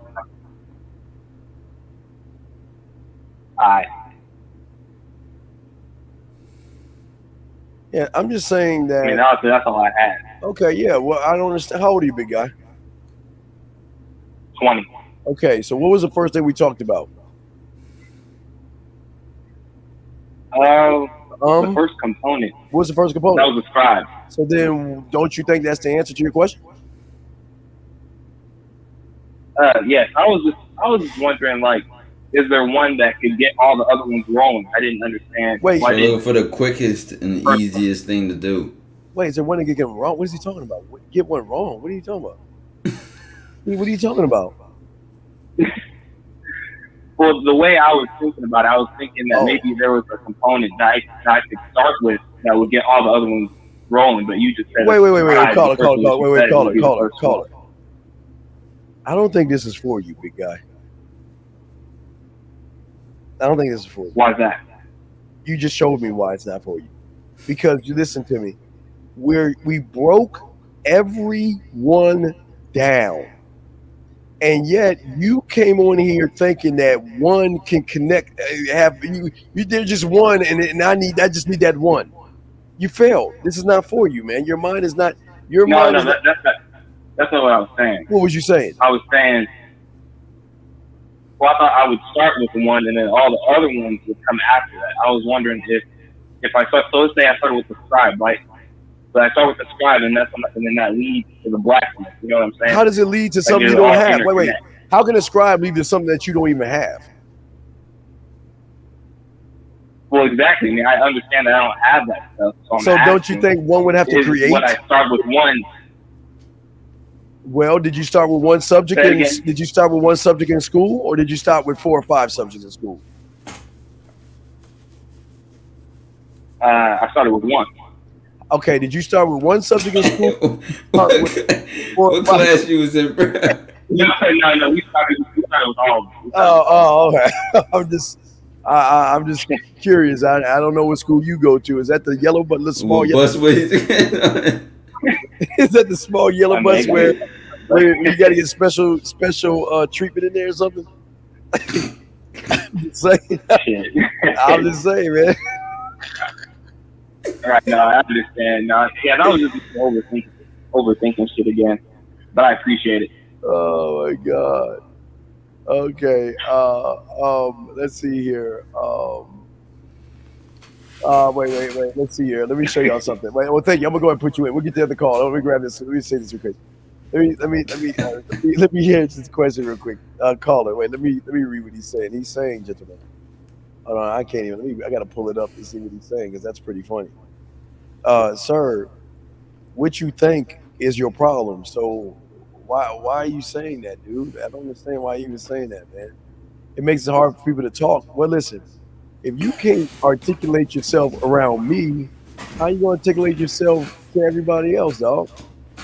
I'm just showing you that people really don't give a fuck about you the way you think they do. I'm showing you the truth that you are blind to see.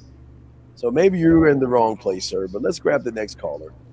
Area code 215. Sir, how can we help you, sir? She want to complain about the delivery. They don't want to complain about the message. I know they're too busy worried about the delivery, not the message. Why ain't that shame? 215. You there? Going once? 215. Going twice. 215. Bye-bye. All right. So, yeah, again, this is but you see, Ty, how everybody can't learn game. It just everybody just ain't built or equipped to learn things. I mean, that message that Dweller said, he's worried about. But listen, I give these guys more credit than him. At least the guys are calling in. Mm-hmm. You on your stomach with your feet up in the air, making little cake ass messages. Typing little messages, talking about he's saying it in a very hard way to art. Oh, hey, I'm sorry. The weakness is bleeding out of that message. Yeah, allow me next time to, when you do it, I'll get some warm milk and we'll you in. I'll make sure you're snuggly. We will get a book, and I will make sure when I read the book, I'll turn the book around and go just like this so you can see the pictures. That's how you want it, don't you? Cry to your mammy. Shout out to IM. Appreciate the love, man. Appreciate you. Yeah, so the lines are open, guys. We'll keep open for a few more minutes and let y'all know. For the universe. Yeah, man, no doubt. Slide out to the lines, chat. Get a one-on-one before you had to pay the fee.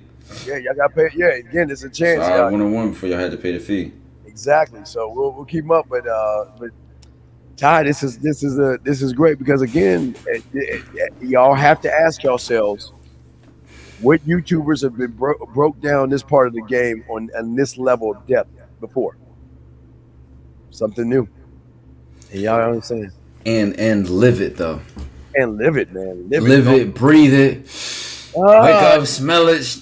Yes. Go to sleep and do it. Yes. Like you said, can't wait to get in that film room to go over the day. No, hold on now. Right there, when you said that, now could you have approved there? Now, hold on. Did you catch yourself when you said that? And when you did that, the constant choice, the conscious and intentional choice that we make in everything we do. Now, I would also agree with Steve is even though I'm a little bit more optimistic, I would also agree with Steve is that really like game ain't for everybody because it's much easier to allow someone with game to do what they want with you, man or woman or not. Because you see, to stay on your pivot at all times, to stay sharp at all times, and to create that as your standard and to be your own and to separate from the herd and the pack, that's risky. That's dangerous. And you were told to stay away from danger. You were told to walk towards what's safe, what's possible, and to do what you should do instead of doing what you want to do and doing what you need to do. And the idea is that even as these habits have been built up as a kid, by the time you turn 18 plus, they've been so beaten into you that by the time we tell you to turn around and look yourself in the mirror and get your own back, that the fundamental of doing that sounds like rocket science to y'all.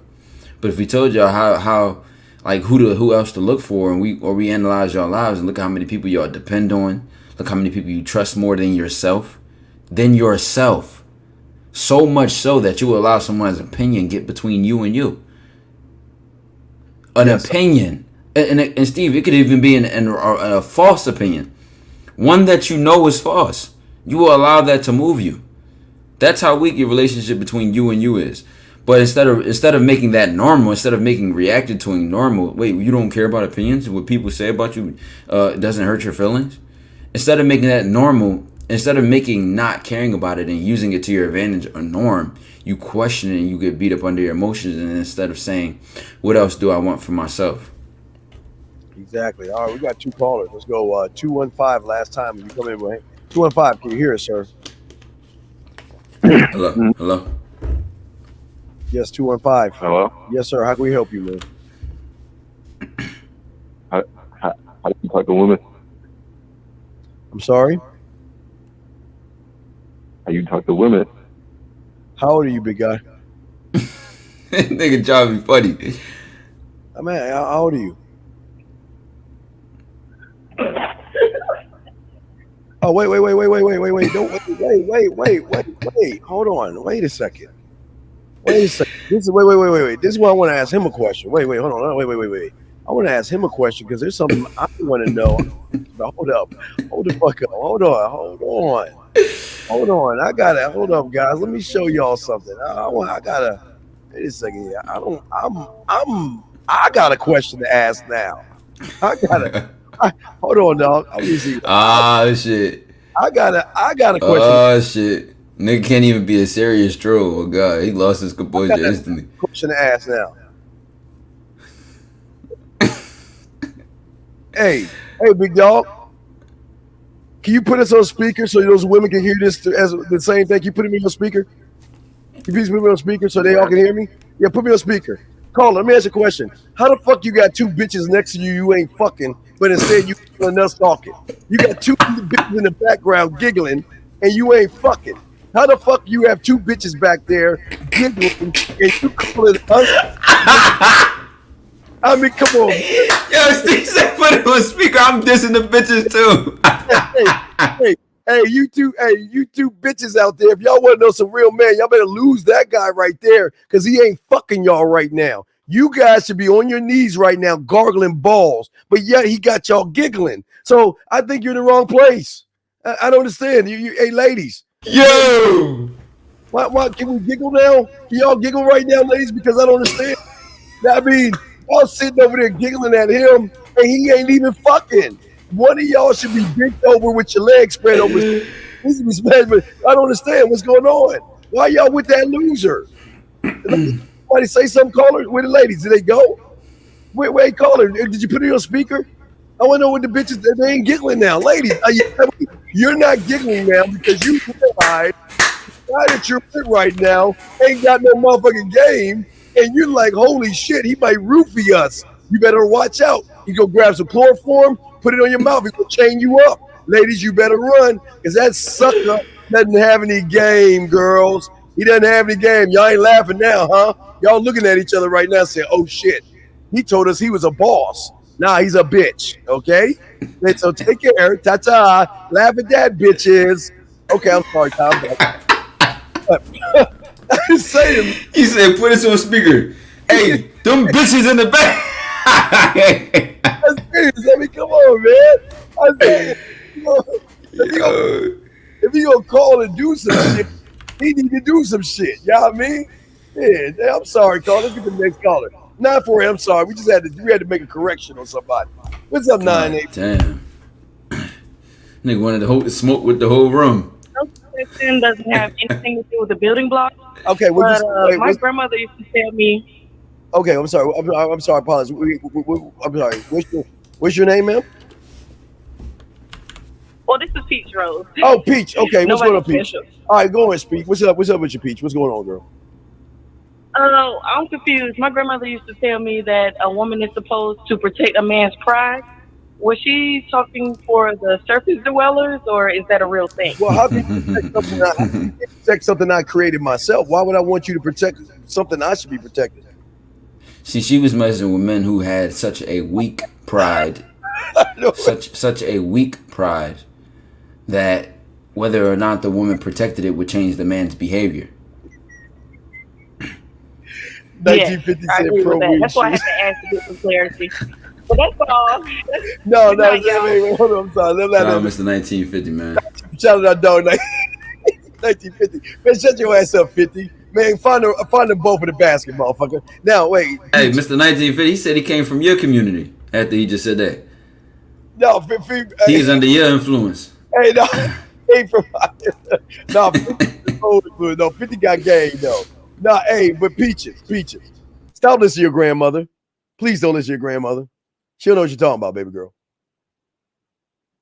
Peaches. I see that now. Yeah. Don't listen to grandma. Grandma don't know what she's talking about, man.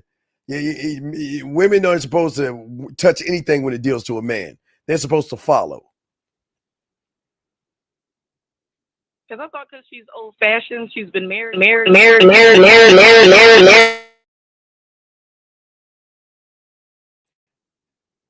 Oh shit. Yo, what are you doing?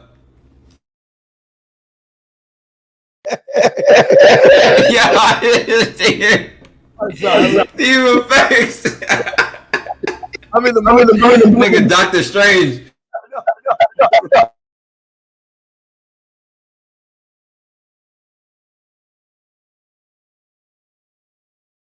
Nigga Steve DJing and shit out this job.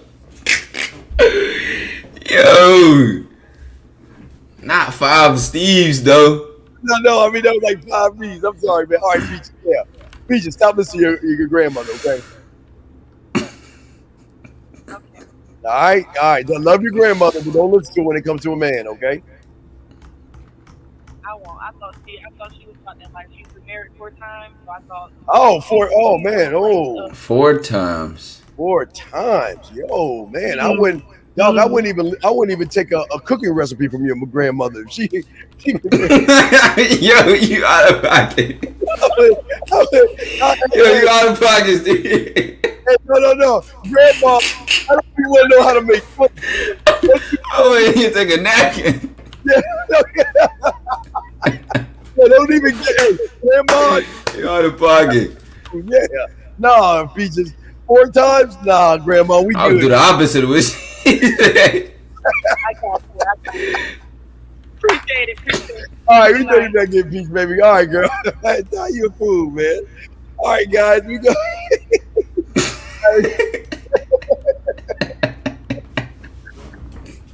Oh, dog. Hold on, man. I feel guilty. Hold on, man. I feel bad, dog. Hold on, man. Wait.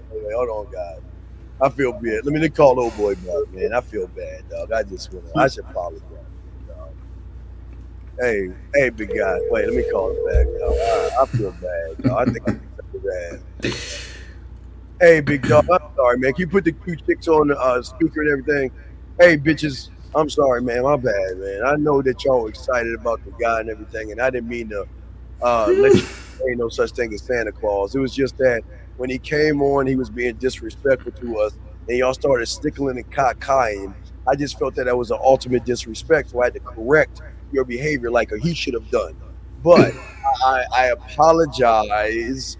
I mean, I'm a Pisces. I apologize, and I'm just saying that maybe that if you work a little harder, you can get a better guy. Okay. I don't think he's the right guy for you ladies, but hey, sometimes you got to scrape the bottom of the barrel. So, hey, big guy, I'm sorry. I didn't mean to mess up your booty, okay, dog? I'm sorry, dog. I thought you was trying to be cool and shit, thinking you were like us and shit. So, all right, I'm gonna hang up now, buddy. Ta-ta. Okay, I just wanted to make sure. I feel guilty. I feel guilty, dog. I feel guilty. So, all right, guys. Wait, hold on. 504. Let's bring him in real quick. 504. What's your question? What's up?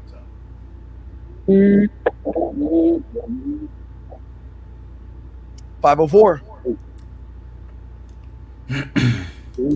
No, you gotta speak up. Okay, you get the hot dogs out of your mouth. Talk up a little bit. Can't hear you. The what? Out the what? No, he said that got hot dogs in his mouth. Wait, speak up, dog. Hey, shake the cricket phone. Come on, speak up. We can't hear you. You like this. Dog, no, shake it. No. No, with you. Go towards the east. East. Move it east. You need to get on the roof or something. Right. Dude, no, what's wrong with your phone? Wait, we can't hear. Call her. Ta-ta. Your phone. Hey, wait, yeah. Hey, what I want you to do is move your phone a little bit to the left and shake it a little bit because we can't hear you. Pull that long cord out the top. Yeah. Wait, hey, 215. Antenna. Yeah, so what's going on, 504? I mean, 215 is calling back with the bitches, so we'll get you in a second, 215. But yeah, 504, what's up? Like I was on my shit, right? You wasn't on your shit. Stop. You wasn't on your shit. So what's your question? I was on my shit, Nah, you wasn't on your shit. 5 months ago, right? Get straight to the point, gangy. Get straight to the point, gangy. Yeah, youngie, can you get straight to the point? Like, okay, so the question? The question. Yeah, totally Valley. You know, we used to call that Valley Girl. Totally. Y'all shit putting me, I don't know what's on. Huh?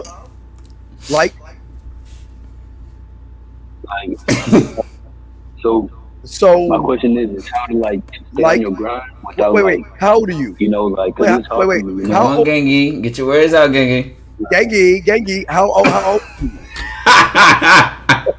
How old are you? You're 17. Can you count to 5? Yeah. Count to 5 for me. To 5. 1, 2, 3, 4, 5. Okay, are you saying like? You see where you're going wrong? Because we're like about to call this loser that got 2 bitches in the room with him, so he's waiting to talk to us. So, you got anything else before we bring him back on with the 2 chicks? Listen, express yourself, bro. Clear, concise, direct. Just say what you mean what you say, my nigga. All I really want to say is how to stay on this shit, you know? You ain't got no shit. What shit you talking about? We talking standing what shit? What you talking about? Like staying on your purpose, staying on your grind. What is purpose? We're saying what purpose? Wait, what do you mean like? What is your purpose? I don't understand. I'm lost. What does that mean? I'm talking about like what? You know, staying on your path, like what? Like being on your grind. You know. Wait. You know, every time you say like, give yourself a negative 20. 20. Negative 20.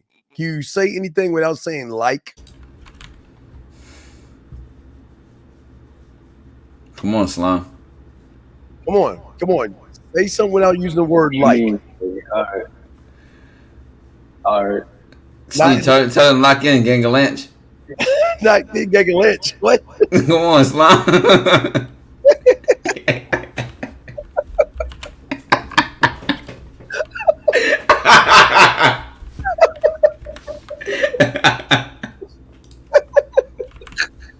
All right, we gotta grab these other calls. Okay, big guy.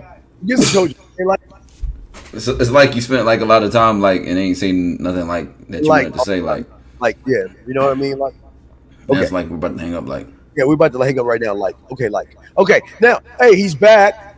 Now 215. Make sure 215. Make sure you got it on speaker so the bitches can hear what you say. All right, this is the guy that called and got the 2 bitches in the background. All right, 215. What's up, man? What's up, homie? I hope we ain't messing pussy up. What's up, man? You attack one up, and you I look up to you so much. No, wait. Can you do me a favor? Can you put the girls on? Because I want to know why you ain't fucking. Why you talking to other dudes? You got 2 women next to you. All right, can I answer my? Wait, no. Let me talk to the bitches. Fuck you. Greg, you give the bitches the phone. Give one of them bitches the phone. Seems like more fun, caller. It's more fun. Let's talk to the bitch. Give one of those bitches the phone. Go ahead, hand her the phone. We'll let you know. No, hand her the phone. Let's talk to the bitch first. Come on. They ain't giggling no more. Wait, give the bitch the phone. Let's talk to her. I want to know why she ain't. Wait, hold on. We got you. I'm gonna let you come back on and get the bitch the phone. Come on, dog. Get the bitch the phone. Let us talk to her, and let's see what's up. We'll talk to you next. Get the bitch the phone. Why are you so scared, man? I know he's so scared, man. So scared, yes. Why you ain't hung up? Oh man, dog, he hung up. He hung up. All right. Oh well.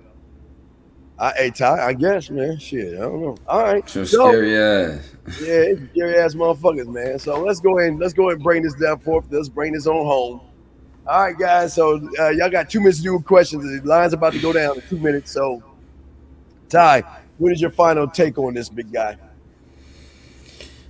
Man, the final take is that it's not as simple as it seems. It's as simple as you think it is. And then seeing things as they supposed to be and seeing things as they are two different things. Yeah. See, you were taught to see things as they're supposed to be rather than seeing things as they are. So you can't even begin to look at the world in a way which would allow you to push what you want and get what you want out of the world. They taught you how to walk on the sidewalk. They taught you how to dress yourself, how to talk, how to address topics, how to care about people's feelings, what's right and what's wrong. But what you have never done is create a relationship with yourself where you have something you can stand on proudly, loudly, and consistently, and that's something that you're willing to die for. So when you interact with men who talk in a certain way and address things based on principle and purpose, and you fold to a woman who probably has less purpose and principle than you, but she sees you as so weak that she can use herself and exploit your weakness through her weakness. And fake give you strength, as the woman called him before and said her grandma advised her, protect a man's pride, because that's something you can use against a man. You use his pride, pump his head up, air his head up, and then guess what? He'll do what you want him to do. That was her method, and it definitely probably worked for certain men. With that being said, you need to realize you need to create your own system, your own structure, your own life for yourself, and your own standard principles and purpose to live and stand and die by. It makes all the difference. Right, absolutely. And shout out to everybody with Taekwondo listening and all my Man Mindset guys. We appreciate all you guys out there. There's a lot of importance that y'all heard today, but also remember, this is I know it seems like a lot, but this is just scraping a little bit of the tip of the iceberg. There's so much more that you will learn as you go down this pathway. But the thing that you guys have to ask yourself is what kind of mentors do you have? Because there's not too many Taekwondos, 1950s, Lucarios, Miles, Zagans, Angry Mans, or myself in the world. There's not too many of us. And you got to ask yourself, what am I learning or who am I listening to? You've got a great young man right here that knows game and all other stuff, even though he talk shit about my my hot fries or something. There you go. But Gang Lynch. Did he know he does that shit? Anyway, I'm saying, guys, what I'm saying to y'all guys is that this is nothing but game that y'all can learn from. Get with Taekwondo, get with myself, keep growing and keep learning how you can start communicating with yourself. We are both here for you guys. And again, we're about tough love, but we're about being real with you guys. We're not here to knock you or belittle you, but we're just trying to give you an extra thin layer of skin, number one. But on the other thing we're trying to do is trying to show you guys that you are more than what you think you actually are. And until you start believing that, you're never going to have that shift in your thought process. With Ty. And then even when we communicate with you, you're going to look at us like we're wrong. It's like if you don't go to the gym, that first day you go back to the gym is going to hurt your body the most. You damn near might throw up being in that damn gym. But you see, the more that you work out, the more that you work on yourself, not even just physically and literally, but the process of how it feels when you work on yourself will feel differently. Your muscles will recover faster. Your body will recover faster. You'll actually feel more energized as you work out. But that first part, that first trying something different, trying something new, or going outside of going within yourself like you're not used to, will always hurt the most and feel the most toughest. Yes, absolutely. All right, guys. Well, that's it, man, for the show, man. Y'all need to get with Taekwondo, get with myself, man. We appreciate all you guys. Y'all got questions, y'all know how to get at us and all this other stuff, man. Ty, we about to wrap this joint up, man. So I guess you probably will carry on. But guys, y'all got a lot of great information today. Soak this up. Watch this over and over. Take notes. Make sure y'all go check out the Man Mindset on YouTube. Go make sure y'all go to the Real Game No Theory panel on Sundays. Make sure y'all tap in. All right, well, we out this joint. Thank you, Ty. Appreciate you. Talk to you, my dear. All right, we'll holler at you later, guys.